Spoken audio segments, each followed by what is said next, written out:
Mardi 9 février, on est de retour au Pit Stop 360 spécial Speedway Florida. Parce que oui, c'est la semaine de course, malgré qu'on est tous pognés ici à cause de on sait quoi. Mais écoute, pour l'occasion, on reçoit André Poulain, monsieur série Sportsman Québec Tech, qui lui d'habitude est toujours là. Puis en plus, on reçoit quelqu'un qui lui en est à sa première présence au Speedway en direct de New Smyrna après sa course en Pro Late Model. JP Bergeron est avec nous dans le Pit Stop 360. Puis François, mon chum François Verville, ça nous prend ses prédictions du Daytona 500. Ah, François Verville va être avec nous aussi, bien entendu, au Pit Stop 360, mardi 9 février, 19h30. Tu ne veux pas manquer ça.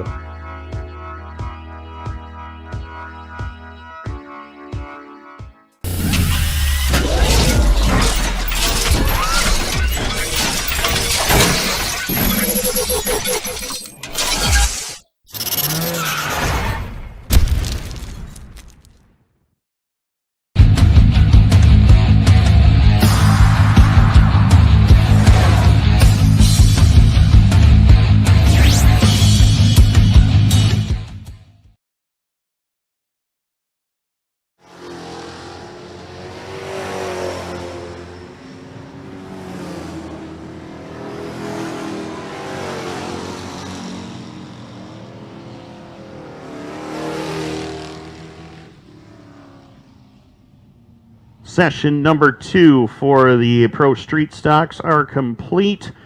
Eva Mel, car number 194, 15.981. Jeffrey Guild, second quick at 8:16.234. She's set. The only thing that is missing from her arsenal is pizza logs. We need pizza logs stat for Jennifer Goddard to do her job well. But she's fantastic at what she does. You're welcome.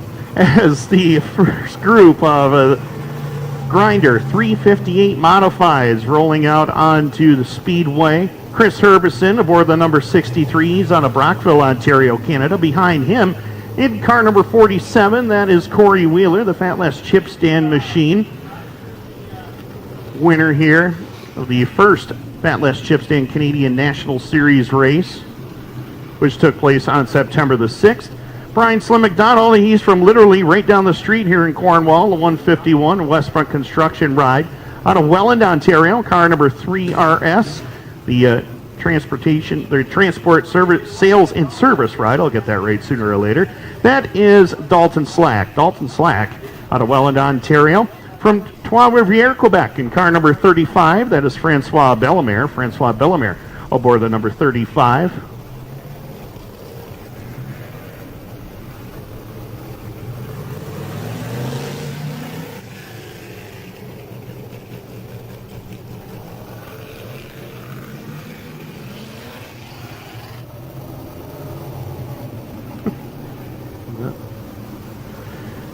Jeremy Waugh aboard car number 90, making the jump from the Sportsman ranks to the 358 modifieds.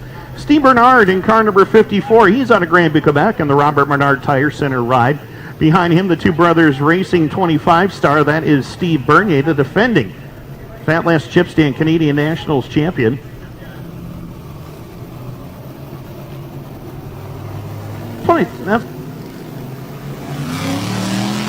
Lee Ladisser aboard the number 88 out of Alexandria. Green lights are on. Session number 1 for the 358 modifieds is underway.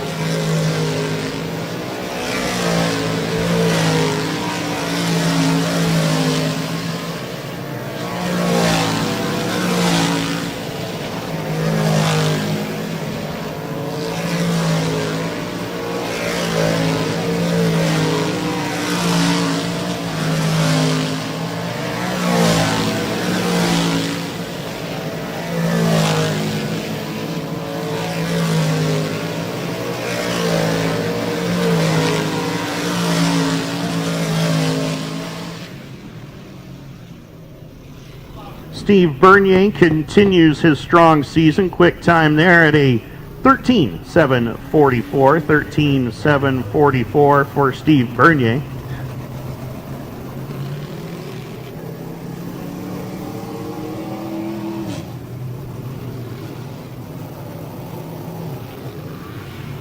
in session number 2 for the 358 Modifieds. No, that is not Matt Williamson. It is the same car that took $10,000 back to St. Catharines, though, last weekend at Brockville. That is the Shark Man, Jan Bussier. Jan Bussier aboard the number 6 machine, which will soon be a number 21. Jan literally bought the car that night. I'm not even joking. They tore the motor out of the car that night in the pits. It was, 3 a.m. We're tearing the motor out of the car. In car number 124,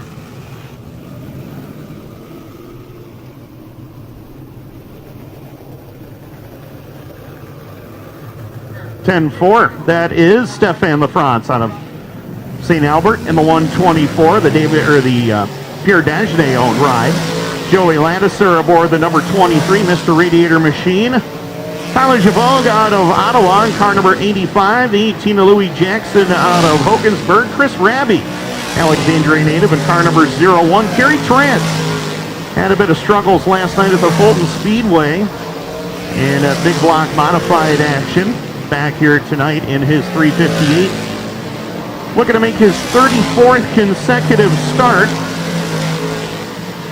in the Fatless Chipstand Canadian National Series. Kerry Torrance, the only driver to make all 34 races in this series since its inception back in 2010. And Tyler Javog puts it atop the leaderboard at a 13.812. 13.812 for Tyler Javog in car number 85, the TAS Racing Bicknell chassis. The grinder himself, J.F. Corvo, car number 96 from Montreal. Behind him in car number 15B, that is the Olsen Fab Twin Leaf Express ride of Brianna Ladiseur. Todd Gordon in the number 28, making his way up into turns 1 and 2. Good to see Todd with us here tonight. Ryan Arbuthnot, defending track champion at the Can-Am and Brockville Speedways in 2019. He's in the Valley Sales and Equipment R70. Mikel Perrant in the Le Groupe Ultra 25 out of Granby. Iroquois' Kyle Dingwall in the number 66, two-time track champion here. Kevin Amell out of Yamaska, Quebec at the number 13, and 2013 track champion Mario Claire, the all-time series win leader here in the Fatless Chipstand Canadian National Series. 5 career wins in this series. He's out of St. Edmund, Quebec. Jason Aikman's ready to turn these drivers loose. Session number 3 for the 358 Modifieds is underway.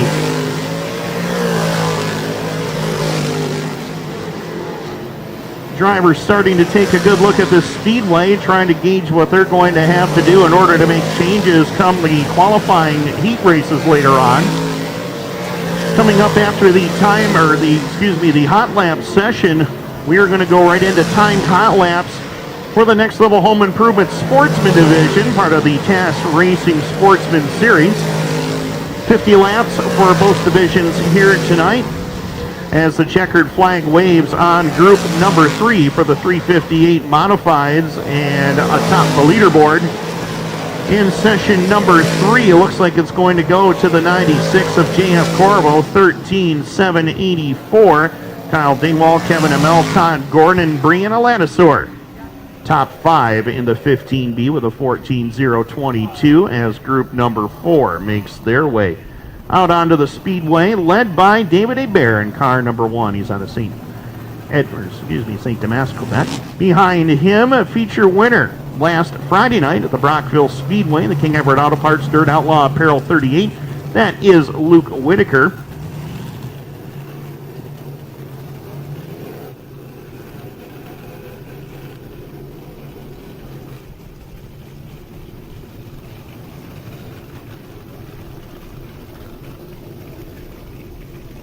So, Austin Wood in car number 1X making his way down the back straightaway. Gary Lindbergh, he's out of Ridgeway, Ontario in the Jacasa Motor Speedway 37. From Ganawage in the number 23, that is Mike Stacy. Mike Stacy in the number 23. And a scorer's nightmare for Brian Haggerty. That is the 1P of Darren Peters. Team car to Austin Wood. You can tell they look identical, but there is an X on the Austin Wood number 1X machine. So it's going to be fun for Brian Haggerty and fun for all of us involved up here as session number 4 for the 358 Modifieds is underway.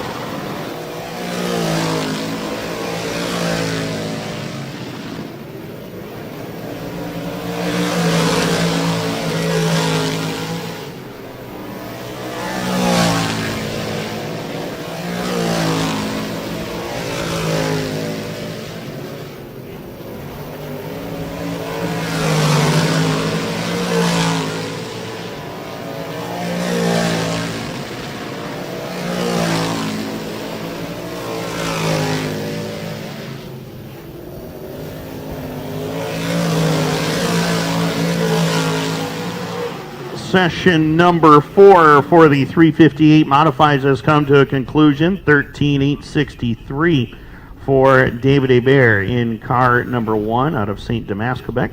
Luke Whitaker, Gary Lindbergh, Austin Wood, and Mike Stacy, the top 5 in session number 4, and that will do it for the modified side of things as we get our first look at the next level home improvement Sportsman division. They're ready to go.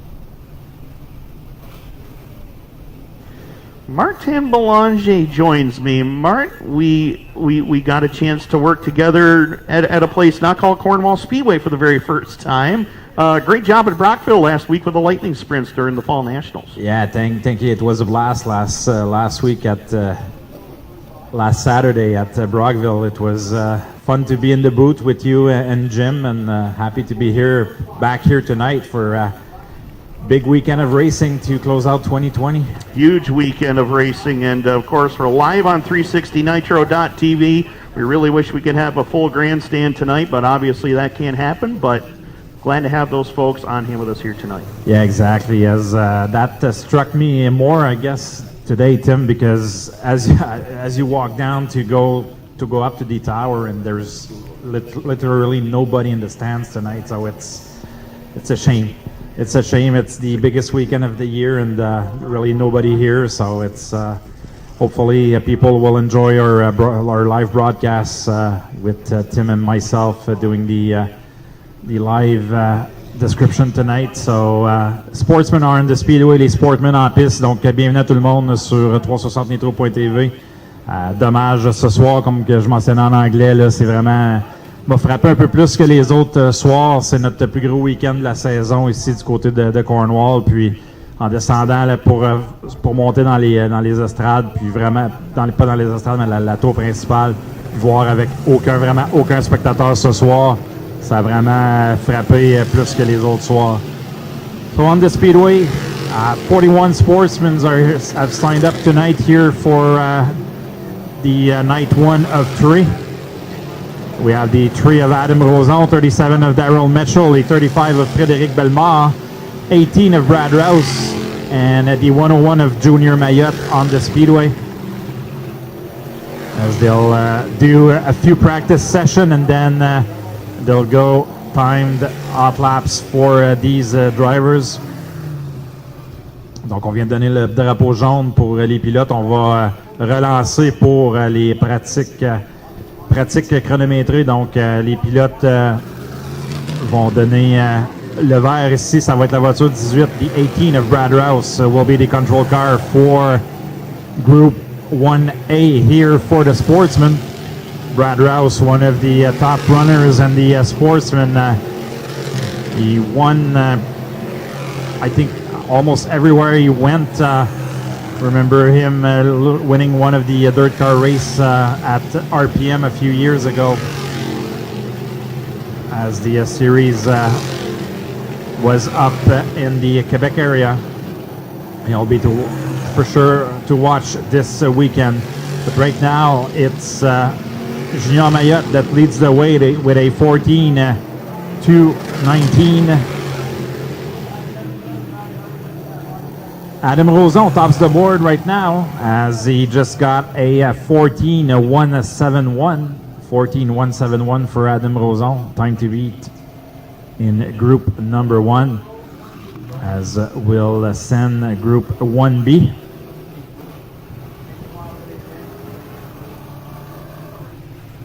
(22C) of Cédric Gauvreau.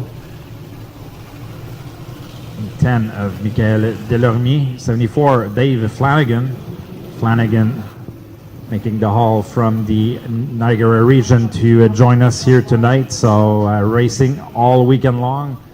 We had 45 drivers signed up for the full weekend. A few guys had some mishaps, but I'm pretty sure they'll race later on. I know Eric Gauvreau is planned to race later on over the weekend, as Thomas Cook is joining the group. So we'll do a couple laps here of practice, and then we'll do the timed hot laps for the Group 1B in the Sportsman.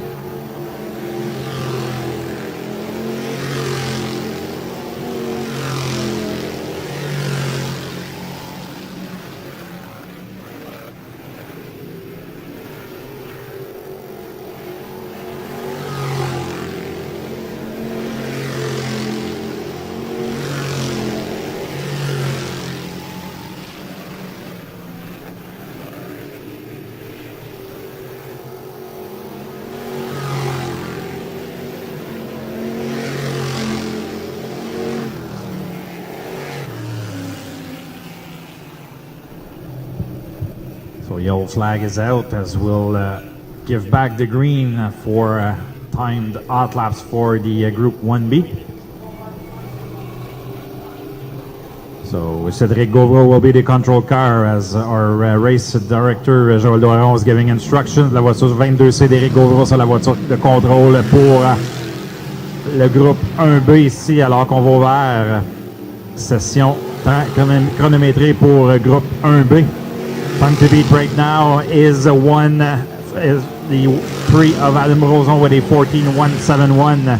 Adam Roson a le temps à battre présentement avec un temps de 1.14 secondes, .171. Cédric Gauvreau is currently fourth, as Adam Roson still is your leader. Checker flag is out here right now. No change for Adam Roson.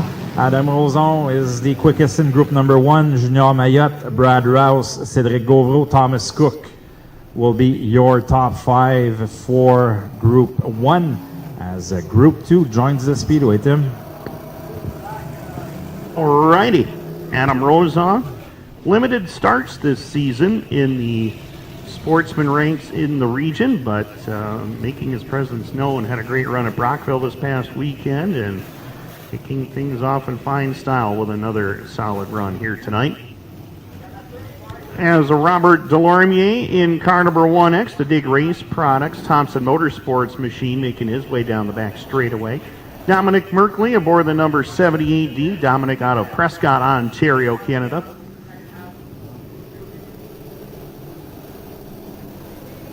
(2012) Dirt Car Sportsman Series champion in the number 777. That is Cody McPherson in turns 3 and 4. Chris Ferguson back aboard the Al Dickione number 88C. Chris had motor problems at Brockville last week in his own number 08 ride, the Chesterville native. Back in the number 88C here tonight. As group number 2 is underway. Green lights are on the first half of Group 2 on the Speedway. Robert Delormier, 2 wins in the last 3 tries here, including the most recent Cast Racing Sportsman Series event. Drivers getting a few hot laps here before we turn them loose for their timed hot lap session here.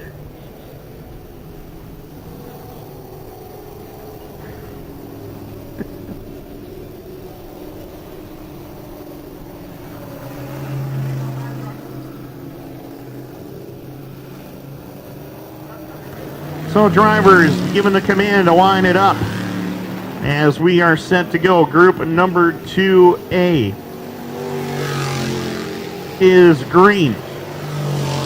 Robert Delormier in car number 1X. He is on the clock. As he makes his way through turns 3 and 4, Delorme will set it up through the bottom. He rolls it through the middle into the top side on the front straightaway. He'll clock in at a 14.144. Dominic Merkley, 14.628. Cody McPherson across the line, 14.492. Chris Ferguson, 15.207. Checkered in the air on lap number 2. Delorme, 14.230. Merkley at a 14.503. McPherson across the line for lap number 2. 14.466. And Chris Ferguson, 14.701. A little quicker on lap number 2. So Robert Delorme, 14.144. Cody McPherson, 14.466. 14.503 for Dominic Merkley. Chris Ferguson at a 14.701. Back half of group number 2 on track. William Racine in car number 35R. Jonathan Ferguson in car number 44 picked up the Fall Nationals Mike LaSalle Memorial 50 for the Sportsman at the Brockville Speedway Fall Nationals last week. He is out of Prescott, Ontario, Canada. Behind him in car number 14, that is Carl Potvin. Carl Potvin aboard the number 14 machine from South Glengarry, the Dennis Rose Jr. Trucking number 18 JR. That is Jason Rose. Jason Rose aboard the number 18 machine. Much like the previous groups, we'll give these drivers a few laps to get accustomed to the speedway, and then we will settle them down and bring them back to green for their timed laps. Group 3A waiting in the wings over there, going to be led by C.D. Beauchamp. Those of you joining us on 360nitro.tv, we welcome you to day number 1 of the Fall Showdown Weekend here at the Cornwall Motor Speedway. Timmy Baltz and Martin Belanger calling all the action for you here this weekend. Timed hot laps on track for the Next Level Home Improvement Sportsman Division as they will set tonight's qualifying heat race lineups in preparation for their starting spots in tonight's 50-lap TAS Racing Sportsman Series event.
Group number 2 is complete. Robert Delormier, fastest overall, a 14.144 from Akwesasne. So Delormier will start on the pole for heat race number 2 as Group 3A rolling to the speedway, led by C.D. Beauchamp. Ormstown, Quebec, the number 88 machine. 29 out of Cornwall, that is Justin DeRosier. M70, Billy Cook, he is out of Hogansburg, New York. 72, James Michael Friesen, St. Catharines, Ontario, Canada.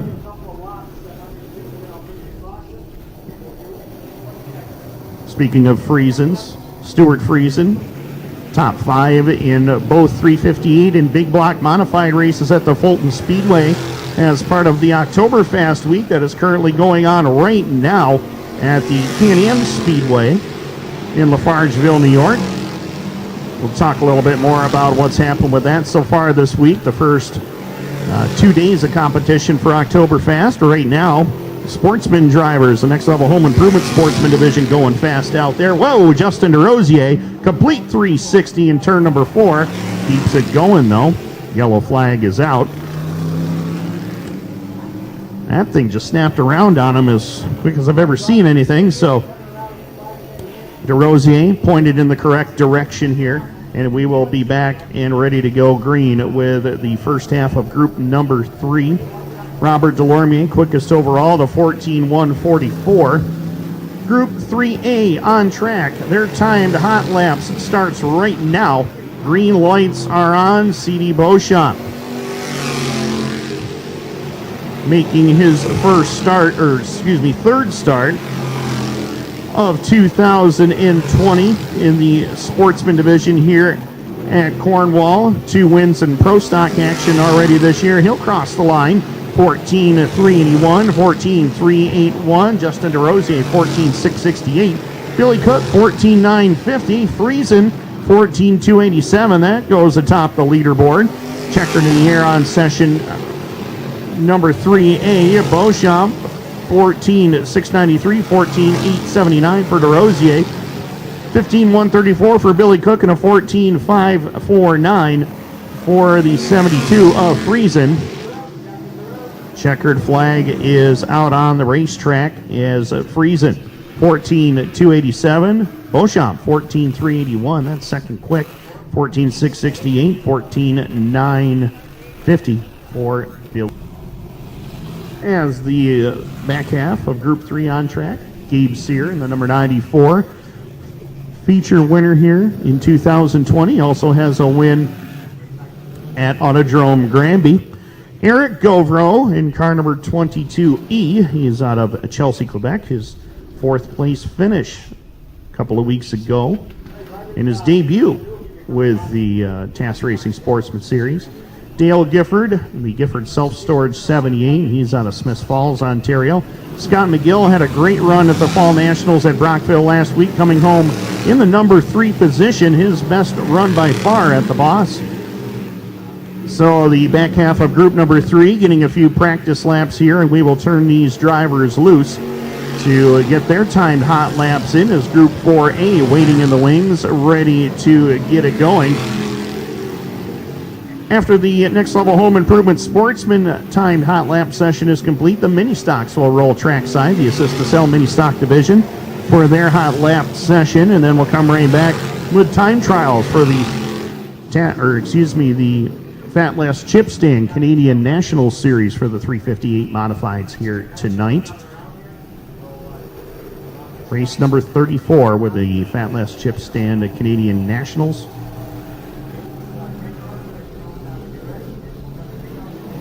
Race number 19 for the TAS Racing Sportsman Series here this weekend. As the field is under green, Gabe Sear in the 94. He'll lead him, and look out, Eric Govro gets twisted around. Something about turn number 4 tonight has bitten the second driver tonight.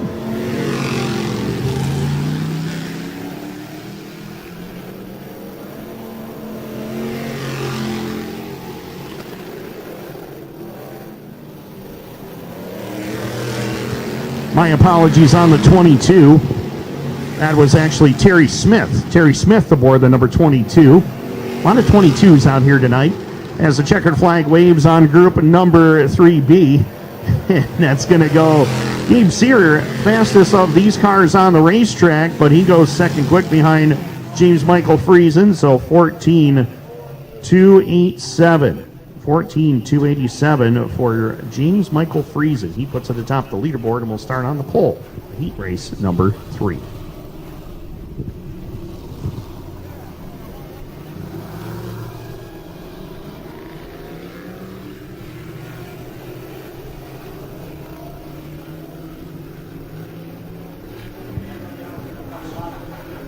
Yeah, Christmas is coming, Tim. Christmas is coming. For sure. All right, on this speedway for Group number 4, we have the 54 of Evan Racine, one of the top runners and the Sportsman.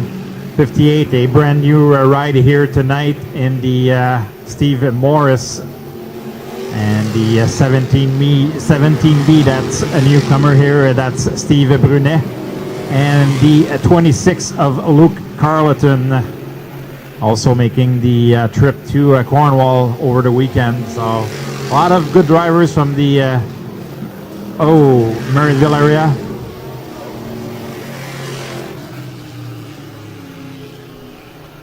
Steve Morris, Ardlick on the speed on the turn 4 wall here.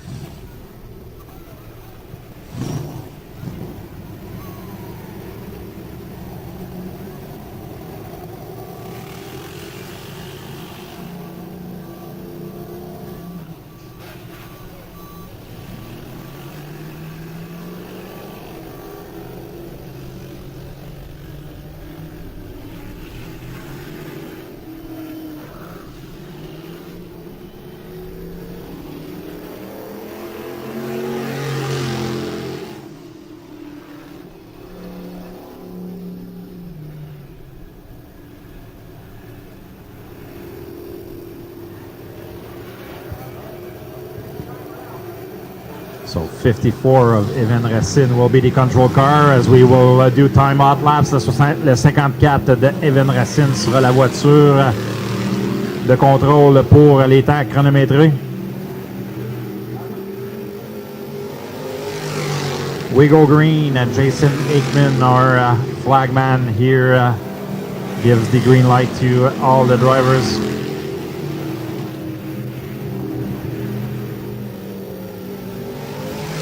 Apologies on the 17, that's Trent Wallace. Trent Wallace on the 17T. There's another 17 here tonight, which is Steve Brunet. So with 45 cars on hand, that's normal that we get so many different numbers. Evan Racine at the quickest time, 14.443. 14.443 for Evan Racine. Luke Carleton in second. Steve Morris and Trent Wallace, as we'll send the back half of group number 4 on the speedway.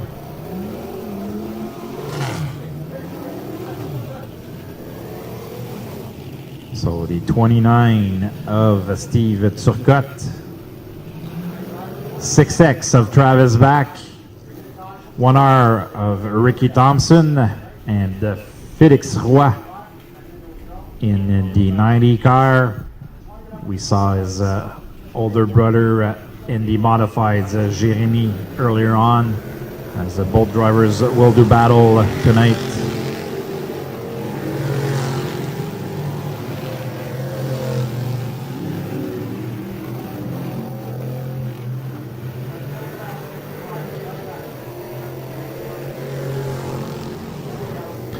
So the 29 is not Steve Turcotte, but Michael Richard in the 29M. So Michael Richard in the 29M, teammate of Steve Turcotte. We'll see another similar paint scheme later on tonight. As the 1R Ricky Thompson, 90 of Jérémy, not Jérémy, but Félix Roy, and the 6X of Travis Back. So 29 will be the control car. Le 29, Michael Richard, will be the control car for the back half of group number 4. As we go green, a green-white checker. Blanc, vert, blanc quadrillé pour quatrième groupe.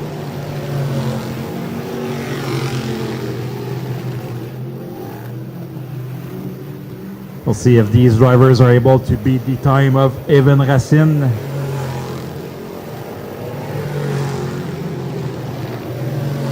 Ricky Thompson goes up to 4th with a 15.003.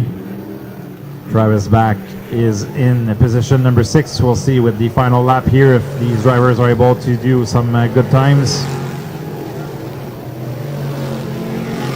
Michael Richard goes up to 3rd with a 14.927. So Evan Racine, Tops the board, Luke Carlton, Michael Richard, Steve Morris, Ricky Thompson, Trent Wallace, Travis Back, and Felix Roy will be the drivers for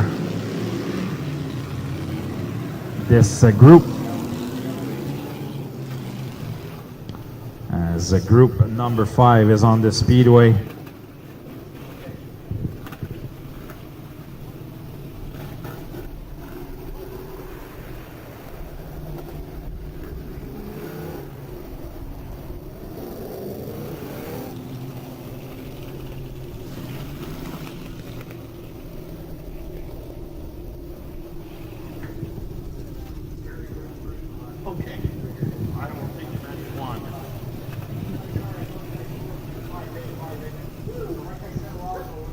Okay, 5A on track.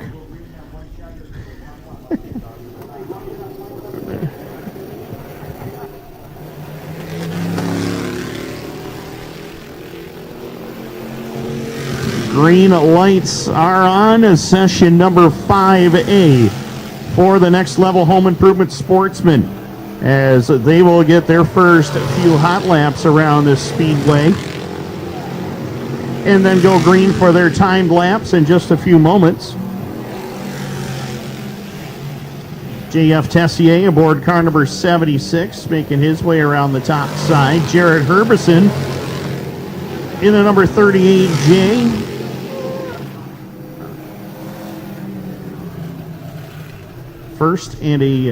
A second and a third in the opening 2 events for the TAS Racing Series. For the man out of Brockville, Justin Lalonset, making his 19th consecutive start in this TAS Racing Series, the only driver to have started every single series race since the series inception in 2015.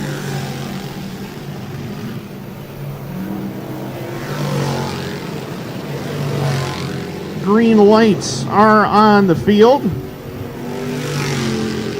Ryan Stabler in the 77. He's out of Cornwall in the Plump It Up Aesthetics RSI Industrial ride. Tessier will be the first driver to take time. He clocks in at a no time for Tessier. 14.708 for Herbison. 14.756 for Justin Lalonset. Ryan Stabler to the top of the board. 14.517. Tessier gets a lap in at a 15.187. As Herbison goes a 14.677, Justin Lalonset 14.787, 14.701 for Ryan Stabler. So Ryan Stabler, Cornwall, Ontario, top of the leaderboard here in group number 5A. Group 5B set to make their appearance to the Speedway. This man nearly had a top 10 finish 2 weeks ago in car number 88. That is Fire Swamp.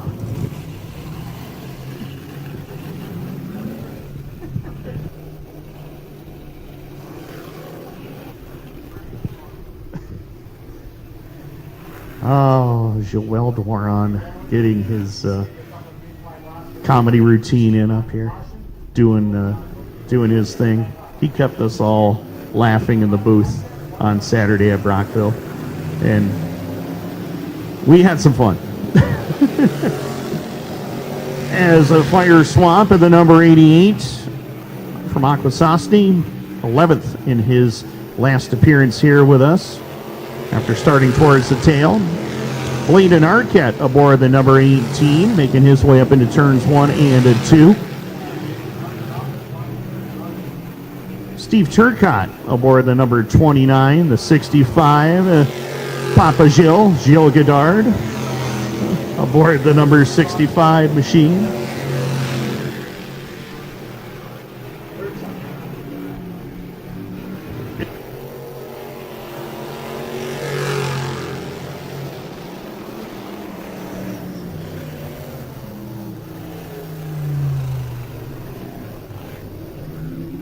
So back half of group number 5 on the Speedway, the Assist to Sell mini stocks waiting in the wings, ready to take to the Speedway for their hot lap sessions here tonight.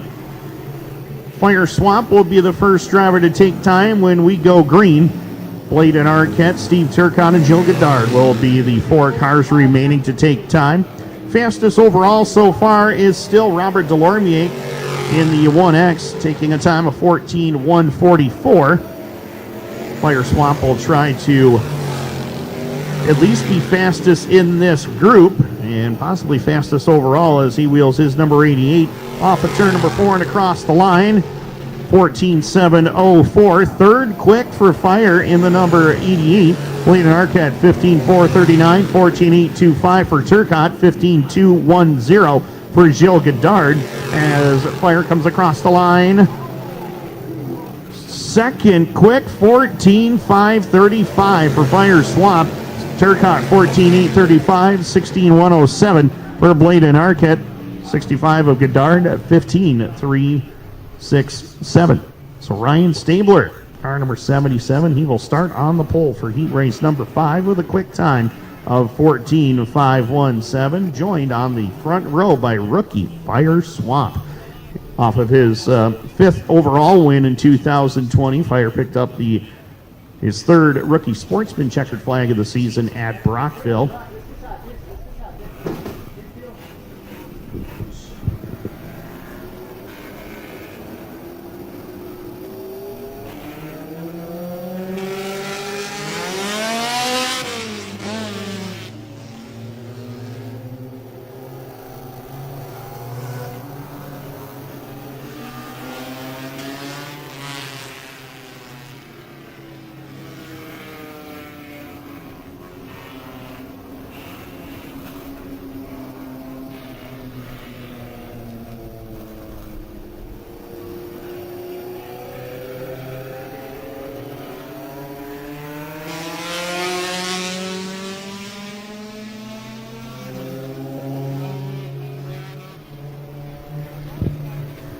So assist to sell mini stocks on the Speedway.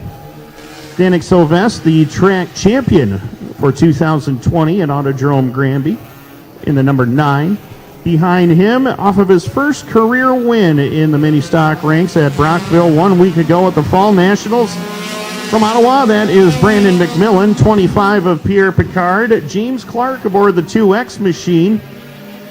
Taking over this ride from Mike Gauchier. He put it into victory lane this past weekend at Brockville for his 3rd win of 2020 at the Boss and 7th overall. Christian Charbonneau aboard the number 67. Also out there making his way off of turn number 4. White flag in the air on this first of 2 hot lap sessions for the Assist to Sell mini stock division. Overflow of drivers tonight in the mini stock ranks. Look out, Brandon McMillan goes around and James Clark makes a quarter mile into a half mile over there in turn number 2 to avoid McMillan. So yellow and checkered on the Speedway.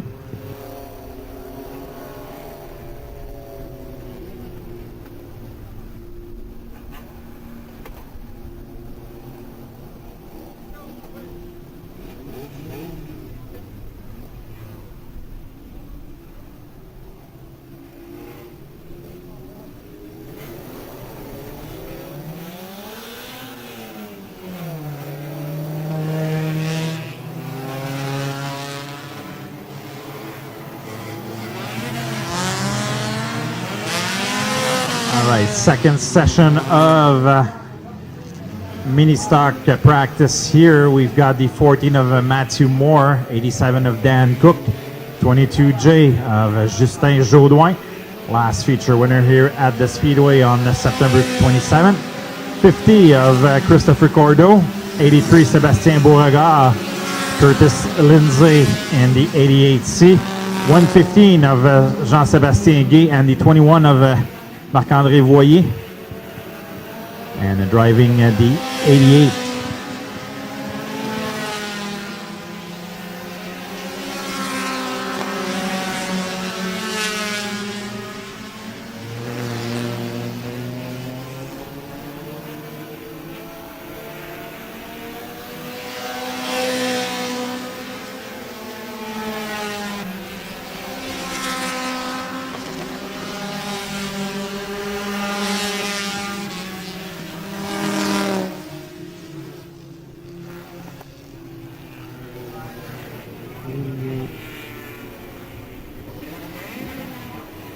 guess that's a... Braden Kearse, you see the 88. That's a pretty neat looking car, the Beetle, and also having the Dale Earnhardt Jr. paint scheme on that car. As the modifieds are in line for their time trial session, Tim. Yes, and they you're are. back. We found some batteries, thanks to Claudie and Raymond. Oh, so the Laverne family pulls through once again. I think we'll be good for the weekend with the amount of batteries that they've brought to us. So. I think so. With 165 batteries in that one little pack, I think we'll be just fine. Yeah, exactly. So the first half of group number 1 for the Fat Less Chip Stand Canadian National Series time trials for the 358 modifieds. These drivers will be setting the lineups for their qualifying heat races tonight, 4 in total. Green lights are on, and we are underway. Group 1A on track. Steve Bernard in the number 54 makes his way to the top side of turns 3 and 4 and across the line for lap number 1. He'll clock in at a 14.436. Dalton Slack, 14.471. Corey Wheeler, 14.181. Lee Ladisser, 14.365. Checkered flag in the air for Steve Bernard. He'll go a 14.223. Slack, 14.303. Corey Wheeler, 14.027. Top of the board. Lee Ladisser, 14.425. So right now, Corey Wheeler, fastest of the bunch, 14.027. Steve Bernard, 14.223. Dalton Slack, 14.303, 14.365. In Group 1A, Group 1B, it'll be Steve Bernier in the 25, 63 Chris Herbison, Francois Bellemare in the 35, and the 151 of Brian McDonald. As the back half of group number 2 turns up the wick, green flag is back out, green lights are turned on, and Steve Bernier in the number 25 will bring his Bicknell chassis to the inside portion of the speedway. Chris Herbison knows that Bernier is quick around this racetrack, and he's going to do the same exact thing as they work it off at turn number 4 and across the line. Lap 1 is in the books.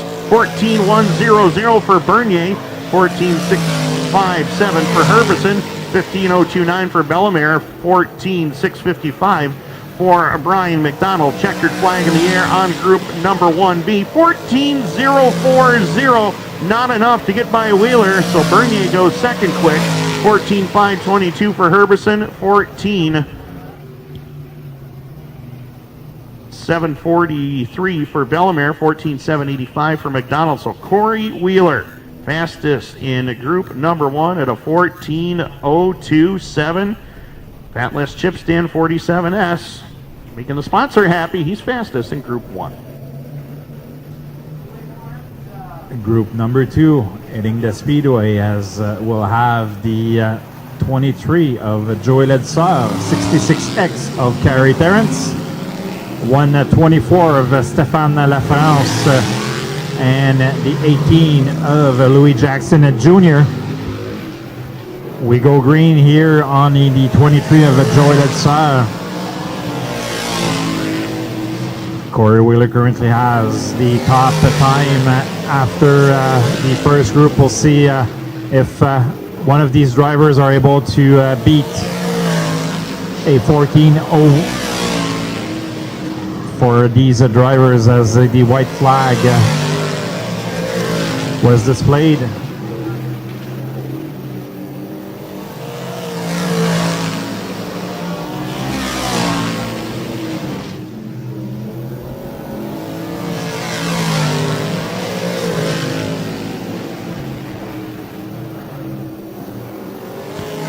Joey Ledsar has the quickest time with a 14.291.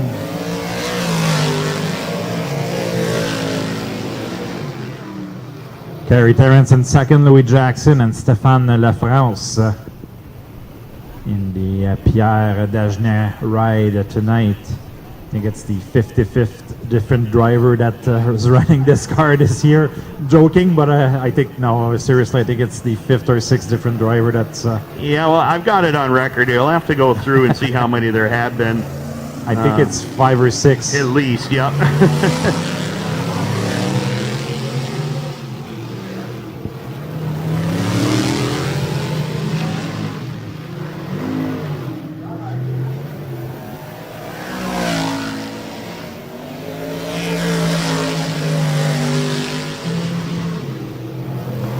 So back half of group here as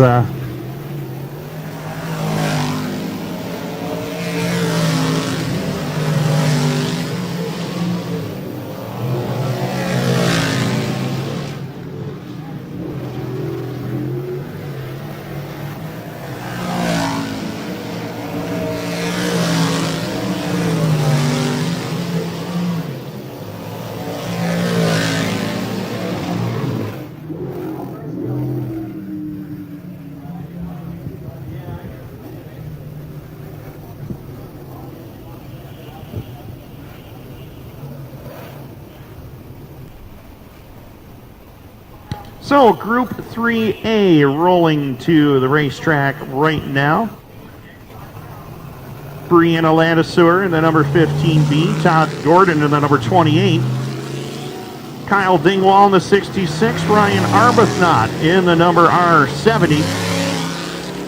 So, coming straight to green, Ladiseur. She'll bring her machine off at turn number 4 and get the green. Young lady out of Cornwall, Ontario, Canada. We'll bring it through turns 3 and 4 and across the line. Third, her best effort this season on August the 9th. She'll clock in at a 14.346, 14.311 for Todd Gordon. Kyle Dingwall, 14.336. Ryan Arbuthnot, 14.405. Checkered in the air on Ladiseur. She'll cross the stripe. 14.226, 14.265 for Todd Gordon, 14.119 Dingwall to the top of the leaderboard, 14.509 for Ryan Arbuthnot. So Kyle Dingwall, Iroquois, Ontario, two-time track champion here at the Cornwall Motor Speedway, fastest in group number 3A at a 14.119. 14.226 for Brianna Ladiseur, 14.265 for Gordon. Arbuthnot at a 14.405. Back half of group number 3 on the Speedway, led by the 96 of J.F. Corriveau, 22 of Mario Claire, 25 of Mikel Perron, and Kevin Amell in the number 13. In all Quebec group here in the back half of group number 3. As J.F. Corriveau, who picked himself up a feature win here last season, will bring it across the line in the grinder. He'll go 14.456. Claire to 14.449. Perront 14.750. 14.816 for Kevin Amell. Checkered in the air on group number 3B. And Corriveau across the line 14.483. 14.562 for Claire. 14.741 for Perron and a 14.764 for Kevin Amell. So Kyle Dingwall, fastest in group number 3. He'll start on the pole with a time of 14.119. Second quick overall, might I add. Third quick overall, might I add. Group 4A on the Speedway. Martin Belanger, they're yours. Thanks, Tim. The 23 of Mike Stacy, 38 of Luke Whitaker. The 1 of Darren Peters and the 37S of Gary Lindbergh on the Speedway. For Austin Woods, I would say 41 1 XP. That's Austin Woods. As we go green.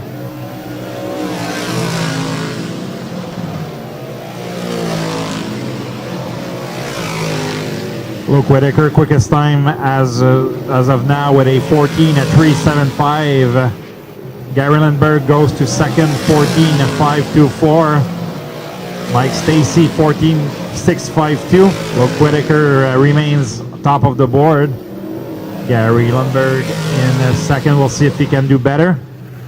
And he remains in second. So Luke Whitaker, Gary Lindbergh, Mike Stacy, and Austin Woods. Austin Wood, there's no S. Only 1-3. We'll get it right sooner or later. We've got 3 days to try to clean it up. Yeah. So the 1P of Darren Peters, the 99 of Michael Lebrecht, and the 1 of David Hébert. Hébert is currently 5th in the points in the Fatless Chipstand Canadian Nationals that concludes this weekend. Running 3 nights of racing here for that series.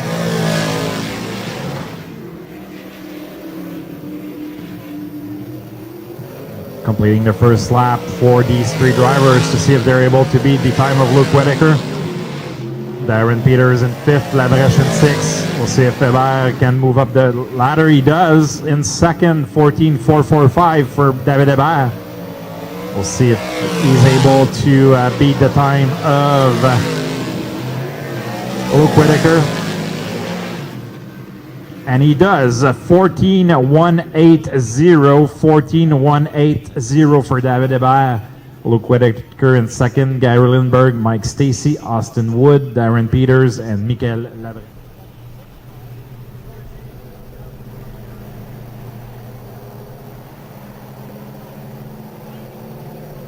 Still waiting on Stéphane Lebrun, Pascal Payeur, Robert Larocque, and Danny Vogel to make their way out onto the speedway for heat race number 1.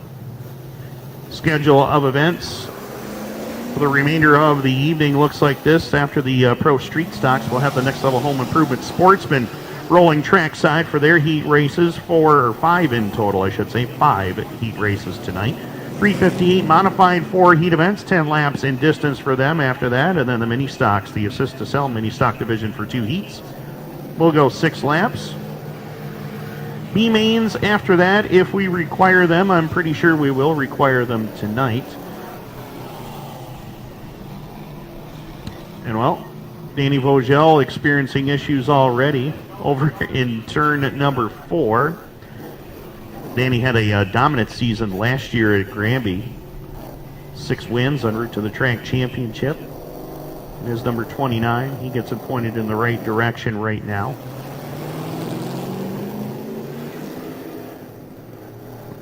He is scheduled to start in position number 8 alongside of Robert Larocque. Final race weekend of the season in our region. What looked like a season that wasn't going to happen has turned out into a great season. That finally happened. And right now, Riley McMonagle, Terry Gorgrat on the front row. Green lights are on and we're underway. First time through turns 1 and 2. Boy, they shuffle Gorgrat out of the picture. They're 3 wide down the back stretch. David Sege making some aggressive moves early on, trying to catch Riley McMonagle as him and Stéphane Lebrun charge to the front. And David Sege will lead lap number 1 at the stripe. Keep in mind, David started back in position number 4 and is already to the lead as Stéphane Lebrun. He started back in spot number 5. He's now 2nd. And Riley McMonagle is getting, he's getting the chrome horn from Serge Valley in the number 91. Valley drove right by McMonagle in a hurry, trying to catch the remaining top 5 drivers as Gorgrat makes his way back out onto the speedway. And Dave Sagan, race leader, into turn number 1 and 2. The 6 of Stéphane Lebrun right there behind him. And then everybody after Pascal Payeur for position number 3. He's got that 338 locked down in the inside portion of the racetrack. Danny Vogel trying to get by him. Serge Valet back there in spot number 5 as we work the halfway point. 4 down, 4 to go in this opening heat for the Pro Stocks as David Sagan moves his machine up to the top side to try to get by Terry Gorgrat to put him a lap down to the field. Across the line as Serge Valley around in turn number 3 and 4. Yellow lights are on.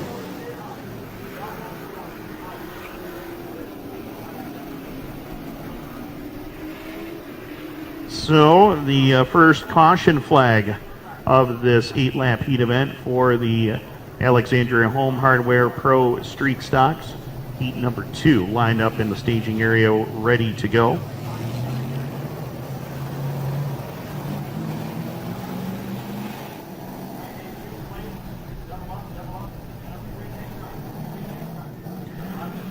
So command has been given to the drivers going green next time by. All starts and restarts will be at the wired audio signs over there in turn number 4.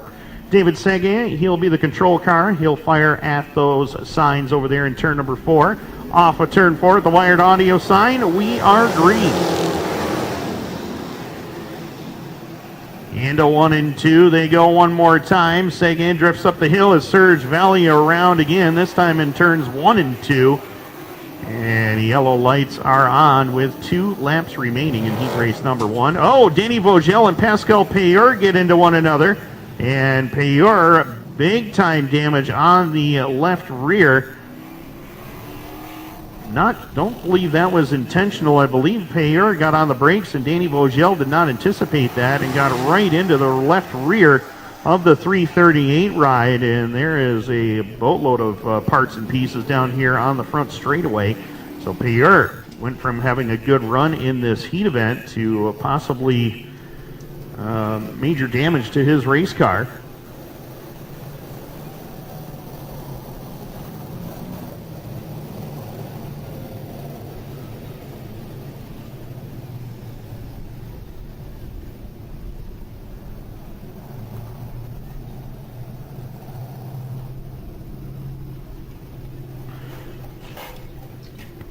So Payeur in the number 338, who picked up a win here on September the 6th. Payeur making his way to the pit area, and give him a couple of moments to get to his pit stall to get that tire change. You see the damage on the front of the Vogel number 29.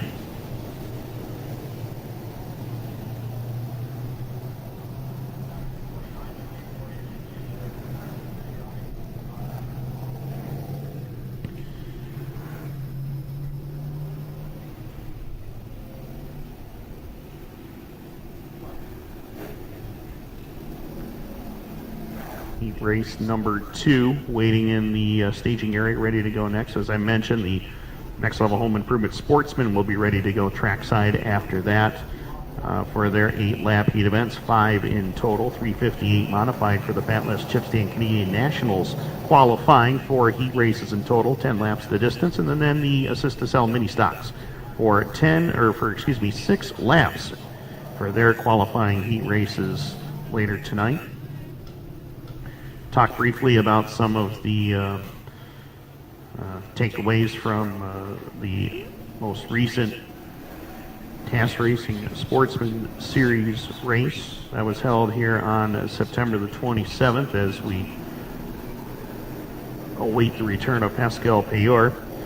Robert Delorme picking up his second series win on September the 27th and just his 13th start.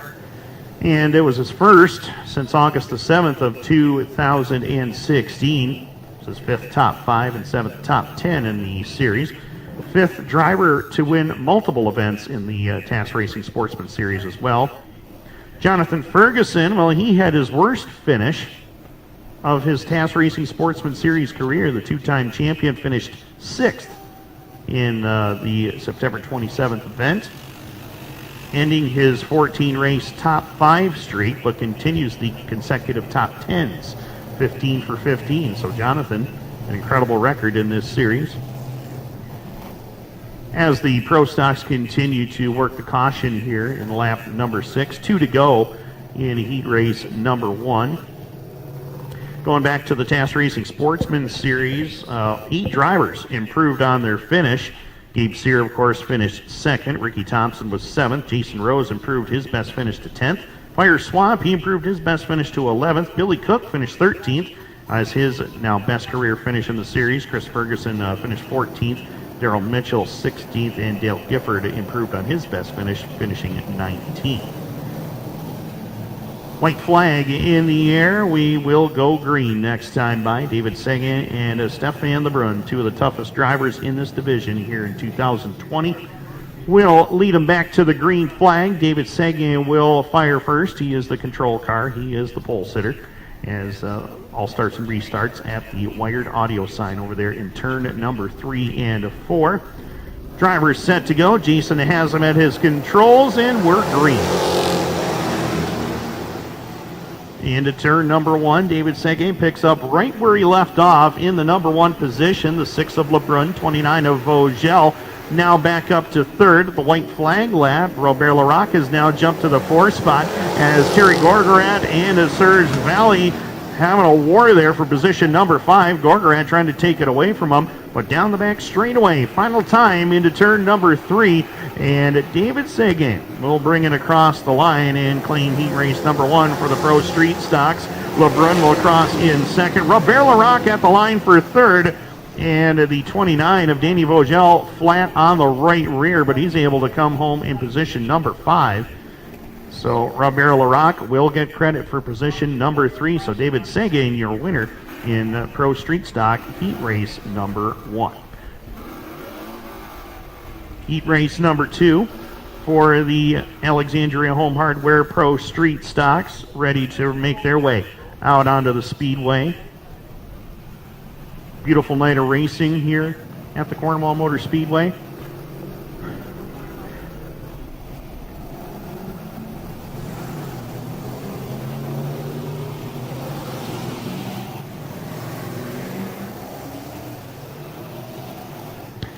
Heat race number 2 for the Alexandria Home Hardware Pro Street Stocks. It's going to find the 72 of Bruno Richard, 2-time winner this year. Justin Chaput in car number 38J will join him. Eric Jean-Louis in the number 9, along with the 12 of Alain Brochu. 33 Bruno Cyr, 194 of Yves Emel. Jeffrey Guild in the number 3 inside row 4. And Steve Chaput in car number 38. Ready for green at the Wired Audio Fire Zone. We are off and running into turn number 1. First time for Bruno Richard. He'll set it up off the bottom of the racetrack as they're scrambling from 3rd on back. Bruno Cyr makes the big move. He'll pick up position number 3. Justin Chaput back there to 4th. The 2020 Granby Track champion Yves Emel down on the low side.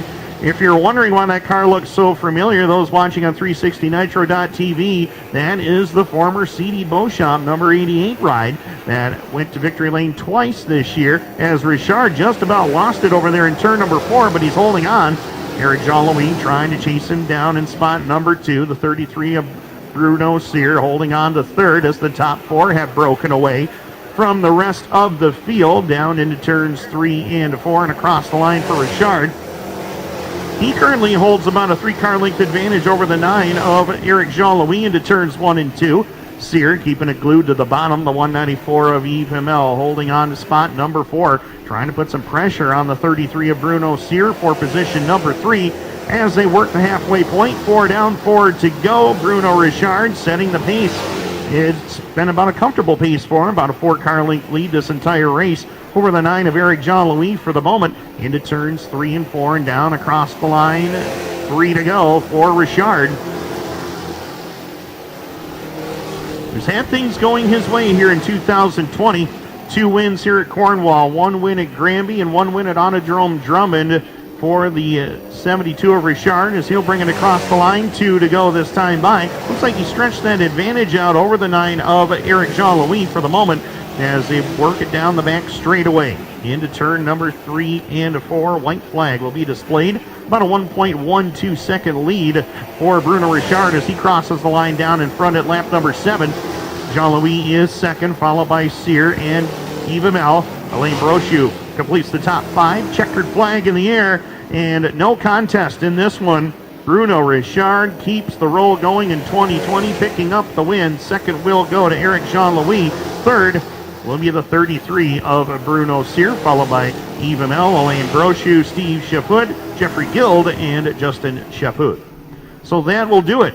Alexandria Home Hardware Pro Stocks are complete. And we are ready to get it going with the first of 5 TAS Racing Sportsman Series qualifying heat races.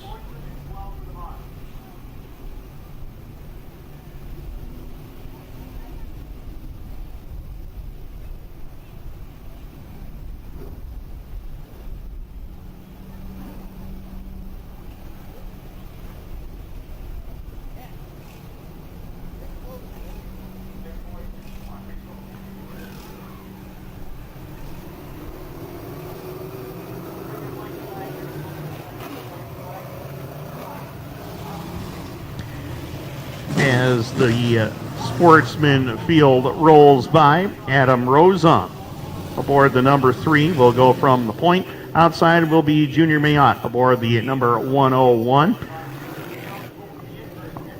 Brad Rouse, Dirt Car's winningest Sportsman driver, goes inside of row number 2. Alongside of him will be Cedric Gover on the 22C. Thomas Cook's 35, joined by Dave Flanagan in the 74. Final row, Michael Delormier in the 10, and Daryl Mitchell in the number 37 machine. Heat number 105 for the next level home improvement Sportsman, Adam Rozon and Junior Mayotte. Green lights are on and we're underway. 8 laps is the distance. Rozon takes over the lead. Mayotte back there to second. Brad Rouse right there with him. The challenge from spot number 3. Look at Cedric Grovro up on that top side of the racetrack as he battles Brad Rouse for the 3rd spot. Lap number 1 is in the books, and Adam Rozon trying to drive away from the rest of the field. Mayotte back there to the 2 spot. About 2 car lengths behind in 2nd. Meanwhile, the battle is on for a 3rd between a veteran and one of the young and upcoming stars in this division. Brad Rouse trying to hold back Cedric Govro as they work through turns 1 and 2 and down the back straightaway. Good side-by-side battle. Rouse runs him up the racetrack just a little bit, trying to keep him at bay, but Cedric Govro's got a really fast race car.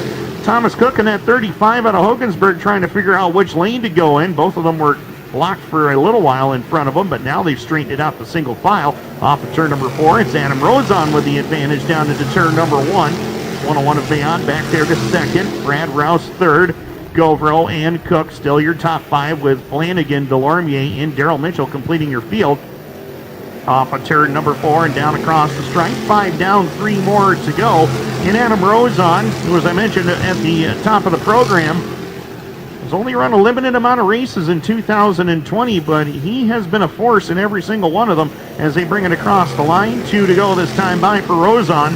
And out of Castleman, Ontario, Canada, next level home improvement number 3, working it down the back straightaway with a healthy advantage. 5th in his only start here in Cornwall on September 27th.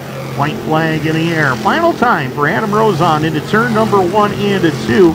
Castleman, Ontario native will set it up off the top side of corner number 2 and down the back straightaway. 5-car length advantage off of turn number 4, and Adam Rozon dominant in heat race number 1 for the Sportsman. Mayotte will cross in 2nd, followed by Brad Rouse in the number 18. Then it's Cedric Govro, Thomas Cook, Dave Flanagan, Michael Delormier, and Daryl Mitchell.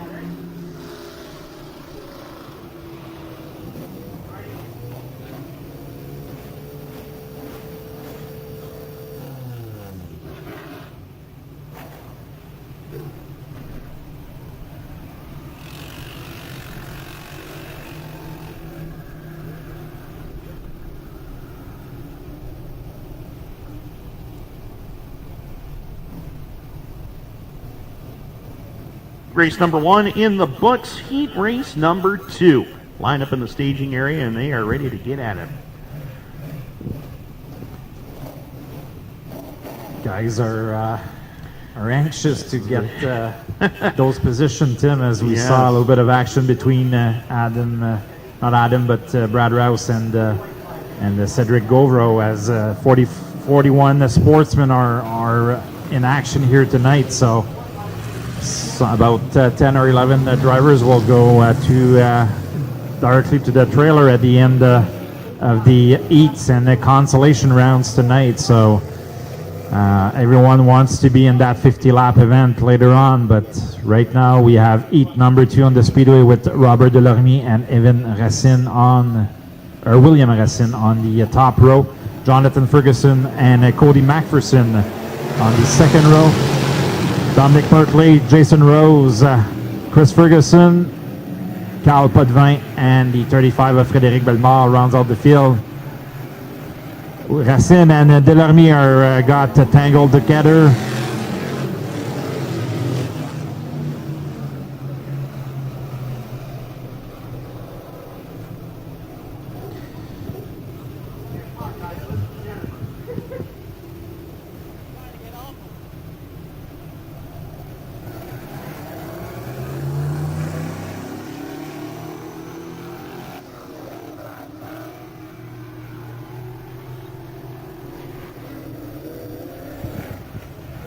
So William Racine and Robert Delorme have to go back to the pack here as they cause the yellow flag, giving the lead to Jonathan Ferguson with Cody McPherson in second.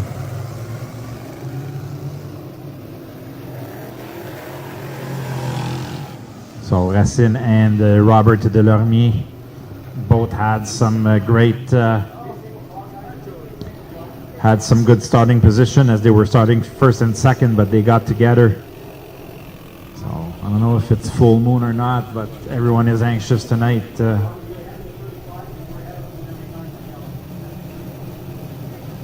Canadian Super Dirt Week, a lot of drivers posted that on their social media over the last few days here. Saw some drivers such as Cedric Gauvreau, Brianna Ledusser, and others that posted as the Canadian Super Dirt Week over this weekend 3-day event. Here, the Fall Showdown Weekend presented by Bicknell Racing Products as great field of cars, both in the modifieds and the Sportsman, with the Fatless Chipstand Canadian Nationals and the TAS Racing Sportsman Series looking to get some points here tonight, tomorrow, coming into the final event as they will do battle for 100 lap on Sunday evening. But right now, we go green. A lot of great drivers from the Merivale area here tonight, and we can see that Cody McPherson, the 2012 Dirt Car Sportsman champ,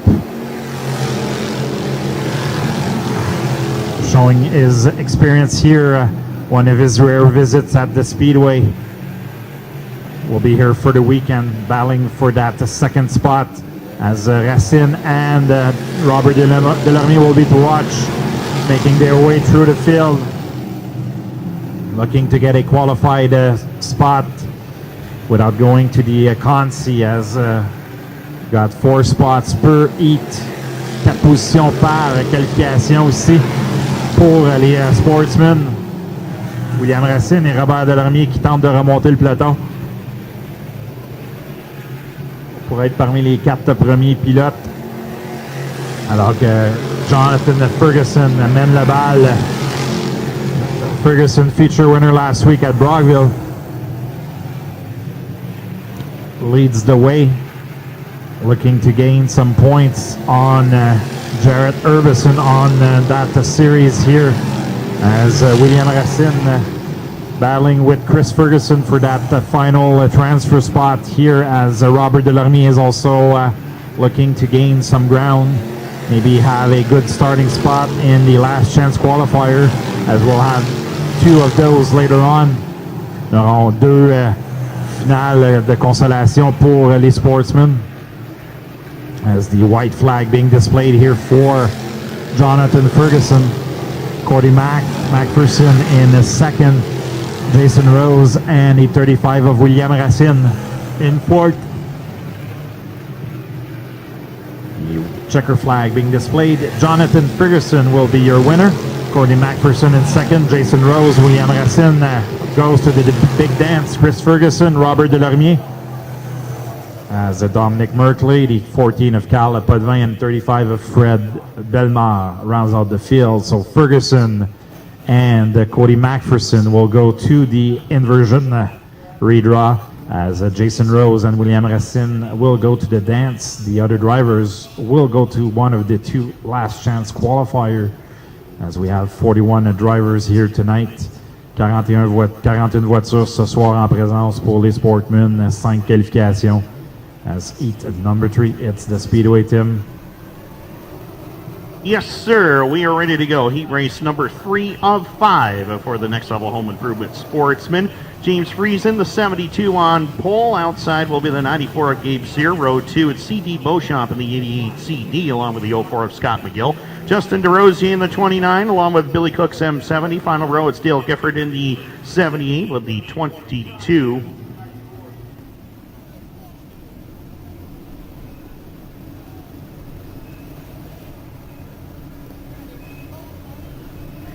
Terry Smith aboard the number 22. Green lights are on, 8 laps the distance. We are underway. Quickly through turns 1 and 2 go your leaders, as it is a battle between Friesen and the 94 of Gabe Sear. On the top side is Sear, the Invader. James Friesen down on the bottom. Still wheel to wheel at the line for the lead. It'll be Sear by inches. Into turns 1 and 2. Friesen back to the bottom. Great side-by-side battle here in the opening laps as Sportsman Heat Race number 3 is underway, and Friesen trying to hold back Gabe Sear right now. Scott McGill has the best seat in the house as he watches from spot number 3, trying to figure out which lane to go in when he gets to these two drivers. Behind them, C.D. Beauchamp and Justin DeRosier complete the top 5. A little bobble there in turn number 4 opens the door for Friesen to sneak by on the bottom. So Friesen, finally, after 3 laps of working for it, gets the lead down the back straightaway. Car length and a half advantage over Sear through turns 3 and 4. Now Sear sees an opening on the bottom, but the door was shut when he got there. Across the line, lap number 4 is in the books. 4 down, 4 to go. Top 3 breakaway at the front of the field. It's Friesen, Sear, and McGill. Battle is on now for spot number 4. Justin DeRosier down on the bottom as C.D. Beauchamp trying to work that outside lane in the number 88 as he crosses the line side by side with DeRosier. For position number 4, DeRosier on the bottom, Beauchamp on the top side as they continue their battle for spots 4 and 5. Your leaders are off the turn number 4 with 2 to go. James Friesen in the 72 has the spot. Gabe Sear has been working on him, trying to take it away.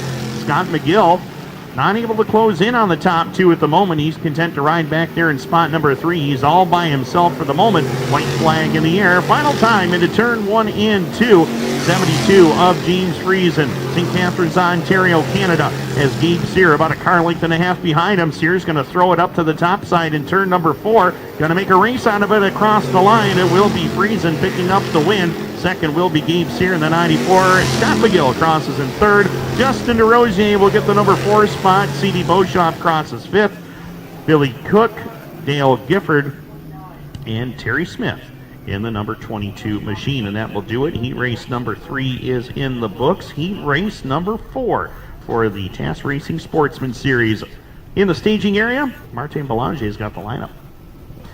Thanks, Tim. The invaders from the Niagara Falls area are pretty strong so far tonight, as Brad Rouse, Cody McPherson, and James Friesen are all in the big dance. There's another guy that we'll need to watch in the 26, Luke Carleton, also one of the drivers from that area, but he has a tough customer with him on the front row as the 54 of Evan Racine, the Autodrome Granby champion.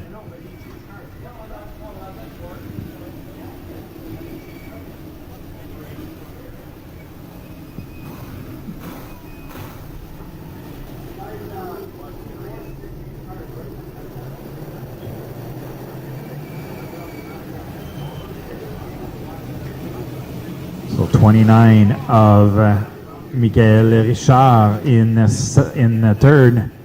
Stephen Morris in the 58. 1R of Ricky Thompson. 17 of Trent Wallace. 6X of Travis Back, and the 90 of Félix Roy is your lineup for heat number 4, votre peloton pour le 4e qualification.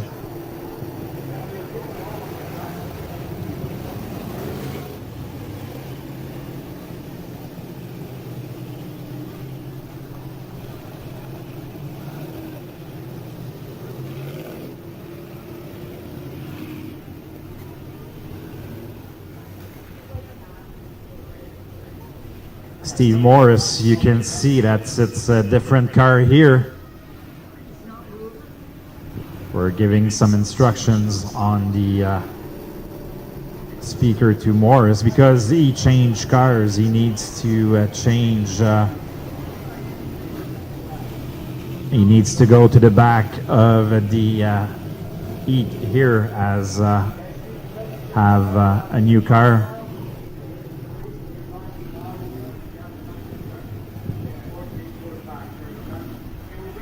Donc, on a changé un petit peu l'alignement ici pour cette qualification, alors qu'on a vu le Steve Morris changer de voiture entre les temps chronométrés et la qualification. Un changement de voiture veut automatiquement dire que vous devez partir de l'arrière. Donc, la raison pourquoi on a demandé à Morris de partir dernier dans cette qualification.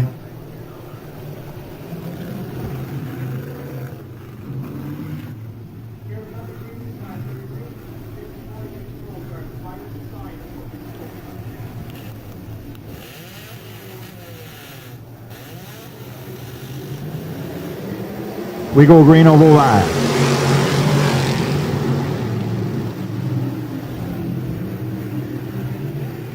Evan Racine didn't waste any time and took the lead over Luke Carleton as side-by-side racing between Ricky Thompson and the 29 of Miguel Richard. Richard and Steve took up the ride for the weekend as Racine is your early leader in front of Luke Carleton. Evan Racine qui continue ses bons succès du côté de Cornwall mène le bal sur Luke Carleton plutôt, alors que Ricky Thompson et Michael Richard se font la bataille pour la 3e position. Travis Back, Félix Roy en 5e et 6e position.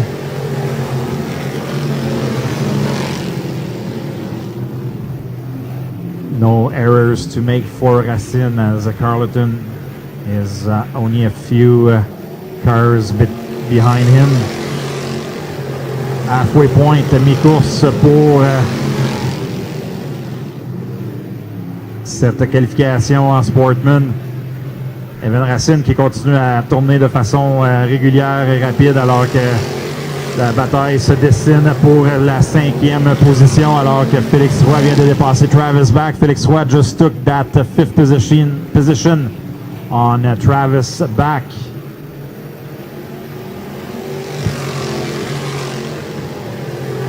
Two laps to go, 2 tours à faire as Jason Hickman is showing the flag sticks to the drivers. White flag will be displayed. Le blanc sera lancé sur le peloton. Racine, Carleton, Ricky Thompson et Michael Richard. Votre top 4. Checker flag will be out. The winner will be Evan Racine, the 26 of Luke Carleton, 1R of Ricky Thompson, and the 29 of Michael Richard will go to the dance. Felix Roy will start in a good position for the last chance qualifier as Evan Racine continues his good successes here at the Cornwall Motor Speedway. As we'll be ready to go eat number 5, Tim, for the Sportsmen. Absolutely, Martin Belanger. We are ready to go. Heat race number 5 for the Next Level Home Improvement Sportsman, looking to set the field for tonight's 50-lap TAS Racing Sportsman Series feature go. Ryan Stabler on point with 77. Fire Swamp joining him on the front row in the 88. Jarrett Herberson in the 38 with a 1 of Justin Lalanset. Steve Turcotte in the 29. 76, J.F. Tessier. Final row, Jill Goddard in the 65. Bladen Arquette, who is moving slowly through turns 1 and 2. Not sure if he's able to keep that car into gear or not. Looks like he got it in gear now. So he'll join at the tail of the field. Ryan Stabler in the number 77. Struggled at Brockville last week. Had to go through the last chance showdown to make the show, but he did on Saturday. Came back up for a top 10 finish as well, though. Ryan has a win here in 2020. Fire Swamp, he's got 5 wins between rookie and limited sportsmen at Can-Am and Brockville. Finished up the season at Brockville on a high note, picking up the win. His 3rd of the season in the rookie sportsman ranks. Right now he's alongside one of the best in the division, Ryan Stabler, at the Wired Audio Fire Zone. In turn number 4, we are green. Quickly through 1 and 2, Stabler rolls the bottom, drives it up to the high side down the back stretch, takes over the lead. Fire Swamp, Jared Herberson. They battle for 2nd and 3rd as they cross the line off of turn number 4. in need of swamp, holding on to the 2 spot. Herbison there for 3rd. Justin Lalancette, once again, looking to make his 19th consecutive start in the TAS Racing Series, holding on to the number 4 position. Steve Turcotte right there on the back bumper, trying to get the spot away. As Goddard picks up a spot, he'll go by J.F. Tessier for 6th. Bladen Arquette completes the field in position number 8. 3 laps will be complete this time by, and Ryan Stabler showing no mercy to the field right now. He holds the lead by about 5 car lengths. Fire Swamp doing an outstanding job right now, holding on to spot number 2 against one of the best in the division, Jared Herbison, who's back there 3rd. Bladen Arquette still having handling issues with the 18 as he rides in spot number 8 at the moment, working lap number 4. Halfway home, 4 down, 4 to go. It has been all Ryan Stabler up to this point, the Cornwall, Ontario native, the RSI Industrial. Plump It Up Aesthetics, number 77. Brings it across the line, off of turn number 4, and down the front straightaway with 3 laps left to go. Swamp still there in 2nd, followed by Herbison in 3rd. Lalancette now 4th. Steve Turcotte stepping out of line, trying to make something happen in the final laps as we cross the line with 2 laps left to go. Ryan Stabler straightaway advantage over Fire Swamp and Jared Herbison. That's your top 5. Really no change on the racetrack as far as positions go as they head through turns 3 and 4. Everybody strung out single file around the speedway. White flag in the air. Final time for Ryan Stabler into turns 1 and 2. The Cornwall native brings it down the back straightaway as Bladen Arquette problems over there in turn number 2. Yellow and checkered will fly, and Ryan Stabler will come across the line for the win in dominant fashion. Fire Swamp crosses 2nd. Herbison, Lalancette, Turcotte, your top 5. J.F. Tessier, Gilles Goddard, and Bladen Arquette's going to take it to the pits. They have got some work to do to get that thing ready for one of the last chance showdowns coming up. So the Next Level Home Improvement Sportsmen are in the books. It is heat racing time for the Fatless Chip Stand Canadian National Series.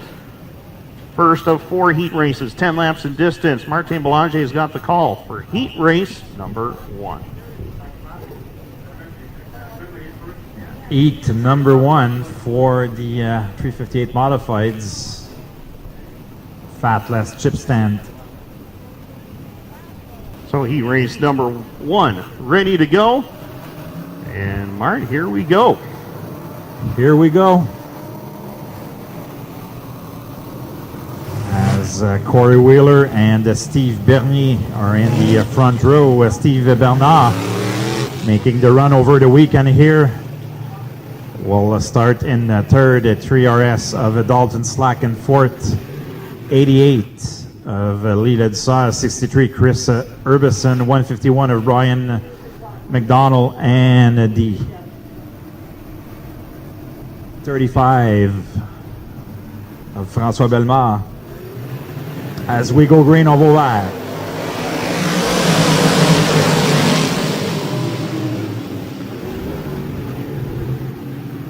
Good start here for Corey Wheeler taking the lead, doing battles of the Steves.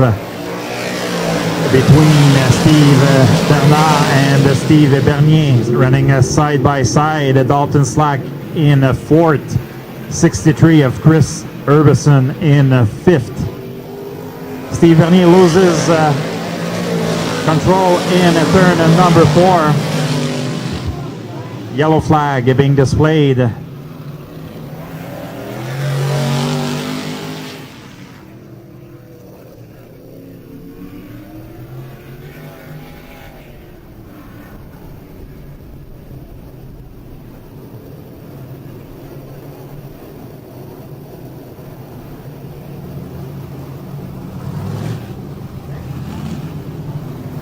So Corey Wheeler is your race leader.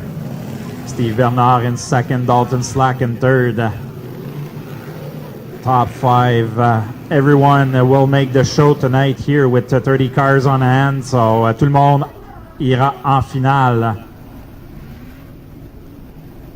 Corey Wheeler, your race leader. Everyone to the show tonight. So yes, starting positions are key, but everyone will go in that 50-lap event.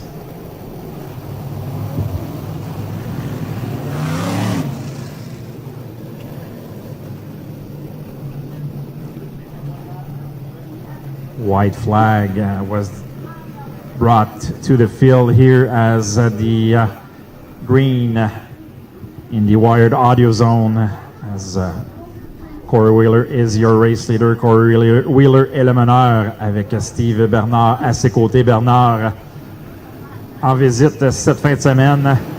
We go green, on va vert.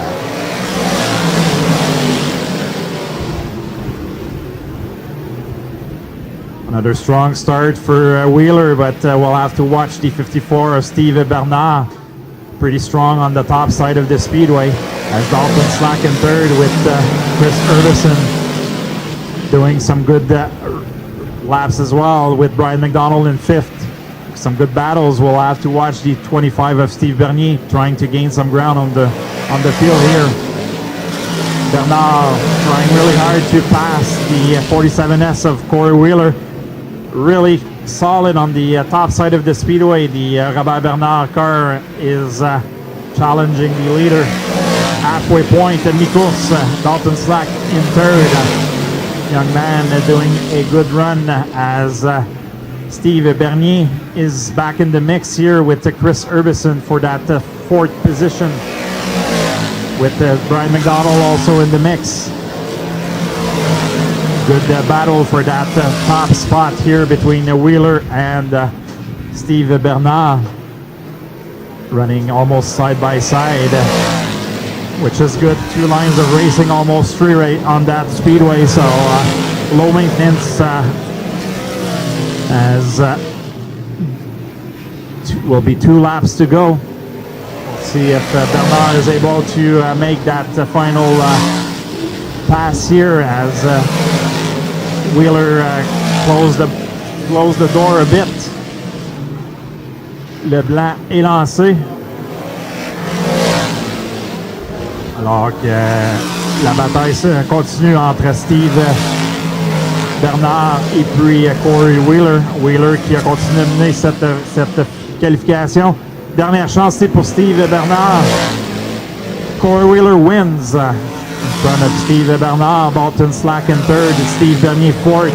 Brian McDonald, Chris Urbeson, Lila Dussert, and François Bellemare rounds out the field. So, shuffling the lineup, Chris Raby will now go from position number 6, and he will start on the outside of row number 2. In position number 4, some laps got found there, and Chris Raby now on the outside of row number 2 for this second 10-lap heat race.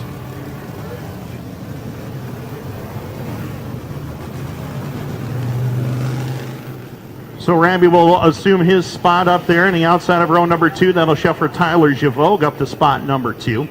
So it'll be Joey Ladouceur on point. Tyler Javogue on the outside of row number 1. Row 2, Kerry Terrance in the 66, along with Chris Raby in the 01.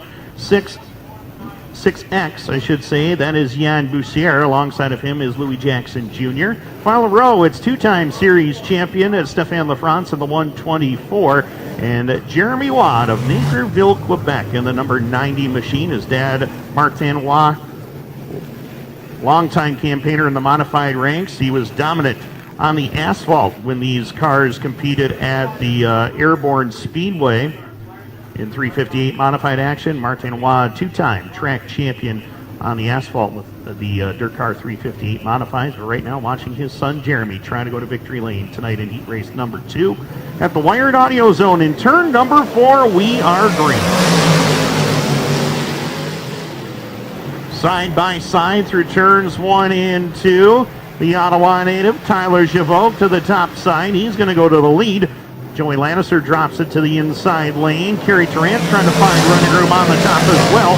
3-car breakaway at the front of the field already into turn number 1 as Javogue has the spot. The preferred groove, though, is around the top side, and Kerry Terrance trying to make that work. Got that Tio chassis working pretty good, and he rolls the top to the lead. And lap number 2.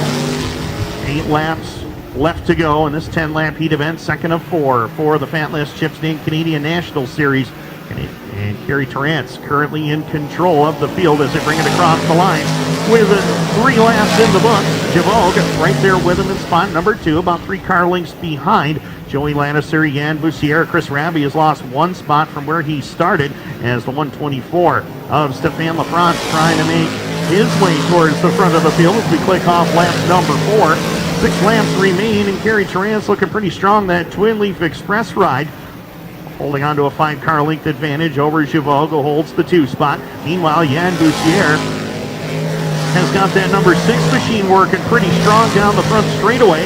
Keep in mind, Jan Bussiere on Saturday night, actually early Sunday morning, bought this race car that Matt Williamson took to victory lane last Saturday night at Brockville.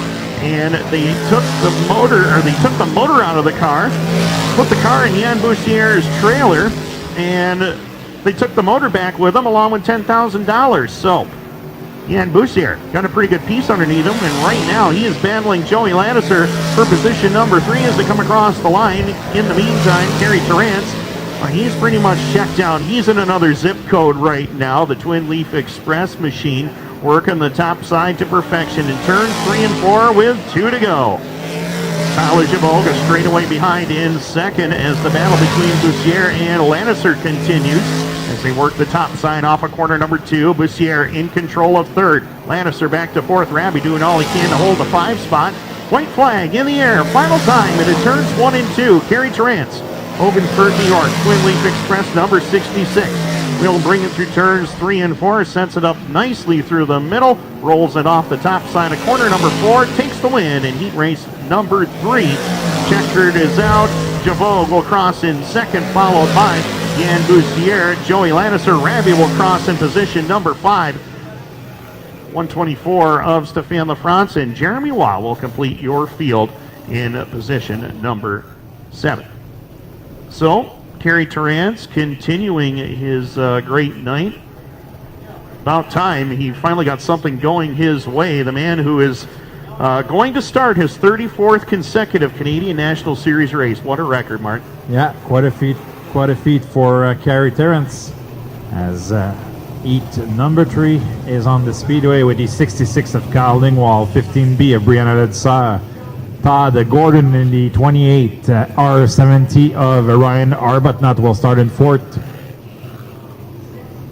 22 of Mario Claire, the 96 of GF Corriveau, 25P of Michael Parent, and the 13 of Kevin Hamel is your lineup for heat number 3, as we will be ready to go green over.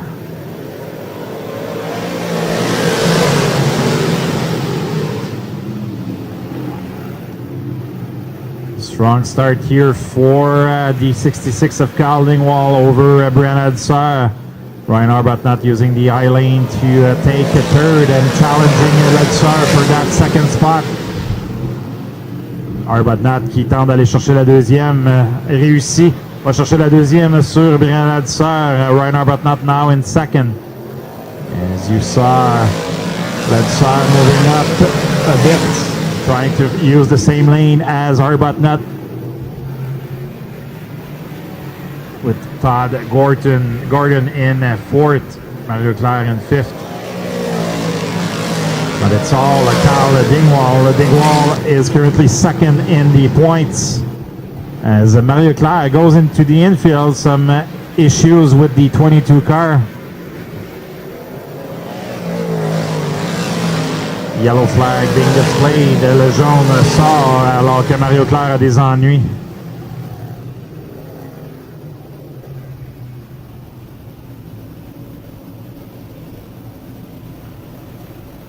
Claire will need assistance to go back to the pits. Hopefully it's not too serious. For the 22 of Mario Claire. A feature winner here at the Speedway this year.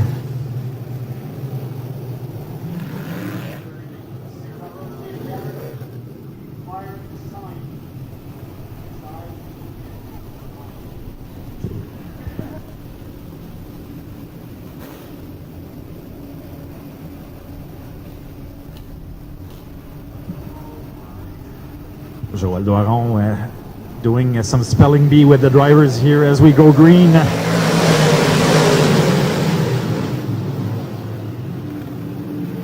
Good restart for Reinhard, but not taking the lead over Kyle Dingwall. We'll see if Dingwall is able to challenge back, but the top side seems pretty good for some of the drivers as GF Corriveau now in the mix in turn. Todd Gordon in fourth. Gordon, one of his rare appearances here at the Speedway. A lot of drivers switching lanes here as the top side seems to be in favor of a lot of drivers as Ryan Arbuthnot decided to move a little bit more in the middle lane in turn number 1 and 2. Ryan Arbuthnot qui utilise le haut de la piste ici a pris les devants sur cette dernière relance. Prend même des distances un peu sur Carl Dingwall, mais Dingwall toujours rapide ici à Cornwall. Cet ancien champion de piste, toujours constant. Lui qui est deuxième dans les points de la série Fatler Six-Times Canadian Nationals avant les épreuves de ce soir. Le blanc sera donné. White flag will be displayed as Ryan Arbuthnot is your race leader. Arbuthnot will come and get the checker flag as battle for that fourth position between Parent and Gordon. Ryan Arbuthnot is your race winner in front of the 66 of Carl Dingwall. GF Corriveau in third, Michael Parent fourth, Todd Gordon fifth, Brian Ledusser and Kevin Hamel. Rounds out the field as we will be ready to go to heat number 4. As David Hébert will lead the way with Luke Whitaker.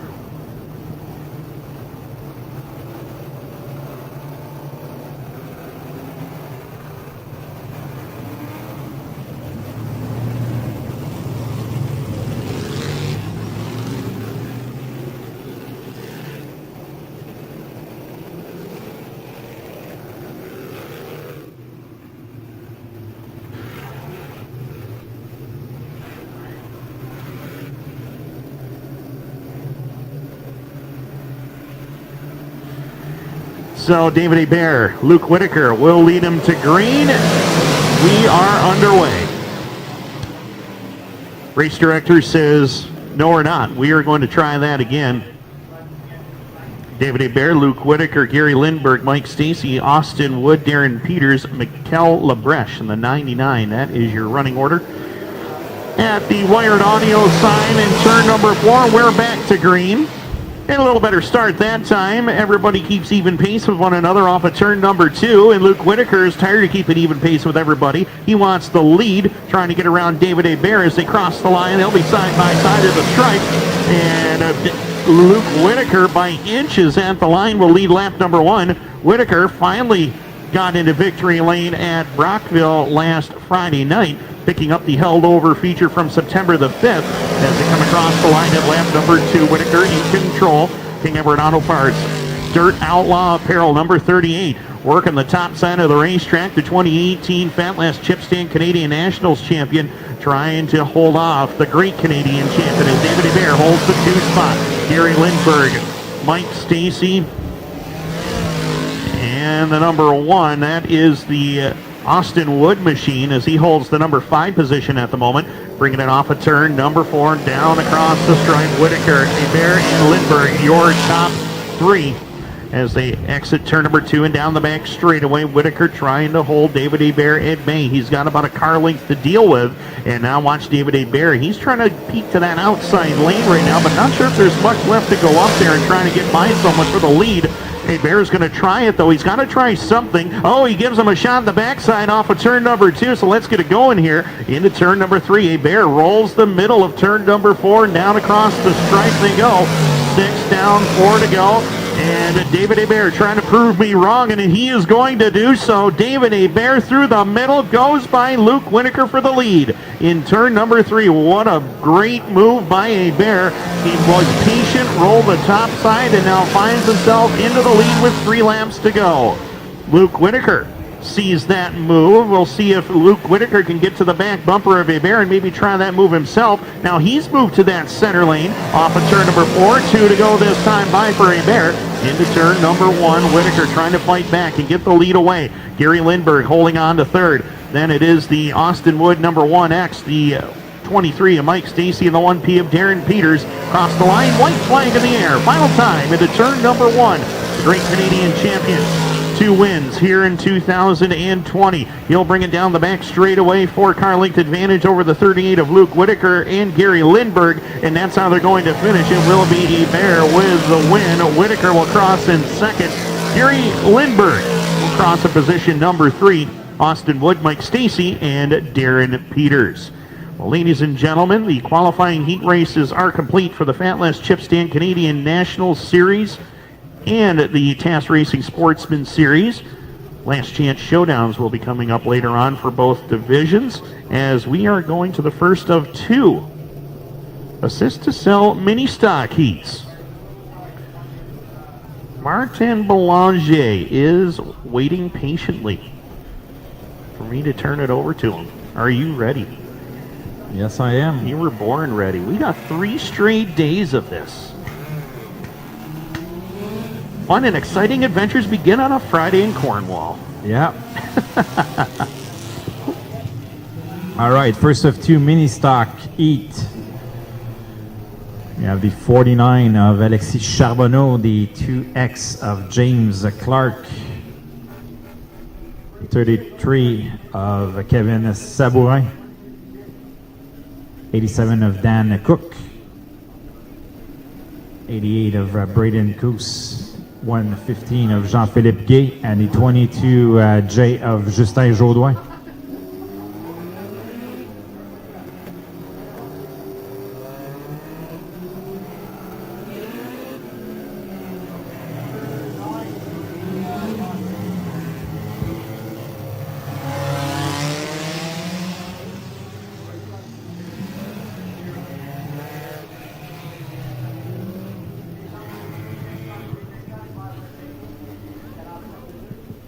Issues for the 33 here as Kevin Sabourin slows in turn number 2 will remain on yellow.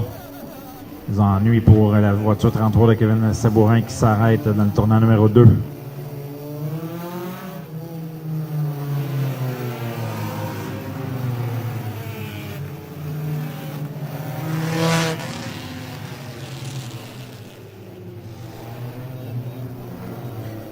Getting some help to the pits, and he's going into the infield.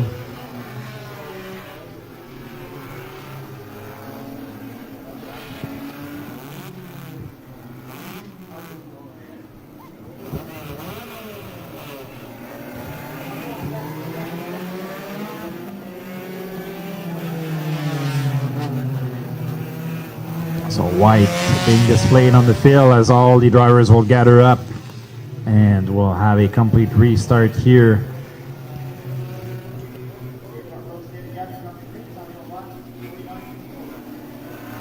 Voiture 49 d'Alexis Charbonneau est la voiture de contrôle pour cette première de 2 qualifications en mini-stock. 6 tours, 6 laps will be the distance. We go green or we'll ride.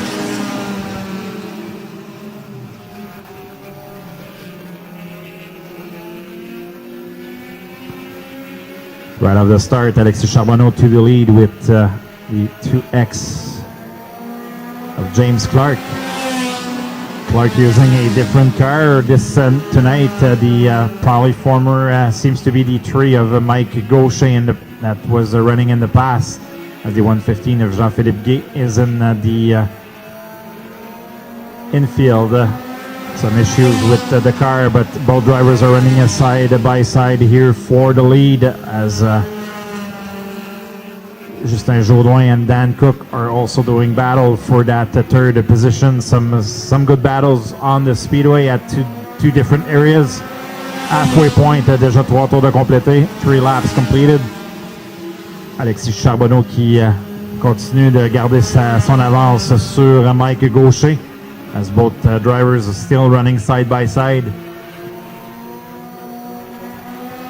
2 laps to go. légère avance ici pour James Clark qui vient prendre les devants sur Alexis Charbonneau. On roule côte à côte encore une fois. La voiture 2X semble un petit peu plus rapide dans les droits, mais lorsqu'elle arrive dans les courbes, Charbonneau semble être pouvoir le rattraper. Alors que le jaune, pas le jaune, mais plutôt le drapeau blanc est lancé ici pour cette première de 2 qualifications de white being displayed. Two of James Clark seems to have the edge, and he does, wins the race over Alexis Charbonneau. Justin Jourdouin in the third, Dan Cook fourth, and the 88 of Braden Coase will come in and get the top 5 finish here for the first of 2 heats in the mini stocks. Second heat will be sent to the racetrack in the next few seconds.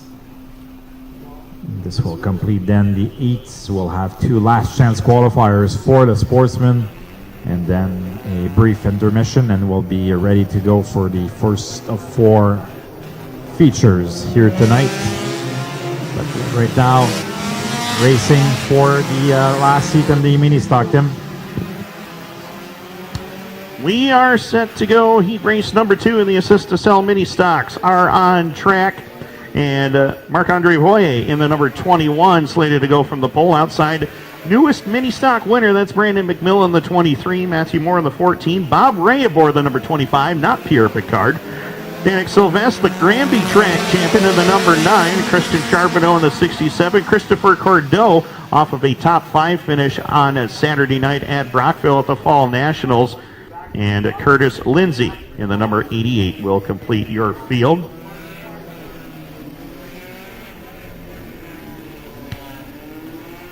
The first of 2 last chance showdowns for the Sportsmen are going to be coming out very shortly.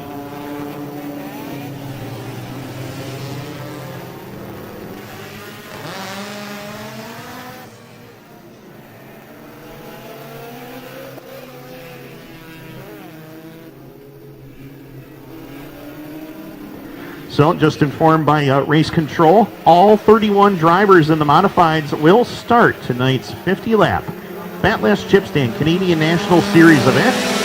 Green lights are on. 6 laps is the distance in the Assist to Sell mini stock heat number 2. Marc-Andre Voyer takes command of the field down the back chute. Watch the Granby champion, Danik Sylvestre, in the number 9. He picks up position number 2 as they cross the line for lap number 1. And Sylvestre is on point. Trying to drive away into turn number 1. The 9 machine looking pretty quick down the back straightaway, and he pulls by Marc-Andre Voyer to take over the lead. Top 2 breaking away from the field as everybody is after the 25 of Bob Ray, who is making his return to the mini stock ranks after about a year's absence from racing. You recall, Bob Ray competed in the Pro Stock and Sportsman divisions for a couple of seasons. Coming back here tonight to drive the number 25, and he is currently working on position number 4 as Matthew Moore and Sebastian Beauregard go at it into turn number 1. In the meantime, your top 2, including Danik Sylvestre and Marc-Andre Voyer, have driven away from the field. Danik Sylvestre in the number 9, he is driven away from everybody right now. He says, I can get it done on the big tracks, and I'm going to show you how it's done on the little ones too, as they click off lap number 4 with 2 laps left to go. Danik Sylvestre in car number 9 holds the lead. 7 car lengths over Marc-Andre Voyer into turns 3 and 4. White flag is in the air. Final time for Danik Sylvestre in the number 9. The 21 of Marc-Andre Voyer. Sebastian Beauregard holding on to spot number 3. Matthew Moore is 4th as Christopher Cordeau has moved up into the number 5 spot, getting around Ray for that position. Into turns 3 and 4. Final time down the front straightaway, and Danik Sylvestre will grab the win in heat number 2. Marc-Andre Voyer and Sebastian Beauregard will collect the top 3 positions, followed by Matthew Moore and Christopher Cordeau. So that does it. Assist to Sell mini stocks are in the books. First of 2 last chance showdowns for the TAS Racing Sportsman Series. Ready to get going? Fatless Chipstand Canadian Nationals, TAS Racing Sportsman. The Lightning Sprints are back, and the Vintage all ready to go racing here in Cornwall. All right, so first of two last chance qualifier for the Sportsman, taking 5 drivers. On prendra 5 voitures. So 5 cars to the big dance tonight. We had 41 in the pits. We're sending 11 to the trailers after the last chance showdown. It's Thomas Cook and Cédé Beauchamp on the front row. We go green over vert.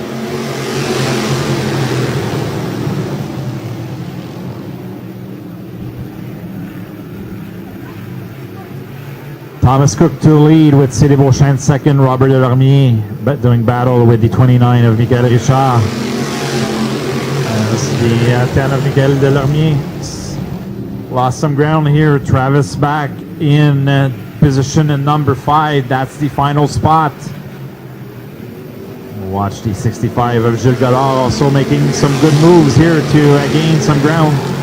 As Robert Delormier trying to move up in the ranks. 35 of Gilles Godard. 65, sorry, of Gilles Godard, looking to get closer to the 6 of Travis back as Bladen Arquette stops in a turn number 4.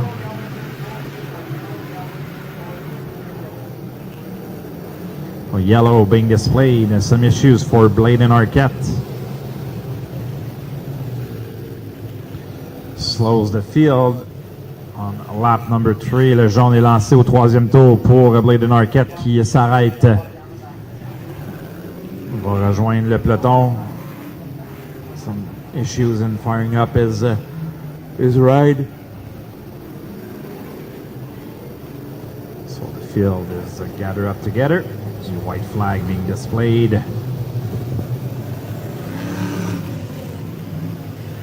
Thomas Cook and Steve Turcotte are on your front row. 1X of Robert Delormier with Cédé Beauchamp. Travis back holds on to the final place in the last chance qualifier. We'll see if Gilles Godard is able to gain some ground.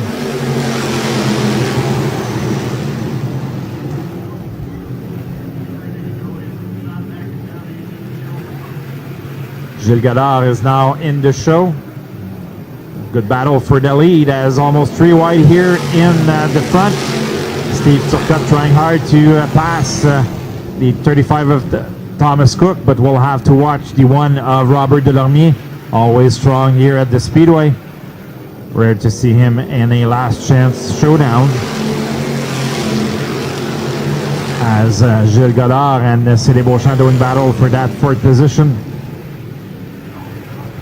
Good battle for the lead as Robert Delormier and Thomas Cook still at it. We'll have to watch Steve Turcotte if he's able to make a move from his 3rd position.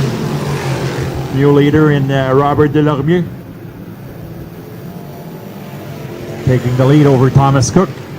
Steve Turcotte in 3rd. Cédé Beauchamp and Gilles Godard still in the mix.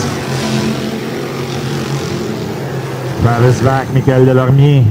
Carl Potvin, Dale Gifford, and the 35 of Fred Bellemare with Bladen Arquette getting to the pits. 2 laps to go, 2 tours à faire pour les pilotes. Robert Delormier, your race leader. Robert Delormier qui a pris une grande avance sur le reste du peloton ici dans cette première de 2 consolations. And the checker flag will be displayed. Robert Delormier is your race winner. 35 of Thomas Cook in 2nd. Steve Turcotte, Cédé Beauchamp, and Gilles Godard will go to the dance. Travis back, Michael Delormier, Carl Potvin, Dale Gifford, and Frédéric Bellemare will watch the rest of the night from their trailer, and they'll have to come back and try to qualify tomorrow for the 2nd day of the Fall Showdown Weekend, as the 2nd last chance qualifier is on the Speedway, Tim. Another 5 drivers trying to make it to the big show. They are, and this is the last chance to make your way to the big dance as we are ready to go. And Chris Ferguson in the 88C on the inside of row 1, outside Felix Wan, the number 90J. Dave Flanagan, 74 with the M70 of Billy Cook. J.F. Tessier, the 76. Dominic Merkley, 78D. Trent Wallace, karting regular in the 17T. Daryl Mitchell, the 37. Final row. Who's that? That's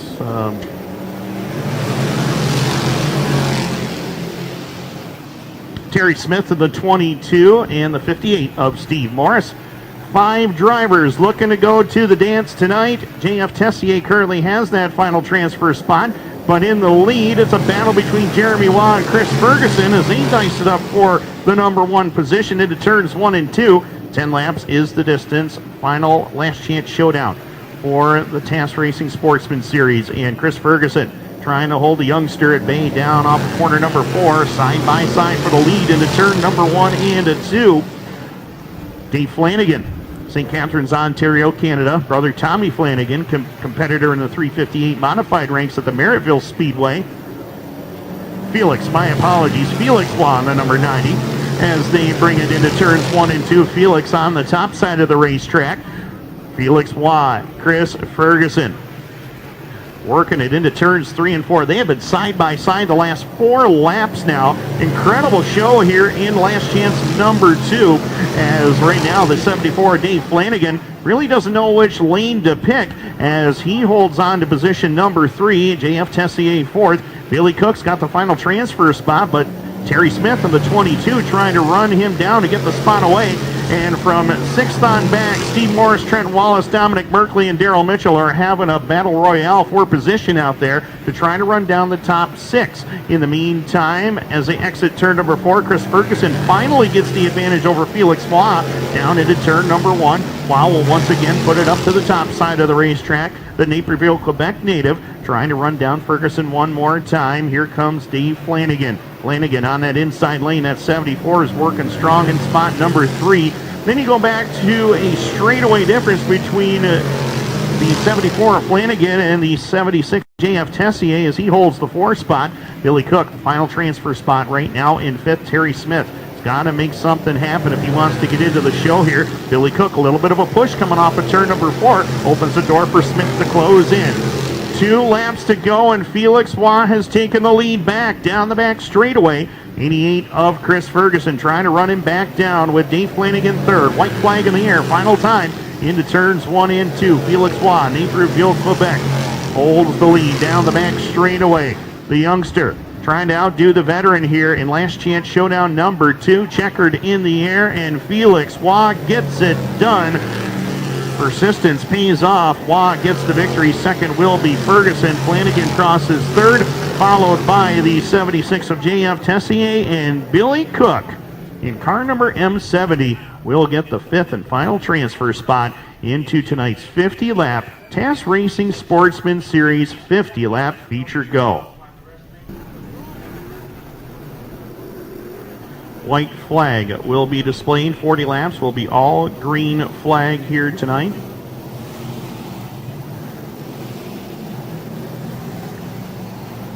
Jason Aikman, our director of traffic here at the Speedway, will turn the field loose. Cornwall Motor Speedway heads for safer grounds off of turn number 3 towards the pit area. Bruno Cyr and Robert Larocque will send them down the front straightaway. 40 laps. Pro Street stocks are green.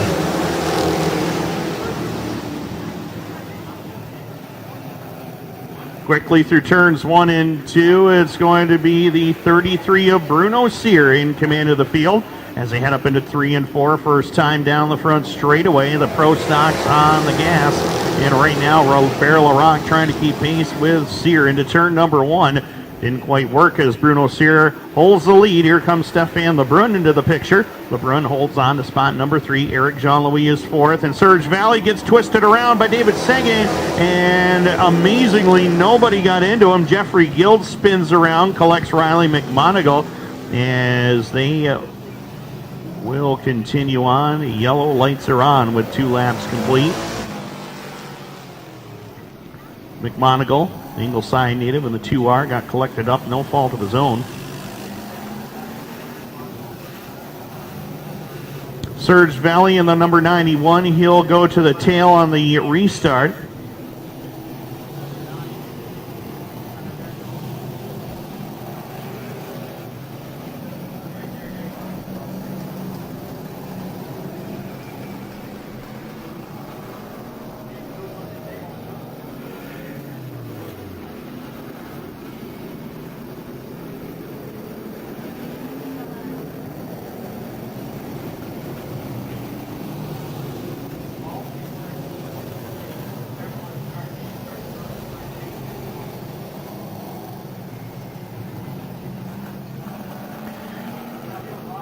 Drivers are lined up and ready to go one more time.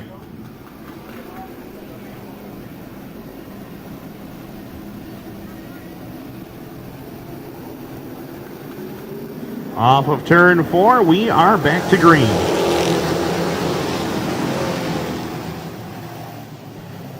Into turns 1 and 2, down the back straightaway. Stefan Lebrun takes over the lead. We're going to try 3 wide into turn number 3, but Bruno Richard backed out at first, decides he wants back into the mix. 3 wide again off of 4 as Robert Laurent, Danny Vogel, they're side by side for spot number 4 and 5. Eric Jean-Louis just in front of him in third. In the meantime, Stefan Lebrun, he's missing a pretty good race behind him, though. He's starting to check out. He says, I've had enough of these people behind me. I want to drive away. And right now, behind them, I'll tell you what, Danny Vogel stacked the field up there off of turn number 4. Got a little loose coming off the corner as the 9 of Eric Jean-Louis slides wide through turn number 1 and 2.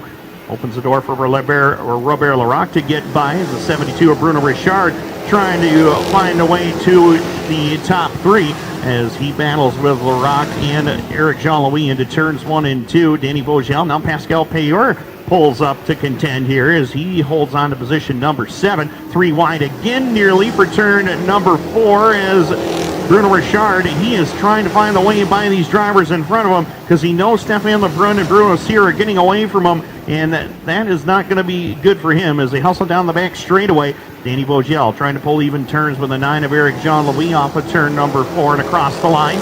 Vogel, he's able to clear the traffic now as he sets his sights on Bruno Cyr, fellow Granby regular, for position number 2 as they battle down the back straightaway. Dave Sege got put back a couple of spots on that incident with Surge Valley. And oh my, Danny Vogel gets turned around by Eric Jean-Louis, collects the 338 of Pascal Payeur. Valley involved with it as well. Yellow lights back on at lap number 8. So action aplenty here in the opening laps of the Pro Stock Street Stock feature go.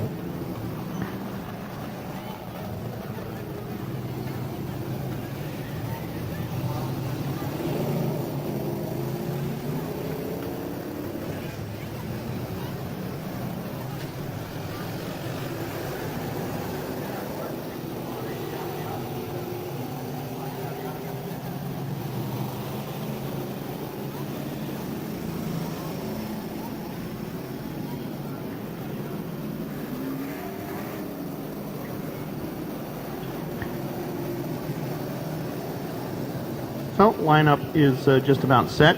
Surge Valley in the 91, and he will have to go to the tail on the field as he spun in that accident over there in turn number 4.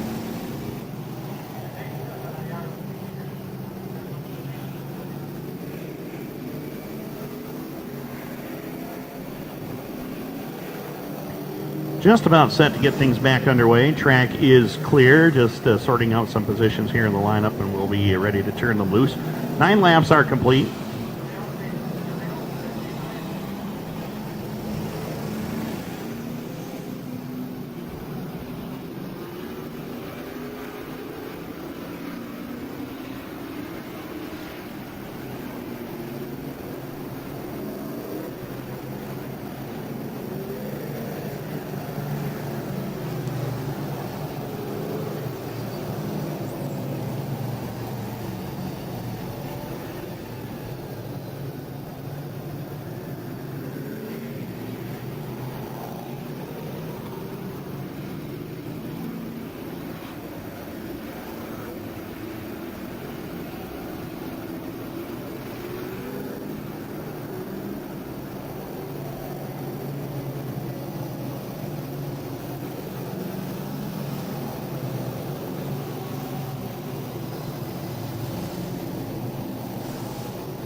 the field has been given the go-ahead to double up, 2 by 2 by 2 by 2. Stefan Lebrun will fire from that outside lane. He has been pretty quick here tonight in the number 6 machine. Lebrun defending Alexandria Home Hardware Pro Stock Track Champion.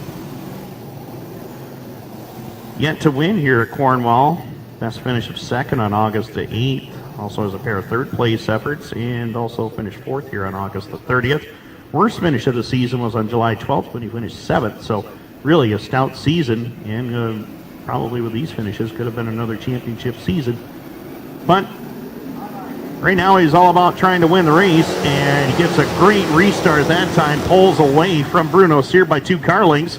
In the meantime, though, that opened the outside lane for Bruno Richard to go to the 2 spot, and he does just that, getting around the 33 of Bruno Cyr. And he's got a good enough race car. He wants to pull even with Lebrun coming down the front stretch for the lead. Lebrun's going to hold it for the moment as they head up into turns 1 and 2 and down the back straightaway. Lebrun keeps that car about a lane above where Bruno Richard is, and that's the difference right there. Lebrun not pinching the car off in the corners as much, and Richard down on the bottom, trying to keep that car nice and straight on the inside, but Lebrun with a little more momentum, about a lane higher, holds the lead. Dave Sagan slides by. Oh, Bruno Cyr's got a problem with the left front. I believe it's now it's definitely flat as the 07 of Robert Larac got into the left front on the way by. Yellow lights are back on with 11 complete.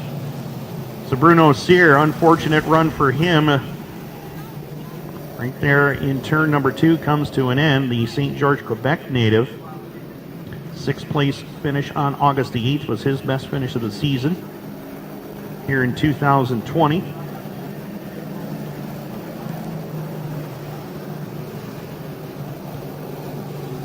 Checking out the right front on the 11 of David Sagan, looks like he may have a right front tire that is going soft on him. To keep our eye on it when he comes back around this time. We see him wiggling the car back and forth there on 360nitro.tv. We'll check it again when he comes by. Keeping an eye on it here as he comes down the front straightaway. And it is definitely soft, so David Sagan headed towards pit road. He is going to have to head to pit road to get that fixed. So Dave Sagan being instructed on the one-way radio to go by Stefan Lebrun and head towards the pit lane. Another tire issue for one of the top contenders in this field.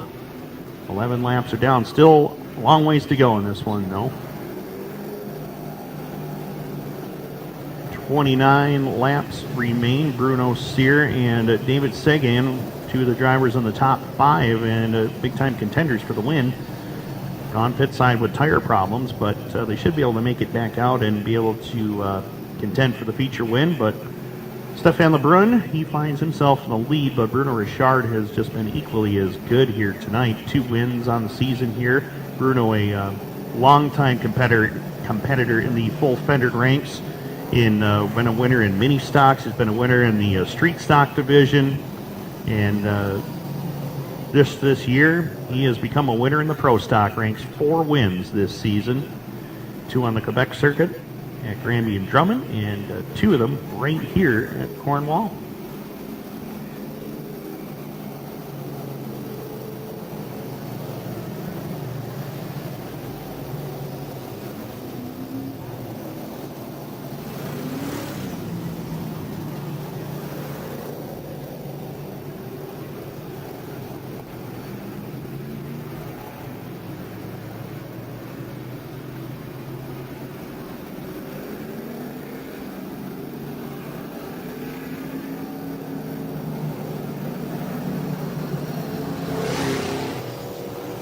You know, if you turn your microphone on, Timothy, it works a whole lot better. There we go. We got it figured out now. White flag is in the air next time by as Bruno Cyr has made his way back out in the number 33. Dave Sagan, we thought he just had a flat right front tire, but he has not made it out as of yet. And here he comes now. So Dave Sagan, 2 of the top contenders there, Bruno Cyr, Dave Sagan, back on the speedway. As we are ready to go racing, 11 laps are complete, 29 left to go in this 40-lap contest for the Pro Street Stocks. Final event of the season in 2020 for the Alexandria Home Hardware Pro Stocks. Green lights set to come on this time. It's Stefan Lebrun, the race leader. Bruno Richard is strong as ever right there in position number 2. We are green.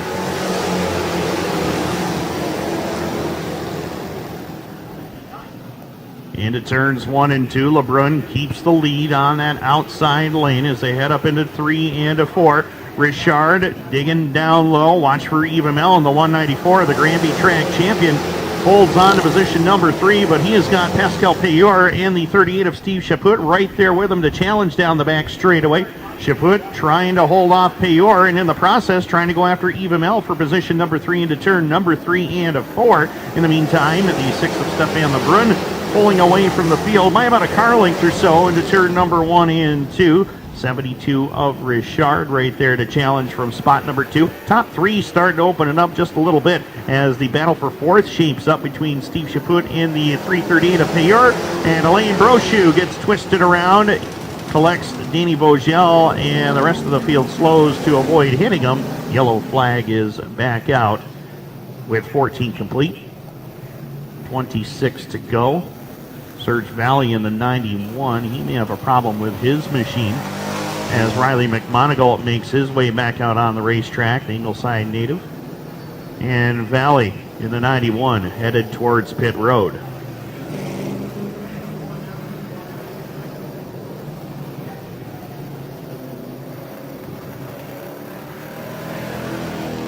Big weekend of racing here in Cornwall, and we are just getting started. Night number 1 here with the Fall Showdown Weekend.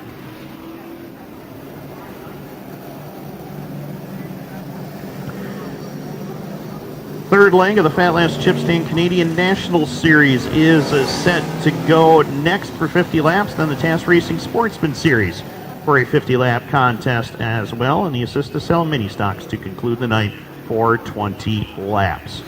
We are set to go. 14 down, 26 to go. Jason Aikman's going to look the field over at the wired audio sign in turn number 4. We're green. Once again, the battle between Lebrun and Richard shaping up, and it's going to be interrupted as Pascal Payor goes to the 2 spot. He's looking to get the lead right now from Stefan Lebrun. Pascal Payor on the top side is flying around this speedway. Holds on to the number 2 spot, but he has found something on the top side that nobody has been able to find, and he rockets to the top side, trying to take over the lead in turn number 3. Got a better run off the outside lane, and Danny Vogel loops it around in turns 3 and 4. Nobody gets into him. Yellow lights back on at lap 16.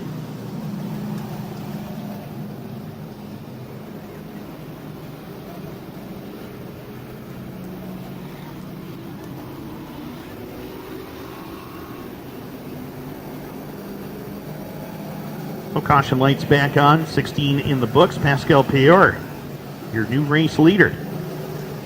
Stefan Lebrun got surprised by that, I'm sure. As the 72 of Bruno Richard, 194 of Eva Mel, the Granby track champion in the Pro Stock ranks for 2020.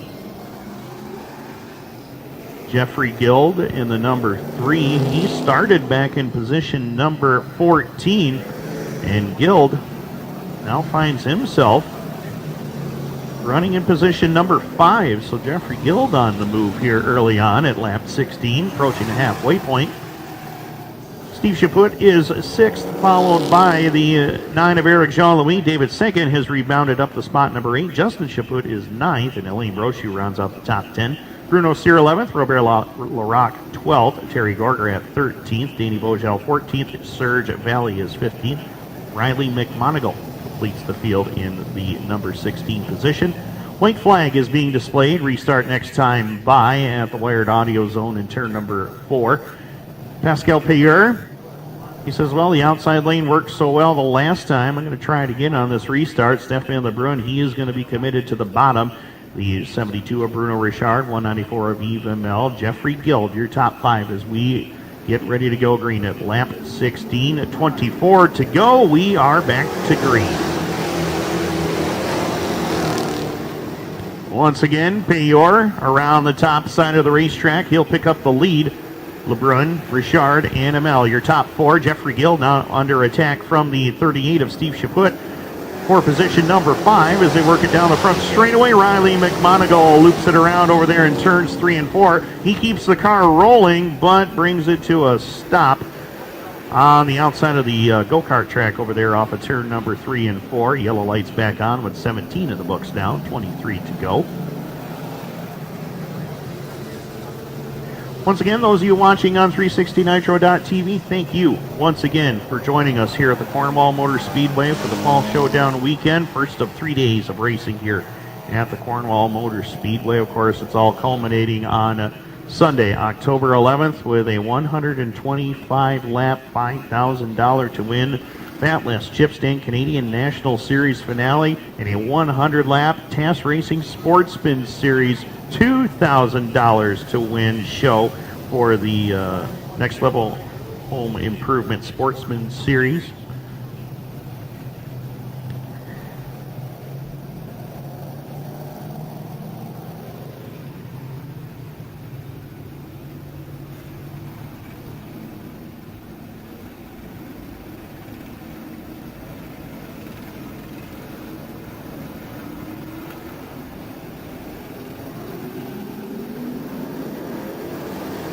Green off of turn number 4.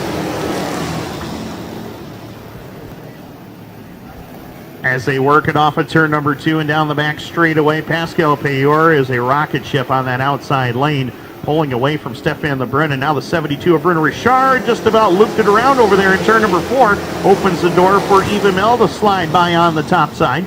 As they work it in turns 1 and 2 and down the back straightaway. Pascal Payor is in a league of his own right now, working an extreme outside lane. LeBrun, Amel, Richard battles for second, third, and fourth. Jeffrey Gill, very impressive run, holding on to 5th, but now he's got Steve Chaput right there with him to challenge. And, well, Dave Sagan on the inside lane. Dave sneaking up on the bottom, trying to pick up some spots here. And Dave Sagan has got a quick race car as well. 20 down, 20 to go. They're all chasing Pascal Payor into turn number 1 and 2. Payor working the top side of the speedway. In the meantime, Stefan LeBrun's got the freight train around the bottom, but he's got Eva Mel working his back bumper. The 72 of Richard back there for spot number 4. And how about this run by David Sege up to position number 5? He restarted at the tail of the field after a tire change as they work in turns 1 and 2 and down the backstretch.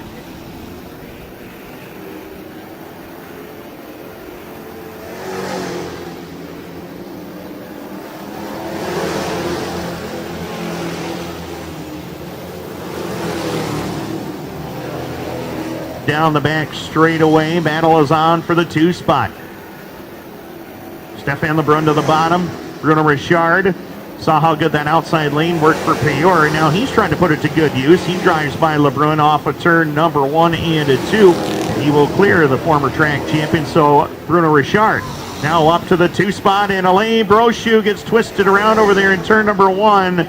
Yellow lights are on. Serge Valley involved in that one once again.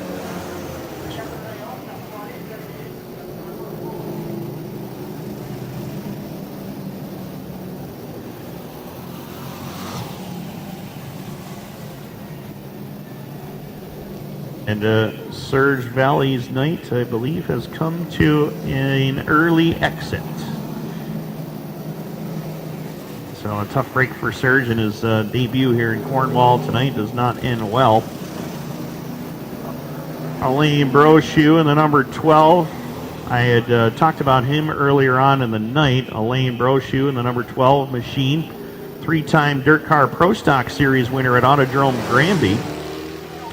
So when the Dirt Car Pro Stock Series comes to town in all these big races, Alain Brochu comes to the forefront, but right now I'm having some struggles in this featured go. 26 remain. Pascal Payor, the race leader. Bruno Richard is second. He'll restart from the bottom. The 6 of Stefan LeBrun, 194 of Eva Mel, and Dave Sagan. What a run through the field. This caution is exactly what he needed to be within striking distance of the top 4 drivers at the moment, as Payor and the 72 of Richard will lead him back to green. Dior, he is not giving up that outside lane. He's going to stick with it as they go green at the Wired Audio Fire Zone in turn number 4. We are back underway. Dior to the top. Bruno Richard trying to throw the slider. Does just that off of turn 2. Dior, the crossover move into turn number 3. We'll watch and see if he does the same thing in turn number 4. Oh my, a slider by Dior. Takes over the lead again in turn number 4. What a move by the 338 of Pascal Payard to pick up the lead. Down the back stretch they go. 2-car length advantage now over Bruno Richard into turn number 3. Meanwhile, Eva Mel, he sees that high side lane working. He's going to try it upstairs. He goes around the 6 of LeBrun to pick up third. David Sega, he's going to stick with that bottom lane. He's running about a groove lower than Stefan LeBrun is, and he's actually getting a better run down the back straightaway. We'll see if he can close in on the top 3 drivers should he clear LeBrun through turns 3 and 4. Not going to happen this time as we work lap 27. 13 laps to go. Pascal Payeur, the race leader, he's trying to check out on the field once again, just like he did under that recent green flag run. Bruno Richard, though, keeping pace with him. 2-car length advantage off of turn number 4 and across the line.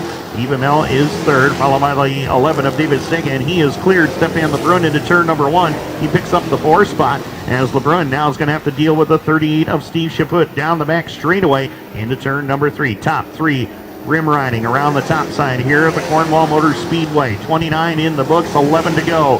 Steve Chaput, Pascal Payeur trying to end the season on a high note with a victory as they head up into 3 and 4. 10 laps left to go for Pascal Payeur, trying to go back-to-back here in the Alexandria Home Hardware Pro Stock Division.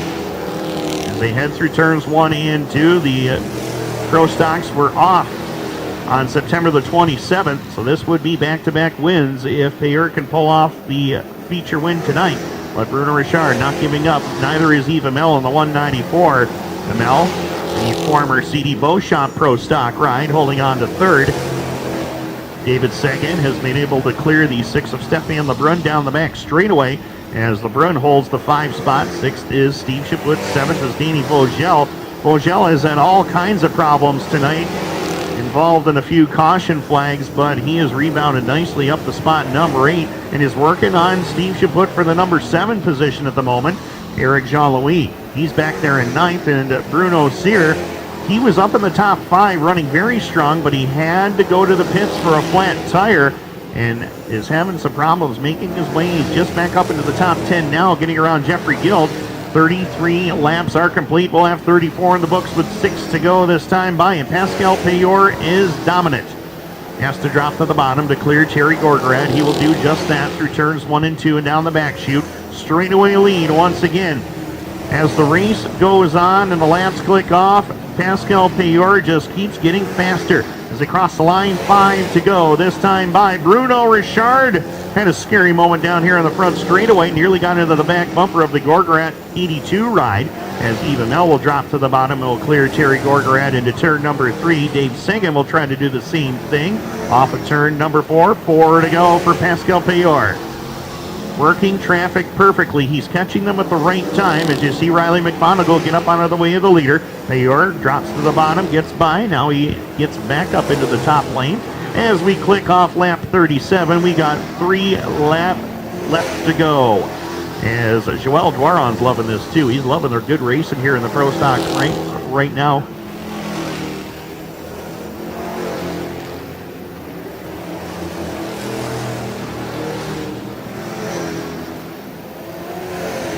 Two to go for Pascal Payeur as he makes his way down the back straightaway. Dominant performance here in the Alexandria Home Hardware Pro Stocks. White flag in the air this time around for Pascal Payeur. Looking for his 2nd straight win here at the Cornwall Motor Speedway. The Thetford Mines, Quebec native. Brings it down the back stretch. He's got a lane brochure right there in front of him. It won't matter. He's got a straightaway on Bruno Richard. 2 in a row. Closes the season with a win. Pascal Payeur gets it done in Cornwall. 2nd will go to Bruno Richard. Eva Mel, Dave Sagan up for 4th, and Stefan LeBrun will cross in position number 5. Ladies and gentlemen, the first feature of the Fall Showdown Weekend is complete, and Pascal Payor puts his name on the list of winners here this weekend. So great run for the 338. He comes home the winner. Payor in victory lane 2 in a row here at Cornwall. Bruno Richard second, Eva Mel, Dave Sagan, Stefan Lebrun the top 5, Danny Vogel, Steve Chaffoot, Eric Jean-Louis, Bruno Cyr, and Robert Larac the top 10. 11th is Jeffrey Guild. He slid back through the field in the last few laps of that one, coming home 11th. Justin Chipwood 12th. Elaine Brochu, Terry Gorgarat, Riley McMonagle, and Serge Valley, your finishing order. So, ladies and gentlemen, that does it as the Pro Stocks are complete for 2020. I want to thank all the drivers who supported this division all season long. And Pascal Payor, I'm pretty sure he would like to keep racing.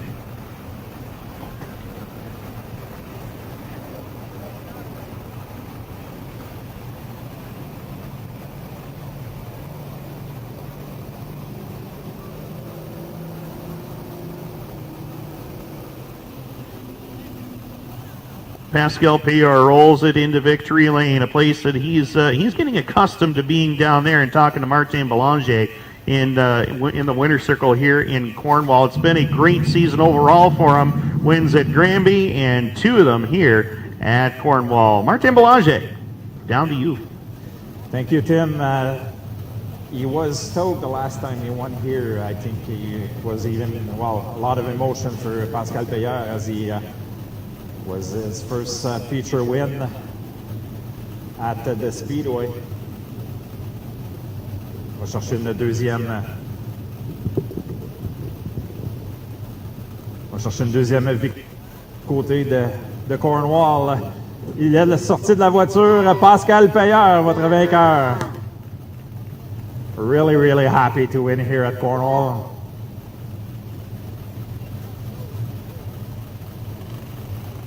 Allez prendre quelques mots. Pascal, premièrement, un petit prix ici d'artiste en résidence, un petit peu de votre collègue. Toute une finale, on est parti 11e dans cette finale-là, on a réussi. Là, on a trouvé quelque chose à l'extérieur de cette piste-là, là, ça a fonctionné. Puis on a vu la dernière relance avec Bruno Richard, là, que vous avez fait des slide move, puis tu as réussi à rester premier. Ouais, je savais que j'avais un bon auto toute la soirée, mais on dirait que la méchance était avec moi, tu sais, en qualif, puis tout, ça a vraiment mal été, c'est pour ça que j'ai parti loin. Puis, mais tu sais, j'ai pas arrêté d'y croire, on a travaillé après l'auto pour leur préparer pour la finale, puis on savait, avant de venir ici, qu'on avait vraiment un bon char.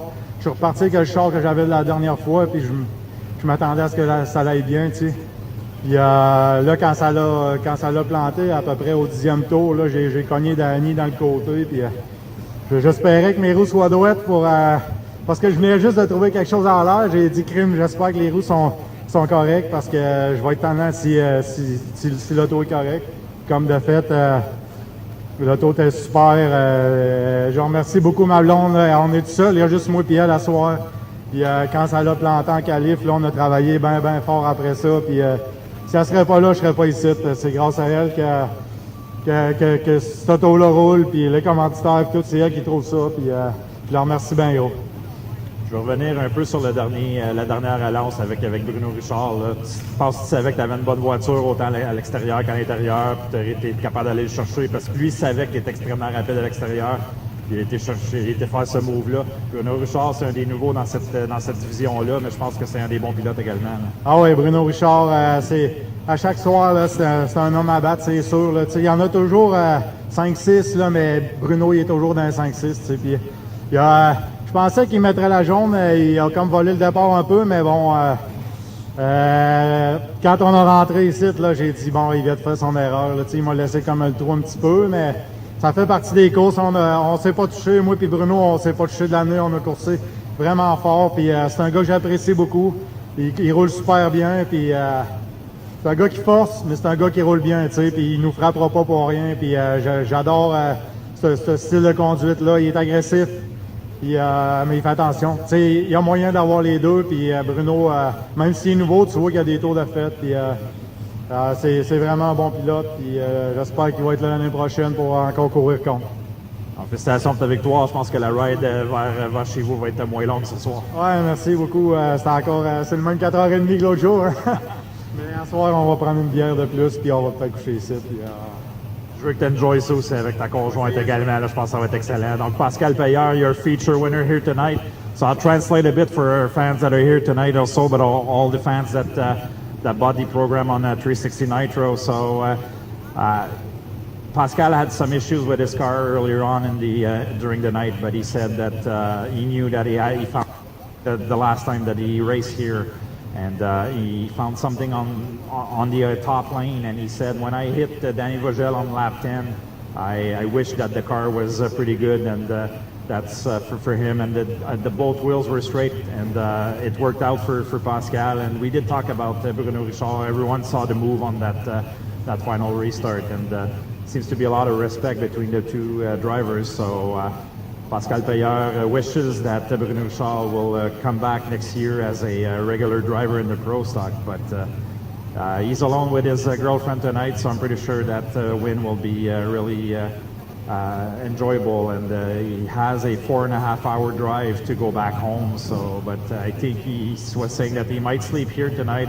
drink a few beers, and enjoy his win. So, Pascal Payeur, your feature winner here in the Pro Stock, as we're getting ready for the Fatless Chip Stand Canadian and National feature. So, Tim, back up to you.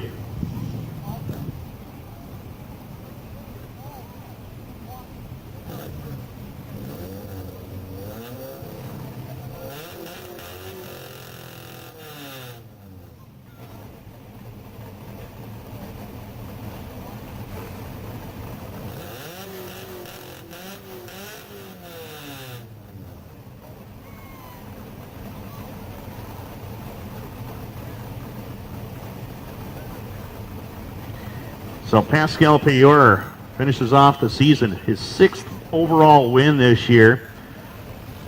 Ties him actually on the Pro Stock win list in 2020. Puts him 4th overall on that list. Ties him with Chad Jessio, who has wins at Lebanon Valley, Albany, Saratoga, and Utica, Rome. And Sid Harmer Jr., who's won 6 times at Can-Am this year as well in their Pro Stock class. So Pascal Payeur, a great season in 2020. Well, it is time to go racing with round number 3 of the Fatless Chip Stand Canadian National Series. For the 358 Modifieds, Dalton Slack, by virtue of the pill draw in the pit area, he goes from the pole in the 3RS. Luke Whitaker joins him in the 38 alongside. Row 2, it's Kyle Dingwall, 66 with the 85 with Tyler Givaud. Row 3, Steve Bernard in the 54, the 1 of David Hebert. Row 4, it is Ryan Arbuthnot in the 70 with a 66 of Kerry Trans. Row 5, Corey Wheeler in the 47 with a 21 of Jan Bussier. Row number 6, J.F. Corbo and Gary Lindberg. Row 7, Steve Bernier in the 25, Joey Lannister in the 23. Row 8, Mikel Perron and Austin Wood. Row 9, Brian McDonald, Chris Raby. Row 10, it is Todd Gordon, Mike Stacy. Row number 11, Chris Herbison, Stefan LaFrance. Row 12, Brianna Landisser and Darren Peters. Row 13, Lee Landisser and Jeremy Waugh. Row 14, Kevin Amell, Francois Bellemare. Row 15, it is Louis Jackson Jr., Mario Claire. McKelebrecht will start in position number 31 in the 99 machine. 50 laps, all green flag laps here tonight. As the white flag being displayed, we are going to go green this time, next time by. Dalton Slack, rookie in the modified ranks, trying to upset everybody here tonight, possibly take home his first career win. Luke Whitaker would love to get his first win of the season here at Cornwall in 2020. Kyle Dingwall inside row number 2, Tyler Givaud, Steve Bernard ready to go green. Third leg of the Fatless Chip Stand Canadian National is green.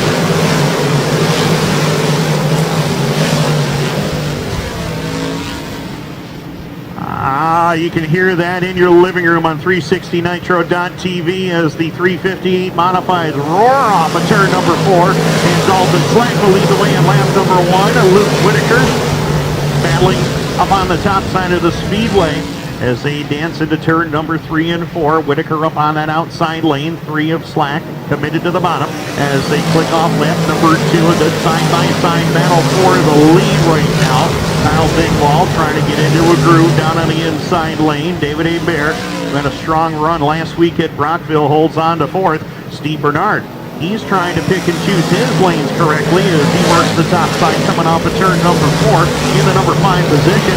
Battle on now for the lead. Oh my, Luke Whitaker gave a little shot to Dalton Slack there, said let's get it going as he works it off of turn number 4. Whitaker flanks it up on the top side as they work lap number 4 in this 50-lap contest. Dalton Slack, well in Ontario, leading away off of turn number 2 and down the back stretch. Whitaker, Dingwall, David Hebert, Steve Bernard, your top 5. Back behind the top 5, good battle going on for position 7 and 8 as series point leader Corey Wheeler in the 47S. Matt List chips in right, trying to fend off 4-time champion Kerry Tarrant. Oh my, Tarrant sails it off the top side of corner number 2, loses 3 spots. He's just inside of the top 10. In the meantime, Dalton Slack is going to lose the lead as Whitaker takes it over in lap number 6. Whitaker, your new race leader, Iroquois native, driving away now into turn number 3 and 4. He's committed to that outside lane. Slack still working the bottom as they click off lap number 7. 43 laps left to go. We'll be approaching traffic in another 5 laps or so as Whitaker takes the King Edward Auto Parts Dirt Outlaw Apparel 38 through the mid portion of turns 3 and 4 and down across the line. Slack still there for second.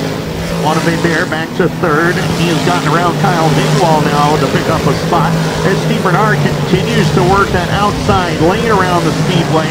The 70 of Ryan Arbethon right there in his tire tracks as they come down off of turn number 4.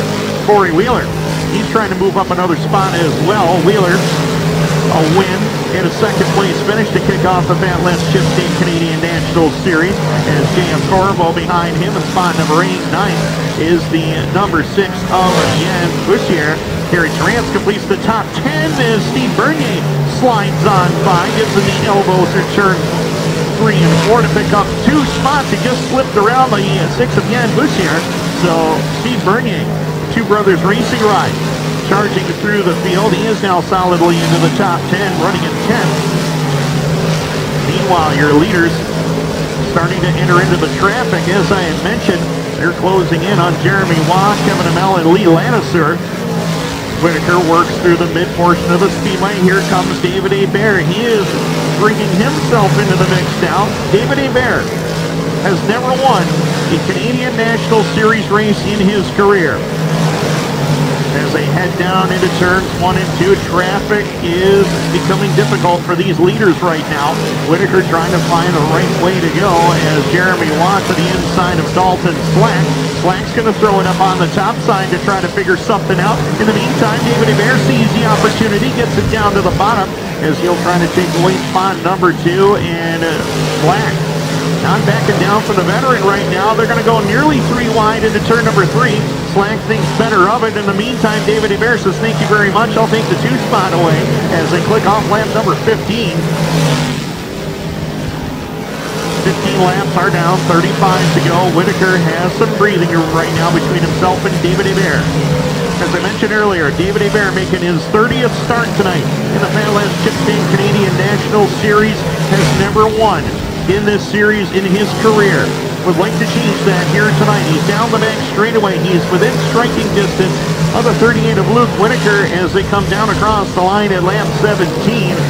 Whitaker, Hebert, and Dalton Slack, your top 3.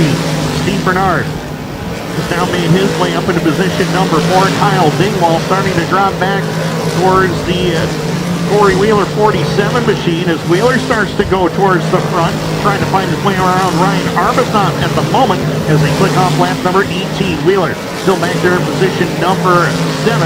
8th is J.M. Corvo, 9th is Steve Bernier, and Jan Bussier completes the top 10. Working laps number 19 at the moment as they come across the line. Your leader, Luke Whitaker, trying to find the way around Lee Lannister to try to put some distance between himself and David Hebert for the time being. In the meantime, Dalton Slack trying to find the way by the 13 of Kevin Amell as Slack working through the mid portion of the speedway. Looks like this racetrack is starting to change just a little bit as it appears to be some rubber being laid down as some of these drivers starting to manipulate their cars around the inside portion of the speedway. None of them really wanting to venture up to the top side at the moment. This is going to make passing extremely difficult with 21 laps complete here. This 50-lap contest, Whitaker in command though. This is going to work out very well for him as David Hebert will have no choice but to wait for a mistake from Whitaker, and that doesn't happen too often as they come across the line. 22 in the books this time by. 28 laps left to go. Can David Hebert find the way around Luke Whitaker? Can Dalton Slack jump into the picture and steal one away? As they exit turn number 4 and across the line, David Hebert is right there to challenge him. St. Damasco-Beck native really wants to win badly in this Canadian National Series. And right now, Dalton Slack, he's not backing down from these two drivers either as he holds the 3 spot off of turn number 4 and across the line, lap number 24 on the scoreboard. It's Whitaker, Hebert, Slack, and Steve Bernard along with Corey Wheeler now up into the top 5. As here comes Dalton Slack to the inside lane. Dalton Slack trying for second around David Hebert. Won't happen that time, though. He'll settle in behind, get back into his rhythm once again. Whitaker trying to thread the needle between Brian McDonald and Lee Ladisser to try to put more distance between himself and David Hebert, but it's not working at the moment. McDonald down on the inside lane. Now Hebert and Whitaker follow each other around McDonald off of turn number 4. Slack's going to have to do the same thing into turns 1 and 2, and Dalton Slack will get by at least for the moment down the back straightaway. He'll clear the 151 of McDonald into turn number 3.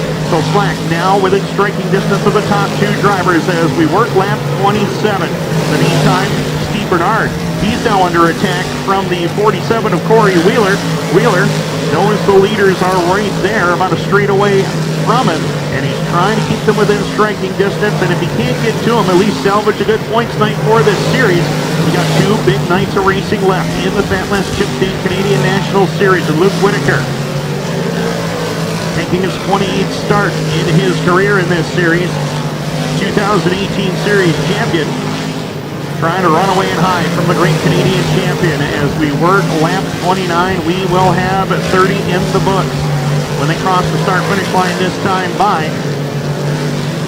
Luke Whitaker trying for his 3rd career series win as they bring it into turns 1 and 2. 20 laps left to go. Francois Bellemare right there in front of him with the 1P of Darren Peters. Right there in front of the 35 of Bellemare as they clear Bellemare down the front straightaway. Hebert trying to find the way by. Dalton Slack still holding on to position number 3. Steve Bernard trapped behind the 13 of Kevin Amell as Corey Wheeler trying to take advantage of that. Into turn number 3, Wheeler dips it down to the low side. Bernard got it wound up through the middle, and he'll hold Wheeler for the time being. In the meantime, behind the top 5, J.F. Corvo has moved up nicely into the field. Corvo started 11th. He is now up into spot number 6. Or 7th is the 25 of Steve Bernier. Kyle Dingwall is slid back to 8th. 9th is Ryan Arbuthnot. Again, Bouchier completes the top 10. As we work in lap 34, we'll have 16 left to go. This time by Luke Whitaker, Iroquois, Ontario, has ran a perfect race here tonight as they work it down the back straightaway. The 38 of Whitaker in control. David Hebert in the number 1 machine. Holding on to position number 2. The 3rd place running Dalton Slack is about a straightaway behind the top 2 at the moment. And then you got to go back another straightaway to the 54 of Steve Bernard. Carrie Turan's problems on the back straightaway heading into turn number 3. Yellow lights are on with 14 laps to go.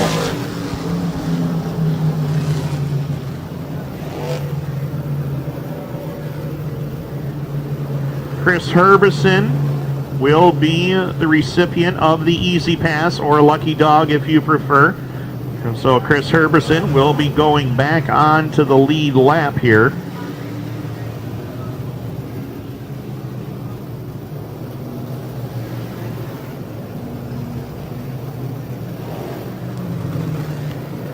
Herbie back in position number 21. So Kerry Turantz, what a record he has had here at the Cornwall Motor Speedway, and what a record he has had here in the Fatlands Chipstein Canadian National Series. Just an impressive resume. 34 starts, the all-time leader in that department. He started every race, 2 career wins in this series. All-time leader in top 5s with 18. All-time leader in top 10s with 24. His last win in this series came back on August 31st of 2014, where he won his first 2 career races. He has not won a series race since. So it has been a long time for the Twin Leaf Express to get to victory lane. Won't happen tonight as he heads back to pit road.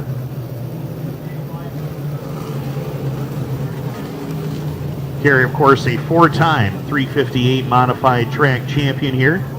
Luke Whitaker in the number 38, making his 28th career start here tonight.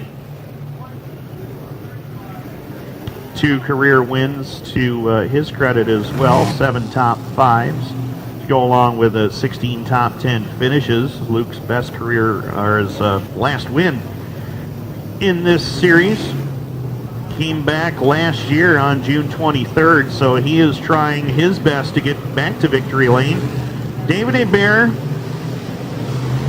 along with a host of others with 30-plus starts, has never won a Canadian National Series race, if you can believe it. 30 starts, his best career finish for the great Canadian champion was second on July 12th, 2015. Hebert 7 top 5s, along with 14 top 10s. He can get it done. Just a question, when will he win that first series race? Luke Whitaker's trying to deny him here as they come back to the line. Green light's back on, and away we go. Whitaker holds court in the lead on the top side. Here comes Steve Bernard. He works around the 3 of Slack. And in the meantime, a Slack under attack from Corey Wheeler. Wheeler trying to put the Fat Last Chip Stand 47 up to the top 3. He's working on Steve Bernard for position number 3, and he will do so. Corey Wheeler on the charge late in the going here. He'll try to clear Steve Bernard down the back chute. Bernard says, no way, I'm going to try it around the top side, and Bernard will... Oh, and Wheeler problems in turn number 4. Stacking the field up over here as the 124 of Stefan LaFrance gets the wall. Corey Wheeler, no fault of his own there. He's slow coming into turn number 4. He tried to get it to the infield, but J.F. Corvo and a host of others did not anticipate that happening. And Corey Wheeler, the point leader in this series, goes down with a problem. And it looks like everybody's going to be able to pull away there for the moment. Kyle Dingwall was also involved. Kyle Dingwall, unfortunately, his string of starts without a win will continue on tonight, making his 32nd Fat Last Chip Stand Canadian National Series start.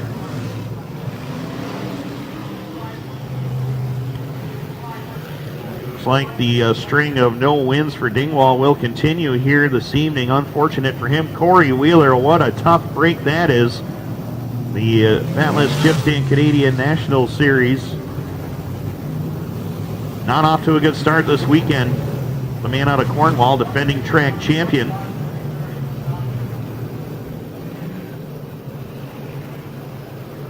Wheeler, of course, 5 top 5 finishes in his career. 12 top 10s as well in 17 starts. So when Wheeler is not winning or running in the top 5, he is making the most of a bad day, finishing in the top 10. Won't get either of that tonight, unfortunately, and the Fat Last Chip Stand 47S pushed back to pit road. Oh my. So this will shake up things as far as the standings go. Now this is going to bring the 25 of Steve Bernier up into the top 5 for the first time tonight. Dalton Slack, what a run tonight he has had. He's up into position number 5 as the 6 of Jan Bussiere is in position number 6. 7th is the 37 of Gary Lindberg. He's just been kind of quietly moving through this field. Gary started back in position number 12, and now he finds himself up into spot number 7. Chris Raby, he started 18th. He's now up to 8th. Brianna Ladisor, how about that run for her? She's now up to 9th. Brianna started 23rd tonight, so she has moved through the field quickly. Tyler Javogue, well, he's gone the other direction. He started 4th, and he has dropped back to the number 10 spot. This is all unofficial right now. 38 laps complete, 12 more to go. Coming up after this, we have got 50 laps for the TAS Racing Sportsman Series. Round number 3 for the TAS Racing Sportsman Series will be coming to the line after this one. The drivers are lining up in the staging area as we speak. 30 in total tonight. 41 TAS Racing Sportsman drivers trying to qualify tonight. Billy Cook got the final transfer spot in position number 30. So we're going to double the field up one more time. 38 down, 12 to go. Can Luke Whitaker be stopped? David Hebert, as I mentioned earlier, still looking for career win number 1 in the Fat Less Chip Stand Canadian National Series. Steve Bernard has a win in this series as well. And Corey Wheeler is back on the racetrack, so we'll see what he can do here, trying to salvage points. Green lights back on, and away we go. And David Hebert got the jump on Luke Whitaker, into turns 1 and 2. Hebert digging down low. Whitaker trying to deny him as they head up into 3 and 4. Down off of turn number 4. David Hebert, Luke Whitaker side by side for the lead. Whitaker will take it back. Steve Bernier now has jumped to the 3 spot as they head through 1 and 2 and down the back chute. Hebert might have a quicker race car than Whitaker into turn number 3 and 4. Hebert flanks that car through the middle of the racetrack. Whitaker keeping it down on the bottom as they have the 25 of Steve Bernier right there with him to challenge from 3rd. Dalton Slack is back to 4th. Steve Bernier now into 5th. Gary Lindbergh now up into position number 6. Contenders aplenty here in the late stages of this one as we cross the line. 9 to go for Luke Whitaker. Through turns 1 and 2. David Hebert trying to mount a challenge that time on the restart. Could not quite get it done. Dalton Slack, he's trying to move in on Steve Bernier to try to get the 3 spot back as they come across the line. 8 to go for Whitaker. Trying to nail down yet another win in the Fat Last Chip Stand Canadian National Series. Into turn number 3. He's got 2 car links on David Hebert. 25 of Bernier goes up the racetrack. Here comes Dalton Slack to the bottom, trying to find a way by the 25 of Bernier. Through turns 1 and 2. Can't quite get it done as Luke Whitaker is pulling away from the field. Now David Hebert is in jeopardy of losing 2nd. Steve Bernier right there digging at the heels of David Hebert as they come across the line one more time with 6 to go. Behind the top 4, good battle going on between Gary Lindbergh and Steve Bernier. Lindbergh and Bernier were at each other pretty hard there in turns 3 and 4, but Bernier was able to pull, or Bernard rather, was able to pull away. Down across the line, 5 to go for Luke Whitaker. Since that restart, Whitaker has been able to draw away from Hebert by about a half a car length every lap, and right now David Hebert driving the wheels off that machine, trying to catch Whitaker. Still in search of that first ever series win. Into turns 1 and 2, field single file formation around the mid portion of the racetrack. Luke Whitaker, David Hebert, Steve Bernier, your top 3. Dalton Slack, Steve Bernard, your top 5. 3 to go. Luke Whitaker trying to hold on, get his 3rd career win and go into a tie with Chris Raby and Stefan LaFrance on the all-time win list. Into turn number 3 and 4. Across the line, a white flag, or 2 to go this time by for Whitaker, 2 to go. As the one of Hebert trying to salvage 2nd place right now as Steve Bernier is all over him trying to get by. White flag in the air for Luke Whitaker. He crosses the line. Whitaker about half a straightaway lead over the one of David Hebert, the Iroquois Ontario native, looking to get back to victory lane. And ladies and gentlemen, the 3rd leg of the Fat Last Chip Stand Canadian Nationals belongs to Luke Whitaker of Iroquois. 2nd will be David Hebert. Steve Bernier, Dalton Slack, his best career finish of 4th, and Steve Bernard will cross at position number 5. Ladies and gentlemen, that wraps it up. The Fat Last Chip Stand Canadian National Series round number 3 is complete.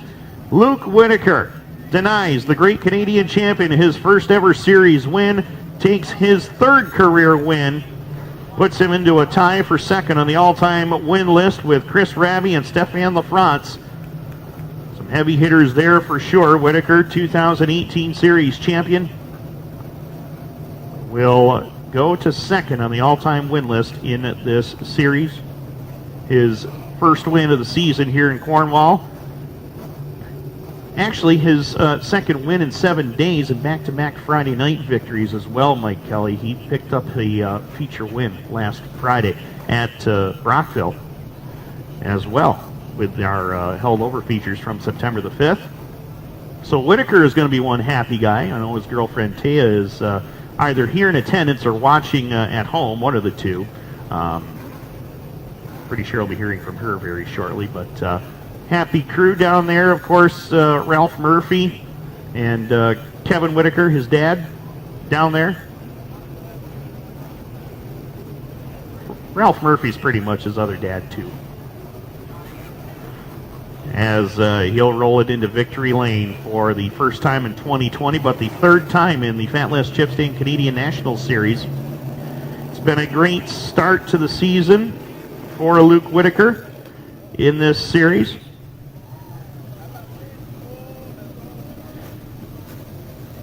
In 2020, Whitaker, pair of top 10 finishes to start, but he's in victory lane. King Edward Auto Parts, Dirt Outlaw Apparel, number 38. Gets the win, his third series win, Martin Belanger, and he is with you.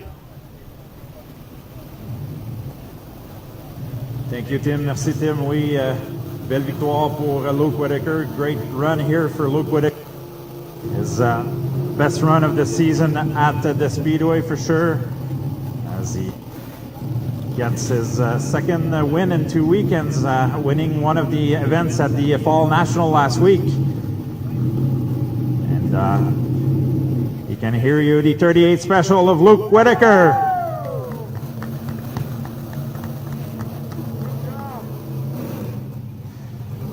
Congratulations, Luke.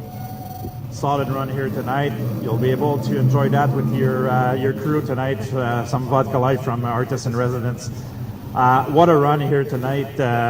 Perfect car, perfect run. David Hébert tried really hard to pass you, but that didn't work, and quite a finish for you here at the Speedway. Yeah, the car was really good, and we've just been struggling at the start of the nights, and every time we have to start farther back in the field, it's always tough to pass all those guys that are on their game. And a lot of these guys race a lot more races than I do, so to get out here and put a win down is great. So, and I got to thank all my crew so much. We've just been busting our backs the last few weeks, just trying to get this car 100%, and we've been in the shop basically every night and made it our second job. Some are our primary jobs, really. And I just can't thank them all enough, and my sponsors this year just for hanging on most of the season. I can't complain about the car being good at the end of the season. You always want to get those wins, but it would have been nice to start off the season with a car that was this balanced. There's two more races over the weekend, so a big confidence booster coming into this big event on Sunday with 5,000 to win. Oh yeah, for sure. I can't wait really to the next races. Driving this car is a pleasure, and to give it our all the last weekend here before racing finishes up for the season is going to be fun, and we're all going to enjoy ourselves, I'm sure, as a group and team. And I hope everyone enjoyed the race watching online, and thank you for paying and supporting our sport. All right, so congratulations, Luke, and hopefully we'll talk again this weekend. Thank you very much. So Luke Whitaker, your modified feature winner here tonight. Good run for the young man. On va have a chat with David Hébert. David, félicitations pour ta deuxième. On a tenté beaucoup de choses à essayer de dépasser Luke Whitaker, mais il était très rapide ce soir. Oui, ce soir, il y avait une super de bonne voiture. Moi, j'avais une super de bonne entrée, un petit peu de misère à sortir, puis après le premier jaune, j'avais à voir le pneu comme stylé. Une voiture qui était plus... elle spinait un petit peu plus, mais il y avait une super de bonne voiture, on a une bonne deuxième, puis on est bien contents. Ça donne des bonnes références pour demain et dimanche pour avoir une bonne voiture jusqu'à la fin. La piste semblait un petit peu différente de ce qu'on a vu au cours des dernières semaines ici à Cornwall. Là, ça semblait commencer à avoir un peu de rubber. Là, on a vu, là, tout le monde semblait là, suivre la même ligne au cours des derniers tours, mais comme tu dis, là, je pense que ça va être de prendre des références parce que là, on change un peu, on va commencer un peu plus tôt que les 2 prochains jours, donc on risque d'avoir des conditions pas mal semblables à ce qu'on voit ce soir. Oui, la piste, la 3 et la 4 est venue vraiment sur le rubber, là, du bas aller jusqu'en haut. La 1 et la 2, un petit peu à l'entrée, pas à la sortie. Mais c'est sûr que si 125 tours dimanche, sans ces conditions-là, ça va venir sur le Robert tout le tour. Fait que, on va watcher les pneus. Est-ce qu'on a des commanditaires à remercier? Merci Payet Chevrolet, Carrière Sablière d'Agenais, Coffrage Stéphane Lévesque, Construction Langevin qui sont pas loin d'ici, qui nous supportent pas mal ici. Fait que, je remercie bien gros Fox, Bignell. On a de bonnes performances cette année. Merci. Félicitations pour ta deuxième, David. On va sûrement se reparler ce week-end. Yes. David Hébert finishing second. I'll translate after. I'll go speak to Steve Bernier. Steve, belle troisième ce soir. Là. Je parlais un petit peu, la piste semble prendre du rubber à la fin, mais on a travaillé fort. On est venu chercher une belle troisième.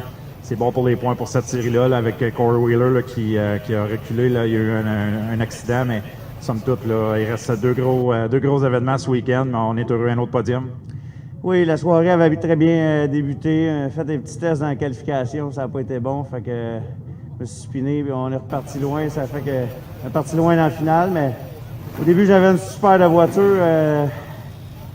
Puis quand j'ai rattrapé le peloton en avant, un moment donné, j'ai pogné de quoi sur la piste, il y a de quoi qui a brisé sur mon auto. Ça a cogné fort, puis après, l'auto était pareil après, mais elle était quand même bonne.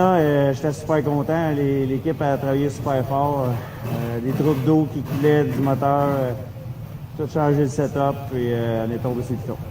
On te voyait justement dans la dernière relance avec David. Là, on t'a vu très agressif à essayer d'aller le dépasser. Là. Malheureusement, c'est sûr que les conditions de piste à la fin, peut-être ça a mal, peut-être pas aidé dans ton cas, mais n'empêche que là, ça a été. On voyait là que tu avais une bonne voiture, puis tu aurais pu possiblement aller dépasser David. Là. Oui, je pense que j'étais un petit peu plus vite que lui, mais il y avait la ligne à avoir. Fait que puis David ne fait pas souvent d'erreurs. Fait que c'est pour ça qu'à un moment donné, je dis on va conserver la troisième. Là. Avec la soirée que j'ai eue, ça va être bien parfait.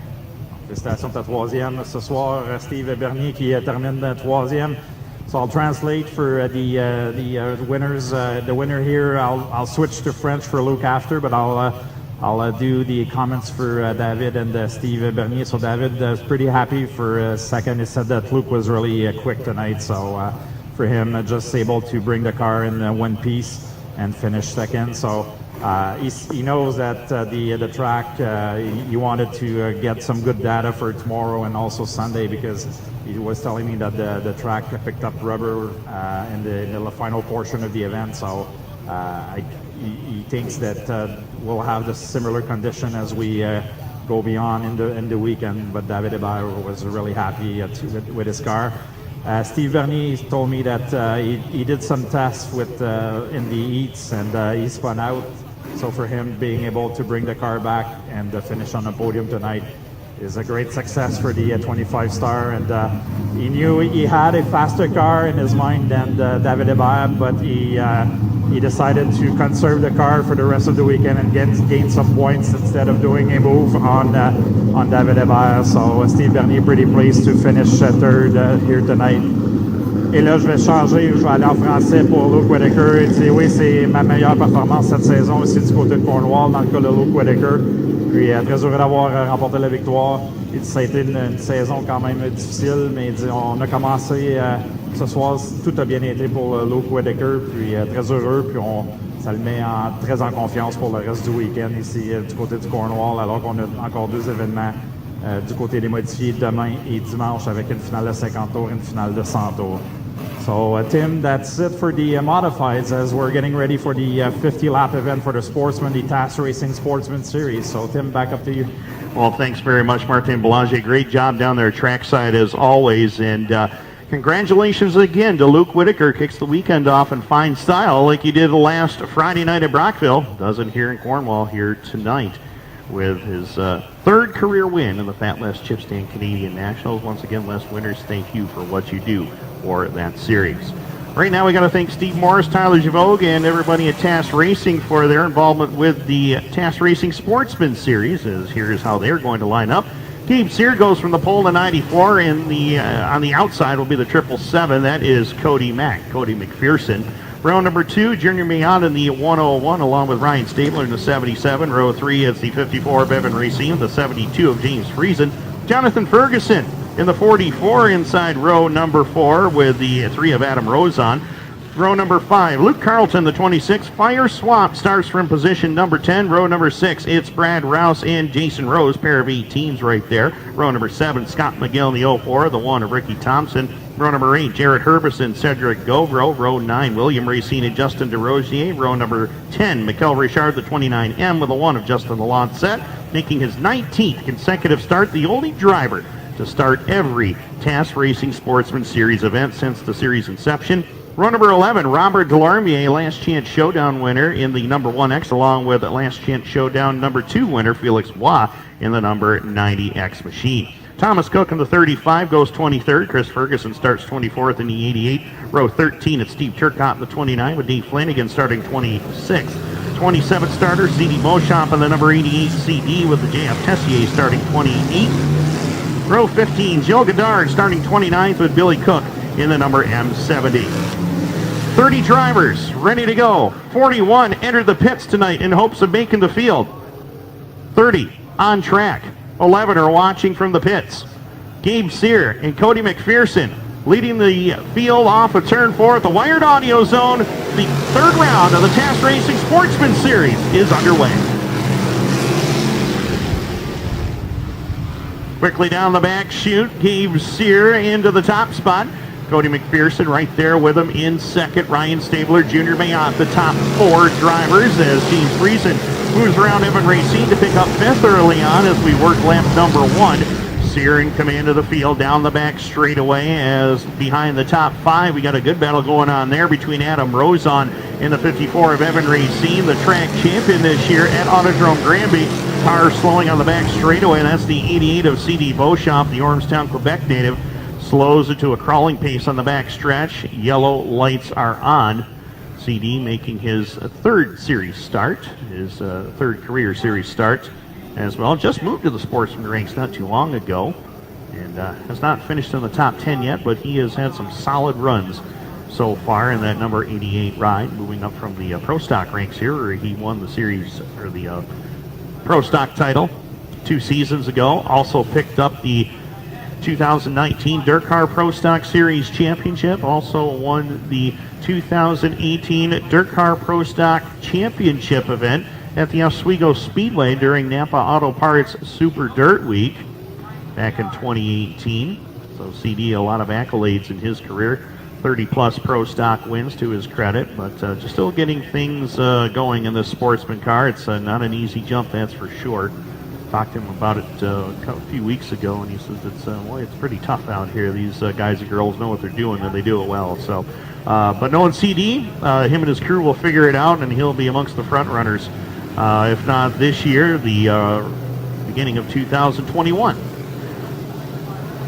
2 laps are complete, 48 to go. Everybody on the lead lap right now. Once again, it's 50 green flag laps. No caution laps will count. We will go white this time, green next time by. There is also a Lucky Dog or Easy Pass that is available. One driver who is the first driver 1 lap down to the leaders will get their lap back. They'll go to the tail of the lead lap cars.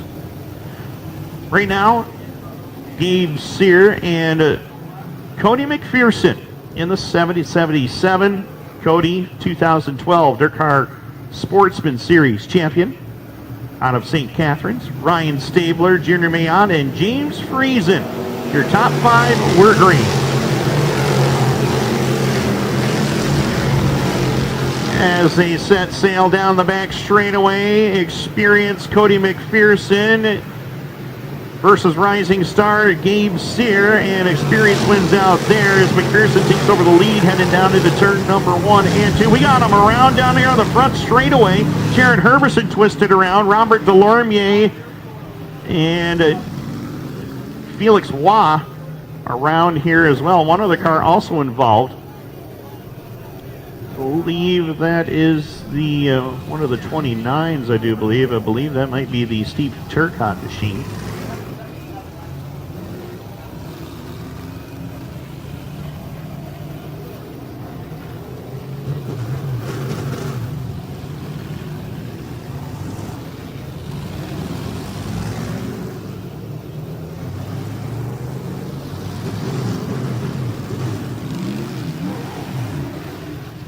So everybody able to back away, and it is the Turcotte number 29 that is also involved. Jared Herbison, he has been running well here at Cornwall as of late. Robert Delormier, Big Race Products, DTC Trucking, Thompson Motorsports Ride.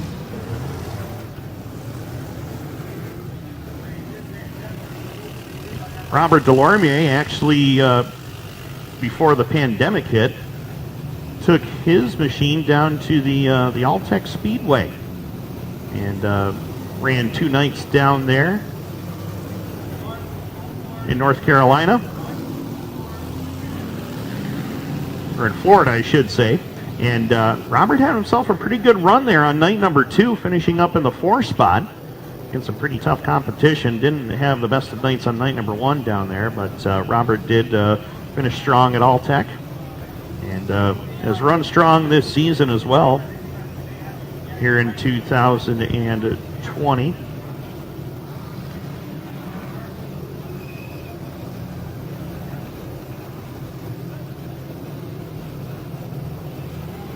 Two wins in the last 3 weeks for Robert out of Akwesasne.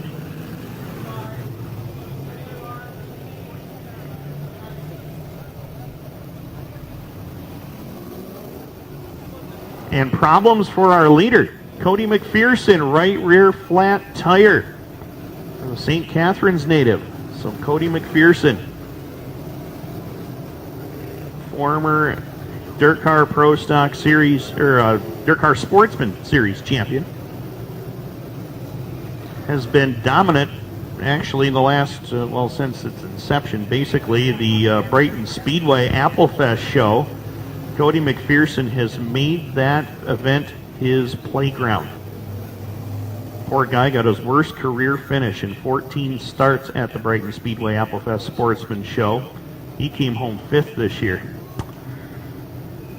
Not bad, well, kind of tough when his last 7 finishes were top 2, including a sweep of the events in 2019. So Cody knows how to get it around Brighton and Merrickville, Ransomville, Humberstone, his home racetracks. But it's going to have a long way to go to come from the back of the field here, but if anybody can get it done, he surely can. Also, one of the other drivers from the St. Catharines area, there's James Michael Friesen back there in spot number 5. We know what he has done. Friesen has competed also in 358 modified competition, and James also stout when we were on the Syracuse Mile back a few years ago. Brad Rouse in the number 18. He is the all-time winningest driver in sportsman competition in dirt car racing. Well over 100 career wins to his credit. Definitely Hall of Fame bound in my opinion, as his sportsman record speaks for itself. 2013 series champion as Cody Mack makes his way back out in the 777. Cody McPherson will join the tail of the field. White flag being displayed this time by. 3 laps are complete. 47 left to go. Still quite a ways to go in this one, as Gabe Sear is the race leader. Ryan Stabler will now make his way to the outside of row number 2. Evan Racine, Junior Mayotte, and James Friesen, the top 5. Set to go back to green. Jason Aikman looks the field over. Field will fire at the wired audio zone. In turn number 4, we are green.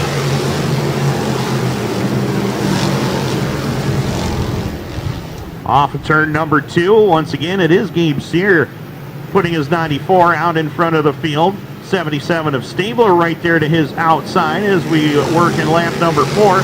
Junior Mayotte has moved into the top 3 once again as he gets around the 54 of Evan Racine. In the meantime, Racine found something on the top shelf. He gets back around James Friesen into turns 3 and 4, and will work on Junior Mayotte. These 2 drivers go at each other weekly, and Autodrome Drummond and Granby on Friday and Saturday nights. In the meantime, though, your leader under attack from the 77 of Ryan Stabler. Top 2 drivers are pulling away from the field, but they're also having their own little battle, and Ryan Stabler to the lead as we click off lap number 6, 44 to go.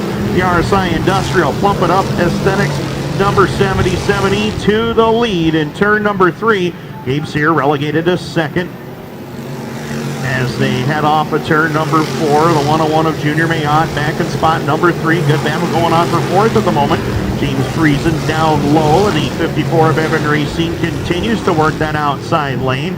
Racine, the Robert Bernard Tire Center 54 ride, holding on to 4th. It's Friesen back there in the 5 spot. 6th is Jonathan Ferguson. He's been kind of quiet tonight out there in the splash wheel drilling ride. Picking his way through the field up to spot number 6. Adam Rose on 7th. Brad Rouse holding on to 8th. 9th is Jason Rose. 10th right now is a battle between a pair of 35s. 35R William Racine trying to hold on to it. Thomas Cook takes it away though.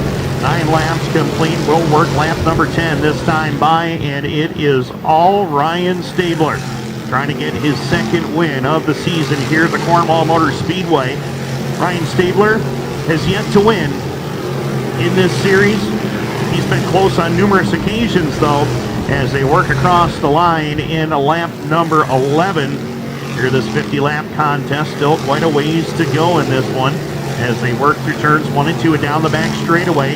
Field starting to stretch out now into a single file formation, at least to Brad Rouse in spot number 7. Adam Rosen is the only other driver that's really stepped up on the line, and he is way out there on that outside lane. You gotta have a good running race car and a little bit of bravery to go way up there like Rosen is, but right now he is losing ground to Brad Rouse, who's content to run around the bottom and is pulling away. Jason Rose started to move in on him as well as we click off lap 13. Battle on for position number 4. It wasn't much of a battle though, as the 72 of James Friesen rolls by the 54 of Evan Racine to go back to 4th. Racine now in danger of losing the 5 spot as Jonathan Ferguson starts to reel in Racine for the number 5 position as we click off lap number 14. We are still 36 laps left to go in this contest. We'll come around to complete lap 15 this time by, and your leader, Ryan Stabler, working around the Felix Swan number 90 machine. 65 of Gilles Godard right there in front of him, about a couple of car lengths in front of him into turn number 3. 94 of Gabe Sear still there for spot number 2 as Junior Mayotte running a consistent race, holding on to position number 3 with Friesen in 4th. Racine holding on to the 5 spot. 6th is Jonathan Ferguson right now. 7th is Brad Rouse. 8th, Adam Rosen. 9th, Jason Rose. Thomas Cook completes the top 10. William Racine, Cedric Govro, Ricky Thompson, Justin Lalancette, Scott McGill 15th. Fire Swamp is 16th. Jared Herbison, Dave Flanagan, Chris Ferguson, Cody McPherson is 20th. Mikel Richard, Robert Delorme, Billy Cook, J.F. Tessier, Steve Turcotte 25th. Joe Godard, Felix Vaughn, Justin DeRosier, Luke Carlton, and C.D. Beauchamp will be credited with a 30th place finish. That's your running order as of lap number 18 at the moment, as your leader working through turns 3 and 4, closing in on Joe Godard to try to put him a lap down. Godard, if he is able to hold on here and we catch a caution, he'll be last car on the lead lap, but Stabler doing all he can to try to run him down as Ryan is the 94 of Gabe Sear rather. Closing in on the race leader, Junior Mayotte now under attack from James Friesen into turn number 4. As Mayotte works around the 90 of Felix Swan down the front straightaway. The 72 of Friesen trying to move in and take the 3 spot away. Evan Racine, I'll tell you what, he is trying something on that outside lane. He knows everybody's single file right now, and he's trying to figure out a way to get to the front. But right now, Jonathan Ferguson using his experience to stay around the bottom of the racetrack. Ferguson knows that inside lane's pretty good. He's going to try to catch Racine down the back straightaway. In the meantime, your race leader has about 2 car lengths to deal with now over the 94 of Gabe Sear. Sear holding on to second, trying to close in on the race leader. Junior Mayotte, James Friesen right there is behind them. They're splitting the difference between themselves and the 90 of Felix Waugh. Ferguson and Evan Racine going at it once again. Off of turn number 4 and across the line. 23 laps are in the books. And Stabler trying to pick his way through the traffic. He's got Mikel Richard just in front of him as that's the 29T of Steve Turcotte. Turcotte in danger of going a lap down as Godard is still trying to find the way around J.F. Tessier. Godard still trying to hold on and stay on the lead lap here. Stabler moving by, or at least trying to, on the Turcotte number 29T as they come down the front straightaway. 25 down, 25 to go. Ryan Stabler has been the driver to beat.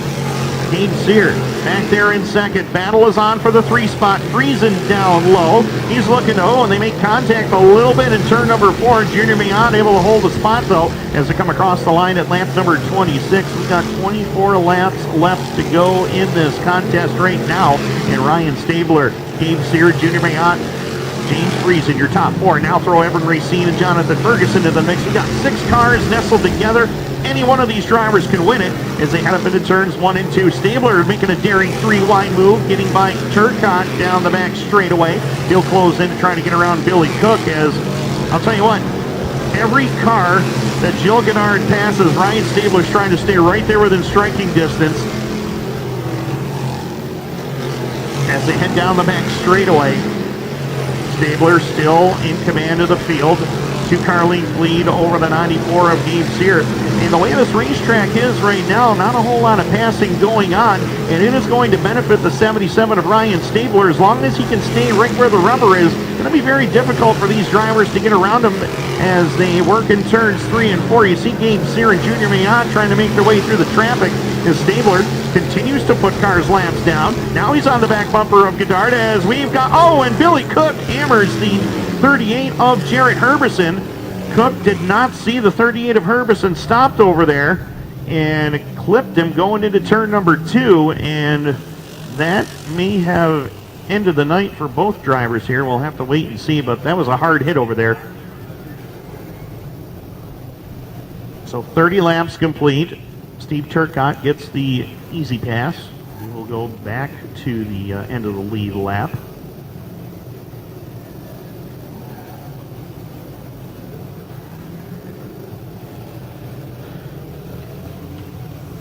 And Papa Gilles still on the lead lap, hanging on in position number, where is Gilles running here tonight? 22nd spot, still on the lead lap.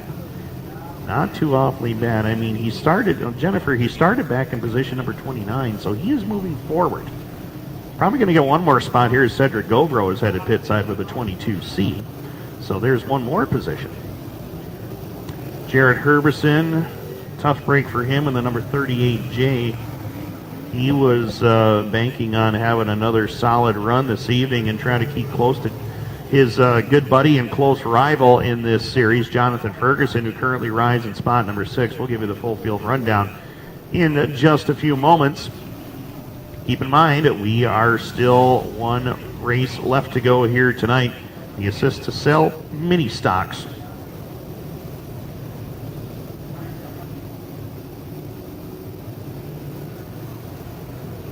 The assist to sell mini stocks will be rolling trackside for their 20-lap feature go as one driver making their way back out onto the speedway.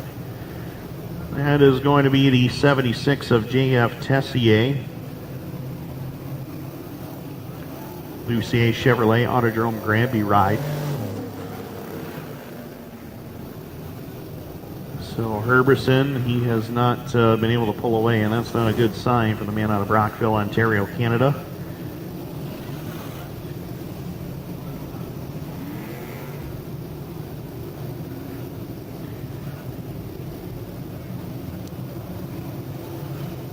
Jared is able to pull away over there, so that is definitely a good sign, and he is wiggling the car back and forth, trying to see if everything is okay over there with the Herbison Tree Service.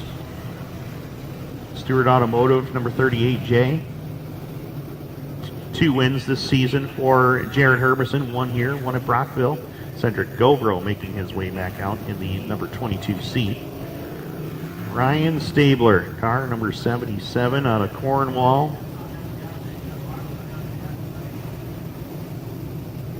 16 career starts coming into tonight. This is his 17th try in the race for the the TAS Racing Sportsman Series. His best career finish in this series has been second on 2 occasions. The most recent was May 19th of 2019. Ryan, 4 top 5 finishes and 11 top 10s in his career. His 17th start in this series. Would love to get win number 1. Gabe Sear alongside of him in row number 1. Gabe Sear has never won. He's got 2 top 5 finishes, though. Gabriel Sear's best finish was second here on September 27th, the last race we had. So, pair of drivers at the front would like to get to victory lane. Junior Mayotte, James Friesen, Evan Racine, top 5 but never won a series race. We're back to green. And Sear with the momentum on the top side, and Gabriel Sear the race leader. We got cars around in turn number 2. William Racine goes around. Everybody scatters as looks like we got Steve Turcotte and Mikkel Richard both involved over there as well. Looks like Godard's got big problems there. The left rear looks like the sheet metal is hanging off the side of that machine. And Chris Ferguson and Jarrett Herbison also involved once again. In turn number 2, yellow lights are on, 31 in the books. So drivers being told to make their way back around to the front straightaway, and they will come to a complete stop. Felix Waugh in the number 90, the Napierville, Quebec native. He will be the recipient of the Easy Pass. He will not have to go around the field, though, as he is at the tail of this field right now. So field coming to a stop, as we had documented. Gabe Sear picked up his best career finish on September 27th in this series, coming home in second. Ryan Stabler, 2 second-place finishes in his career in this series. One on August 5th of 2018, and the last one coming May 19th of last year. So Ryan would like to change that, and Jared Herbison out of the car over there in turn number 2. Not a good night. A man out of Brockville who was looking to maintain pace with good friend Jonathan Ferguson. There he is over there on the back straightaway, walking away in frustration, obviously. Chris Ferguson getting towed away, and William Racine also involved. William picked up the 2020 Autodrome Drummond Track Championship this year in the Sportsman division. Also at Drummond this year, should point out, Matthew Desjardins, his second track championship with the St. Sauveur Racing team. So congratulations to Matthew Desjardins on a stellar year at Drummond, picking up the track title. Chris Ferguson, well, the last 2 weeks have not been kind to the man out of Chesterville, Ontario. He took his own ride, his own number 08 machine to Brockville, and we're just barely into hot laps, and barely went down the back straightaway, and the motor expired on him, so it ended his weekend rather prematurely. They wanted to save this 88 car for the weekend here in Cornwall, and this is definitely not a good start for their night. Those of you watching live on 360nitro.tv, we are glad you could join us. Night number 1 of the Fall Showdown here at the Cornwall Motor Speedway. First of 3 consecutive days of racing. I love it. As the checking out what's going on over at the Can-Am Speedway with the Oktoberfest show, the Bicknell Racing Products 358 Modified feature is about ready to get underway. Last night, Jimmy Phelps smoked them all in both Big Block and 358, taking the J&B Installations HBR Racing 98H to victory lane.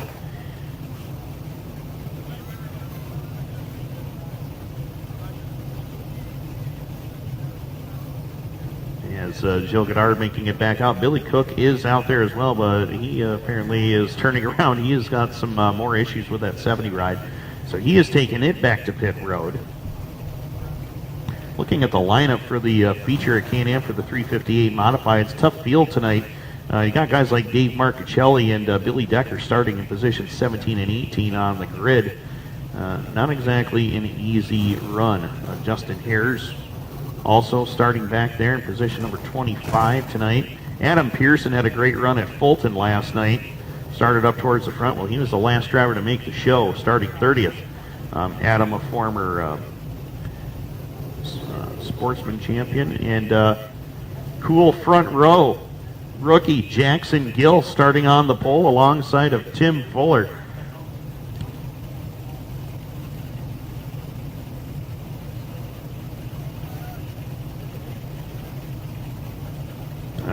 Jackson Gill starting on the pole at Can-Am. Tim Fuller alongside. Then it's Michael Maresco, who won the 2020 track championship there at Can-Am, along with Anthony Perego, who won the opening Oktoberfest race at the Albany-Saratoga Speedway on Tuesday night. Rain got the show at Utica Rome Wednesday.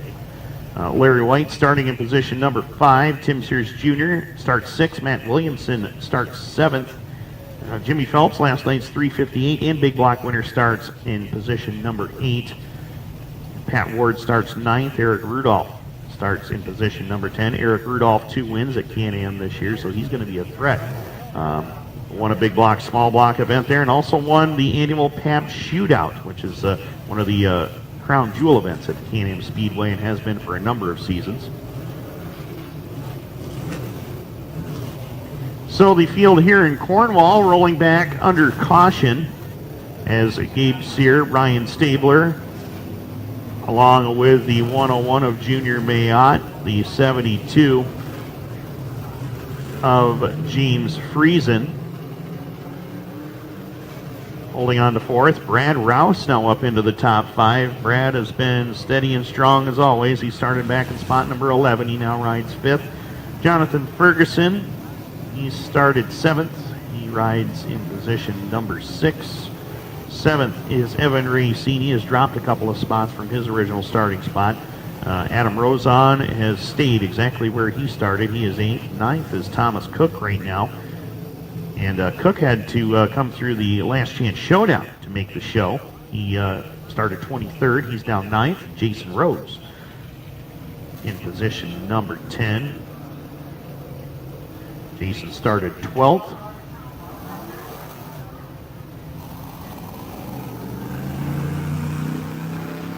Chris Ferguson able to make it back out in the number 88.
Green lights are back on. Gabriel Sear once again picking up where he left off on that last green flag run. He's got the lead.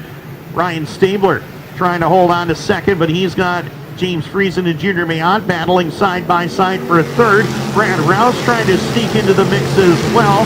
Rouse holding on to spot number 5. He's trying to get the 4th spot away from Mayotte and does it quite handily. And Brad Rouse now up into the top 4. He's going after fellow Merrittville Speedway regular James Friesen for position number 3 as we click off lap number 33 this time by. 17 laps to go. Top 5 drivers have never won in this TAS Racing Sportsman Series. Gabe Sear finished 2nd on September 27th. He wants to go 1 spot further, and the spot he wants to be in is the one he's in right now. Wants to be there at lap number 50, though, as we come down the back straightaway. Ryan Stabler, James Friesen, Brad Rouse, Junior Mayotte, the top 5 as we work in lap number 35, this time by 15 to go. Gabe's here looking for win number 2 of the season here at Cornwall. Also got a win earlier this year at Autodrome Granby. Billy Cook, problems on the front stretch. He's got a flat right rear tire, but he takes it immediately to the infield and done for this one, unfortunately. In the meantime, Gabriel Sear continues to click the laps off as he is trying to claim his first career TAS Racing Sportsman Series win. Ryan Stabler not about to let him get away, though. He holds second. Friesen's still there for third. The 18 of Brad Rouse is now fourth. Junior Mayock continues to drop positions. He loses another spot to the 44 of Jonathan Ferguson. Ferguson trying to run away from the 101 of Mayon and the 3 of Adam Rozon. Rozon and Mayock came together there in turns 3 and 4. In the meantime, Evan Racine is trying to make that outside lane work. He gets an incredible run off the top side of corners 1 and 2, but immediately drops it through the mid portion of turns 3 and 4. We'll see if he goes back upstairs. Evan Racine will try it again in turns 1 and 2. It's a great run. Watch Racine in that 54. Makes incredible ground up on the drivers in front of him, but once he gets to turns 3 and 4, it kind of stalls out because he has to get to the bottom because that's where all the rubber is at the moment. 10 laps left to go, and Ryan Stabler is closing. A couple of Cornwall natives going at each other for the race win as they come across the line with 9 laps left to go. 9 remain. Stabler, Gabriel Sear, 1 and 2 as they go through turns 1 and 2. James Friesen in the 72 machine holding on to third, but he is there within striking distance of the leaders as well. Down across the stripe, 8 to go, and the lead battle is tightened up big time into turns 1 and 2. Ryan Stabler is there now. He can see him as Gabe Sear powers away down the back straightaway. Lamp traffic gonna play a part in this one. Here comes Stabler to the inside lane. Off of turn number 4. Ryan Stabler to the lead by a half car length. Into turn number 1 and 2. Stabler and Sear, they make contact in turn number 2. Ryan Stabler to the top spot as they head through turns 3 and 4. Now Gabriel Sear in danger of losing second as James Friesen right there to challenge him top 3 nose to tail into turn number 1. Friesen closing in on Sear for position number 2 as they work the back straightaway. Stabler trying to get through the traffic. They get by the turn count number 29. In the meantime, Felix Waugh, Chris Ferguson right there in front of the leaders. 5 to go for Ryan Stabler. Looking for his second win of the season here at Cornwall, and Stabler is pulling away. Meanwhile, James Friesen underneath the 94 of Sear. They make slight contact in turns 3 and 4, but it's coming down to crunch time. Friesen knows he's got to get around Sear to catch Ryan Stabler. Sear about to back down from him as he goes back by in turn number 1 and 2. Sear back to the 2 spot. Right now, Ryan Stabler having a hard time getting around Chris Ferguson. We've got 3 to go this time by, and the lead battle once again tightens up at the head of the class. As they work in turns 1 and 2, Stabler now gets alongside of Ferguson down the back straightaway, and he'll clear the traffic into turns 3 and 4. That could be the difference right there, and I believe it's going to be 2 to go for Ryan Stabler. Into turns 1 and 2, down the back straightaway. Stabler's got about a half a straightaway advantage now over the 94 of Gabriel Sear. The back. Oh, and Brad Rouse problems on the back straightaway.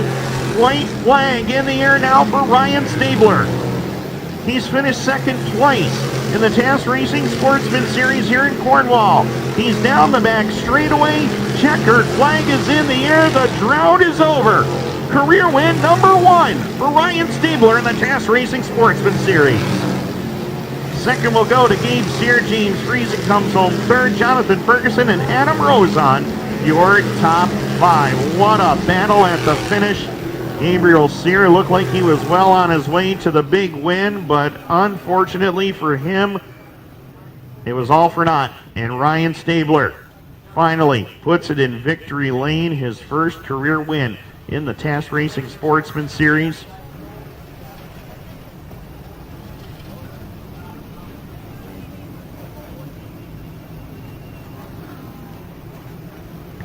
What a battle. And it came down to 2 of our own regulars here.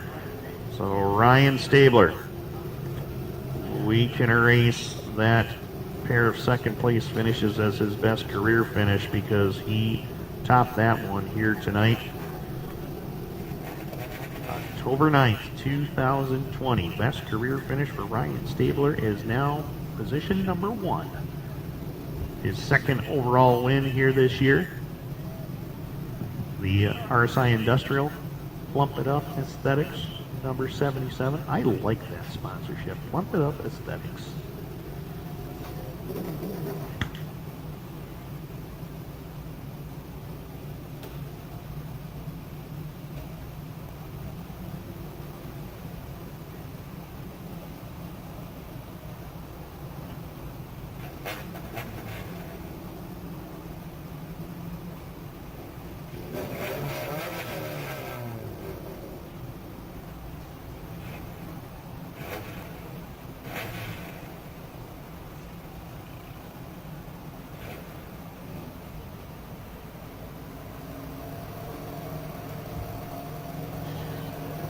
Currently paying attention to what's going on at Can-Am.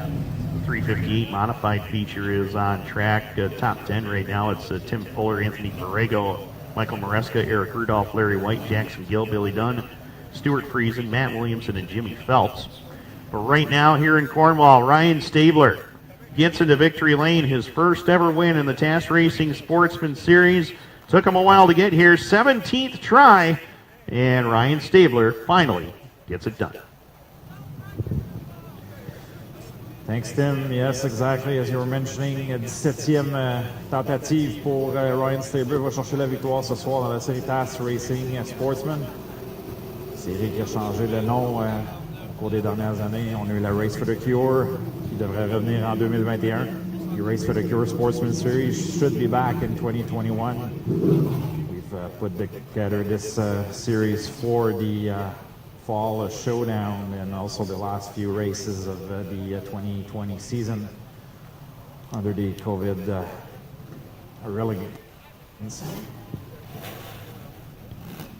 He's already smiling and he's out of the car, the 77E of Ryan Stabler.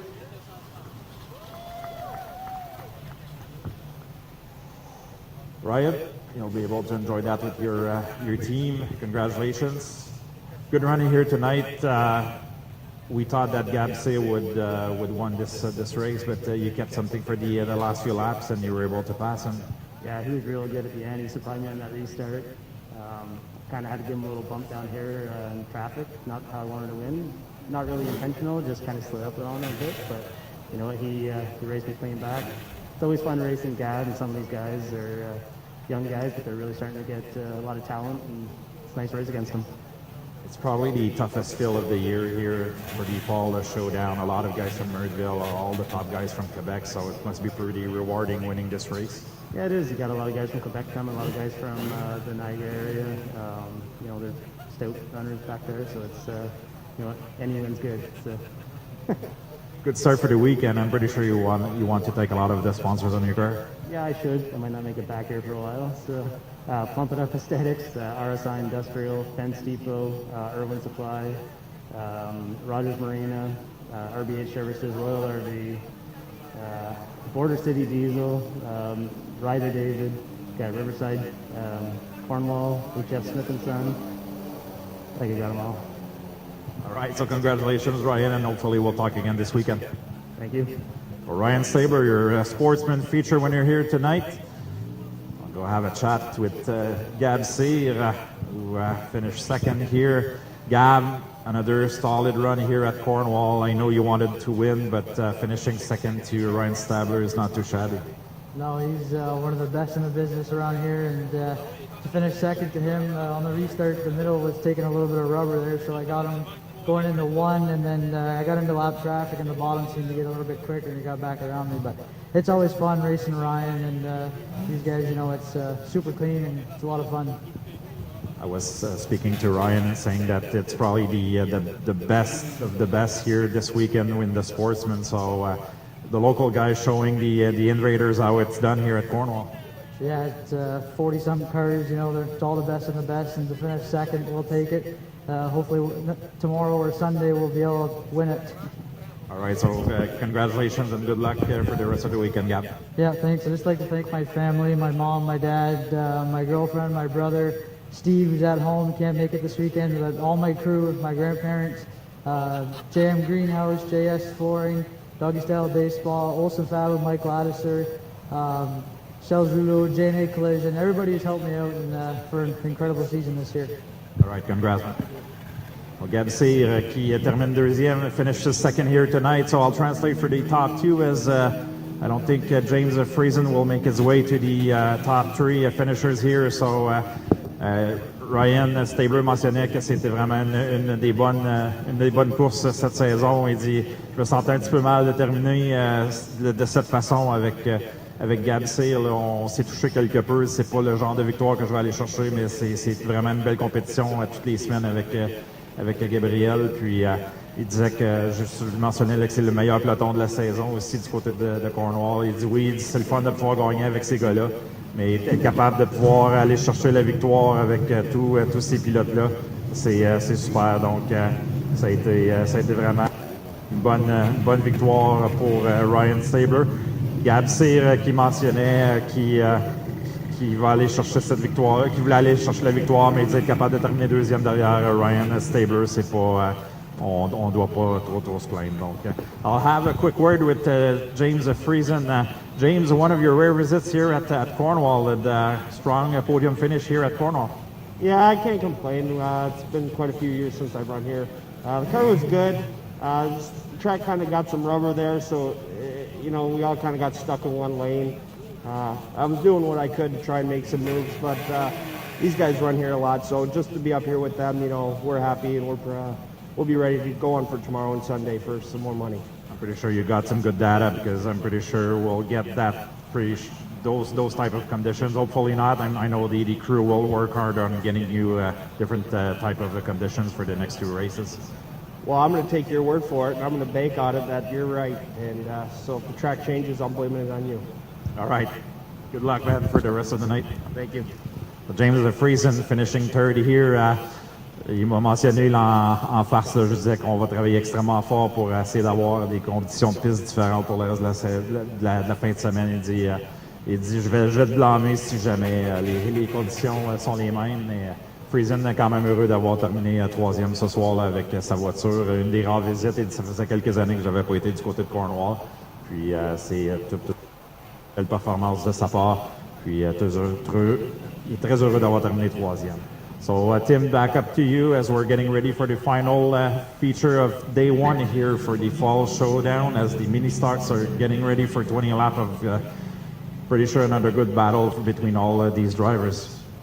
Poor Martin Belanger just gets beat up down there in victory lane. Blames everything on Martin tonight for some reason. I don't know why. I don't know what he did so wrong.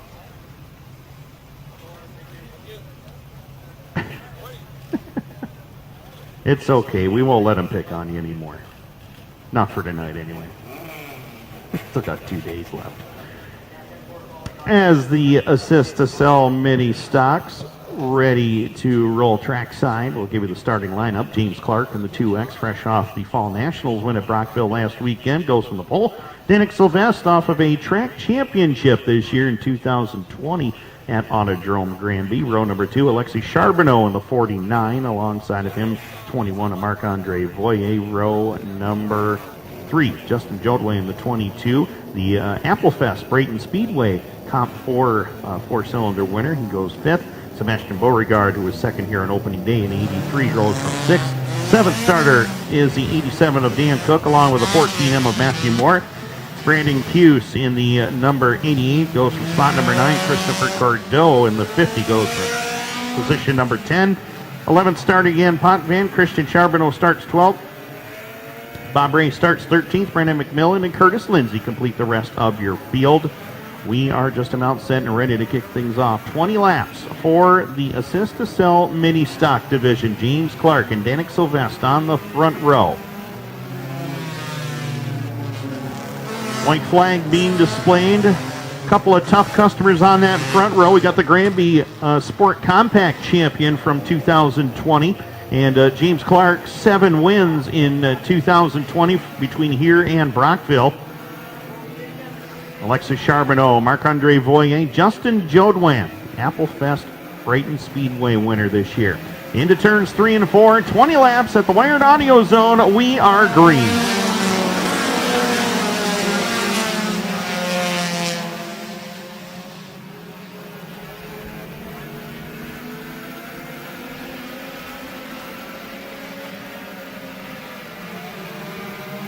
Through turns 3 and 4, James Clark defending home turf, holding on to the lead.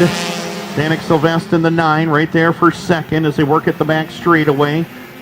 Defending mini stock champion Justin Jodway is third. Sebastian Beauregard, big time problems off of turn number 2, slows it to a crawling pace on the back straightaway, and he is not able to make it onto, or at least to the infield or to pit road. Yellow lights are on with 2 laps in the books. 2 laps are complete. James Clark, the race leader. Danik Sylvestre, he was strong in his qualifying heat race earlier today.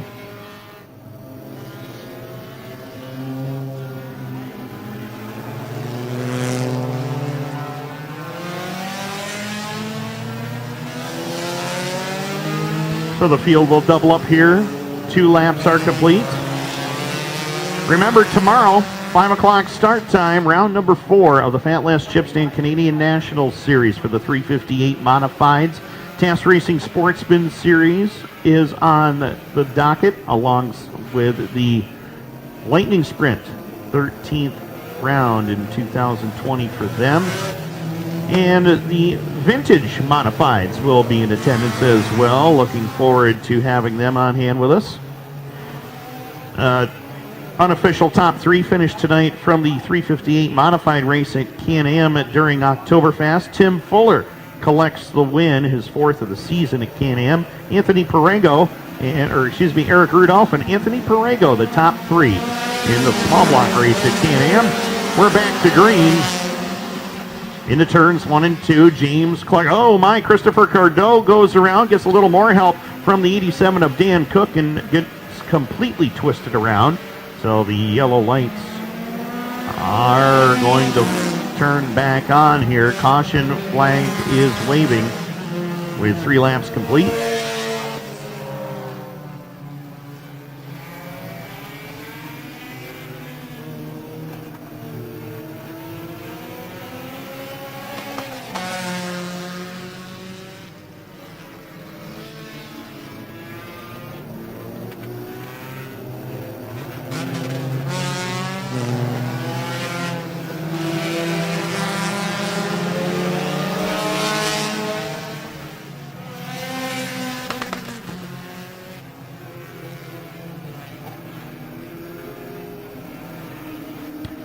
We are set to go green this time by.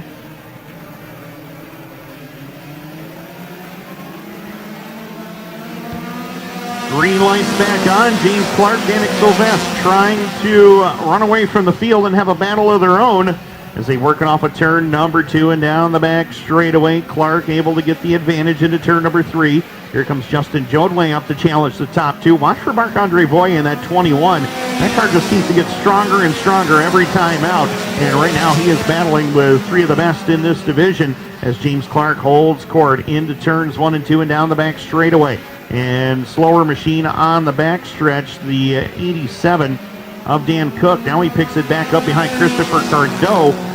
But right now James Clark has got his hands full. The 9 of Danik Sylvestre on the bottom. 22, Justin Jodway right there behind him as they battle side by side into turn number 3. Good 3-car battle for position right now. And this is for the top spot. Sylvestre slowed it a little bit coming off of turn number 4. Opened the door for Clark to get back by. James Clark, of course, driving the former Mike Gaucher ride that Mike won a couple of races with this season. Now James Clark trying to take it to victory lane here in Cornwall as they come down across the stripe. 6 laps are complete. 20 laps is the issue. Dan Cook in the 87 has taken his car towards pit road. Right now, battle is on for second. Danik Sylvestre in danger of losing that spot as the 22 of Justin Jodway right there to challenge him from third. Marc-Andre Voyer is fourth, followed by Sebastian Beauregard in 5th. Side by side. Oh my! Your second place car goes around as Danik Sylvestre, I believe him and Justin Jodway hooked together over there as Danik Sylvestre, the 2020 Granby Track champion, goes around. And we are under caution with 8 laps complete, 12 to go.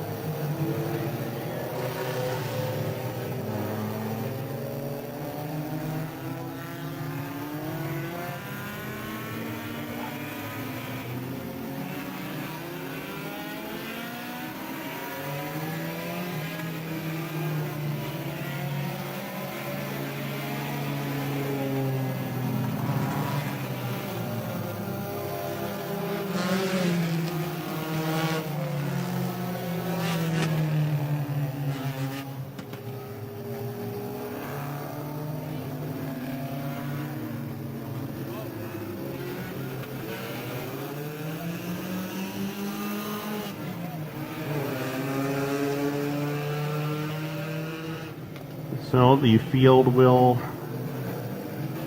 assemble 2 by 2 here. James Clark, the race leader.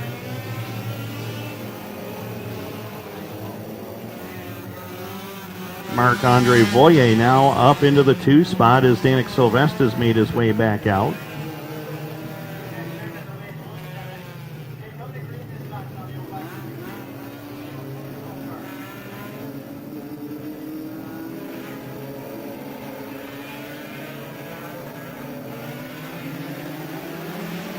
Off of turn number 4, we are back underway.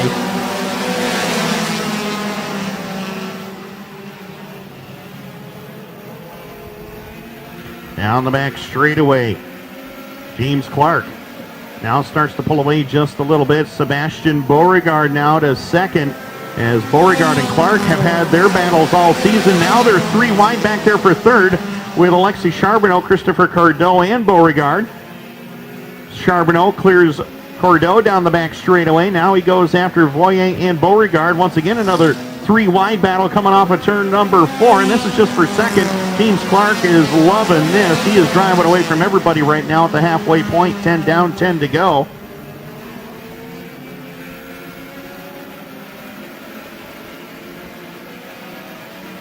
Now off of turn number 4 and across the line, Clark. Half straightaway advantage. Sebastian Beauregard, Marc-Andre Voyer still there for second and third.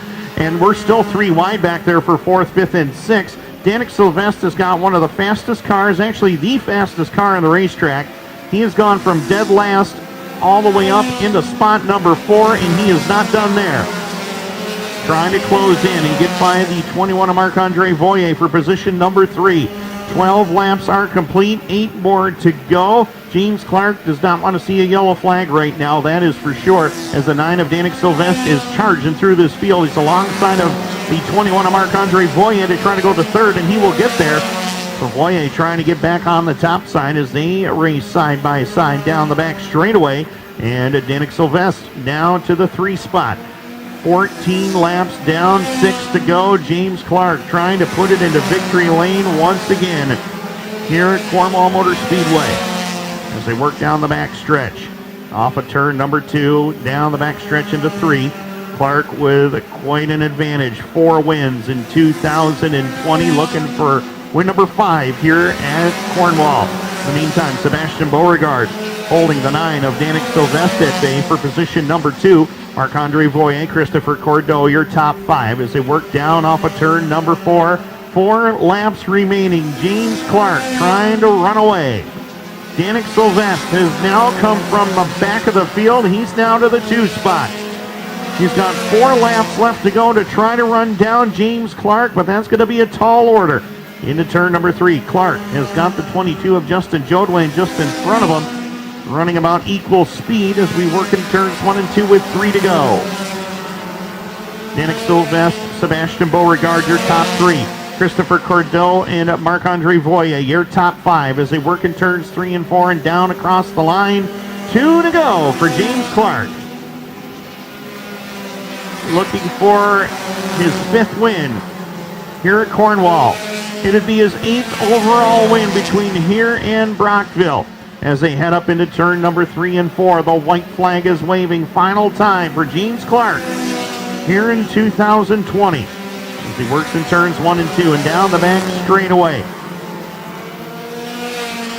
Clark brings it off the turn, down into turn number 3. Checkered flag is waving. Win number 5 in 2020 goes to James Clark.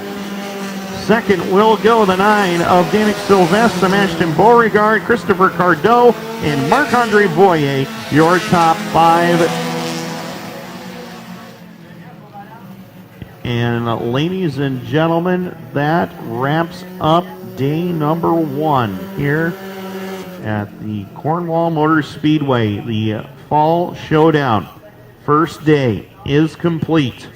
Those of you watching live on 360nitro.tv, we sincerely appreciate you joining us here tonight as we have had an incredible night of racing. Capped it off with a great 20-lap finish for the Assist to Sell mini stocks, and James Clark parks it again.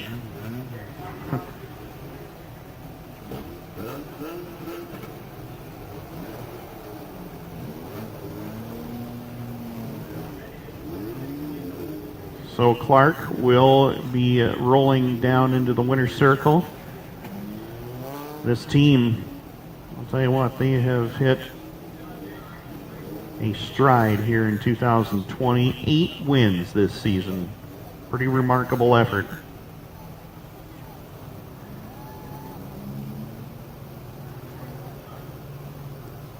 Got his first career win here this season. And talking with James a lot at Victory Lane this year, and he has documented that him and his team have put a lot of hard work and a lot of effort into this program. And of course, that is a former Mike Gaucher car. That's the same car he won Brockville with a week ago. And once again, for the 5th time, James Clark is going to see Martin Belanger in Victory Lane. Mark, take it away. Thanks, Tim. I'm not sure if he's going to be tired to speak to me, but we'll see. So 5th time here at Cornwall for James Clark. 5e occasion aussi cette saison pour James qui deuxième victoire 2 week-ends pour lui avec cette voiture, avait gagné du côté du Falls Nationals à Brockville la semaine dernière. And he's out of the car, the 2X of James Clark. So James, you'll be able to share that with your team. A little bit of refreshments, quarters and residents. I'll let you put the face covering on. So congratulations. Same results here at Cornwall, your 5th win of the season. Back in the winner's circle. A lot of invaders tonight, a different field of cars, a lot of fast cars. So it must be pretty rewarding winning that one. Yeah, for sure. And I mean, as for the car, Martin, this is my red car. We're basically built by the same guys, so they're basically a spitting image of each other. Like that top lane was fast. The 9S, he was up beside me, a few times, but, once I hit that groove, the car was just driving itself tonight. Pretty sure you'll look forward in the 25 lap that we're running on Sunday. We're expecting even more cars, so a good field of cars to cap off 2020. Yeah, for sure, and me and the team, we're really looking forward to it. The more cars, the better. The larger fields we got, the funner it is. So. Anyone you would like to thank for this good run again tonight here at Cornwall? JML Customs and Rich Welding. Those 2 guys, they put a lot of work in this car, and it paid off here tonight. All right, so congratulations on that win, and I'll wish you luck for Sunday.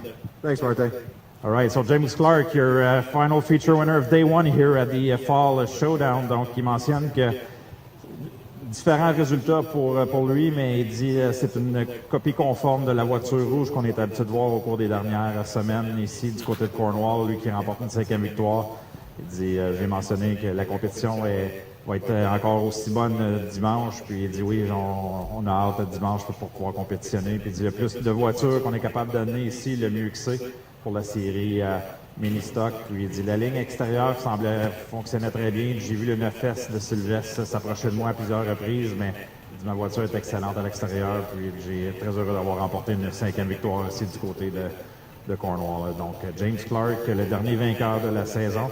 De la soirée plutôt ici du côté de Cornwall. Il reste encore 2 programmes à notre fin de semaine. So Tim, I'll send it back to you for the final words, and then I'll come back for the French portion. Well, thanks very much, Martin Belanger, as the Victory Lane celebration for James Clark continues in the winner's circle. And once again, James has been a hot hand here in 2020. 5th win here at Cornwall. Well, as Martin mentioned, that wraps it up. Day number 1 is in the record books for the Fall Showdown. We are done. We are headed to the house. Don't forget, we'll be back tomorrow, 5 o'clock start time, live on 360nitro.tv. The 4th round of the Fat Less Chip Stand Canadian Nationals, 4th round of the TAS Racing Sportsman Series, the Lightning Sprints, back for round number 13 of their 2020 campaign, and the Vintage Modifieds will join us as well. So on behalf of the staff and management here at the Cornwall Motor Speedway, the Laverne family, everybody up here in the tower making it happen, I'm Timmy Baltz along with Martin Belanger. Congratulations to Luke Whitaker, Ryan Stabler, and James Clark. And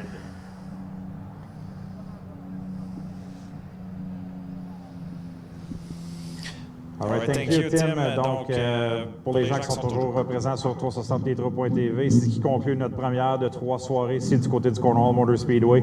On se donne rendez-vous dès demain pour la deuxième portion de ce week-end de 3 jours pour le Fall Showdown Weekend ici du côté de Cornwall.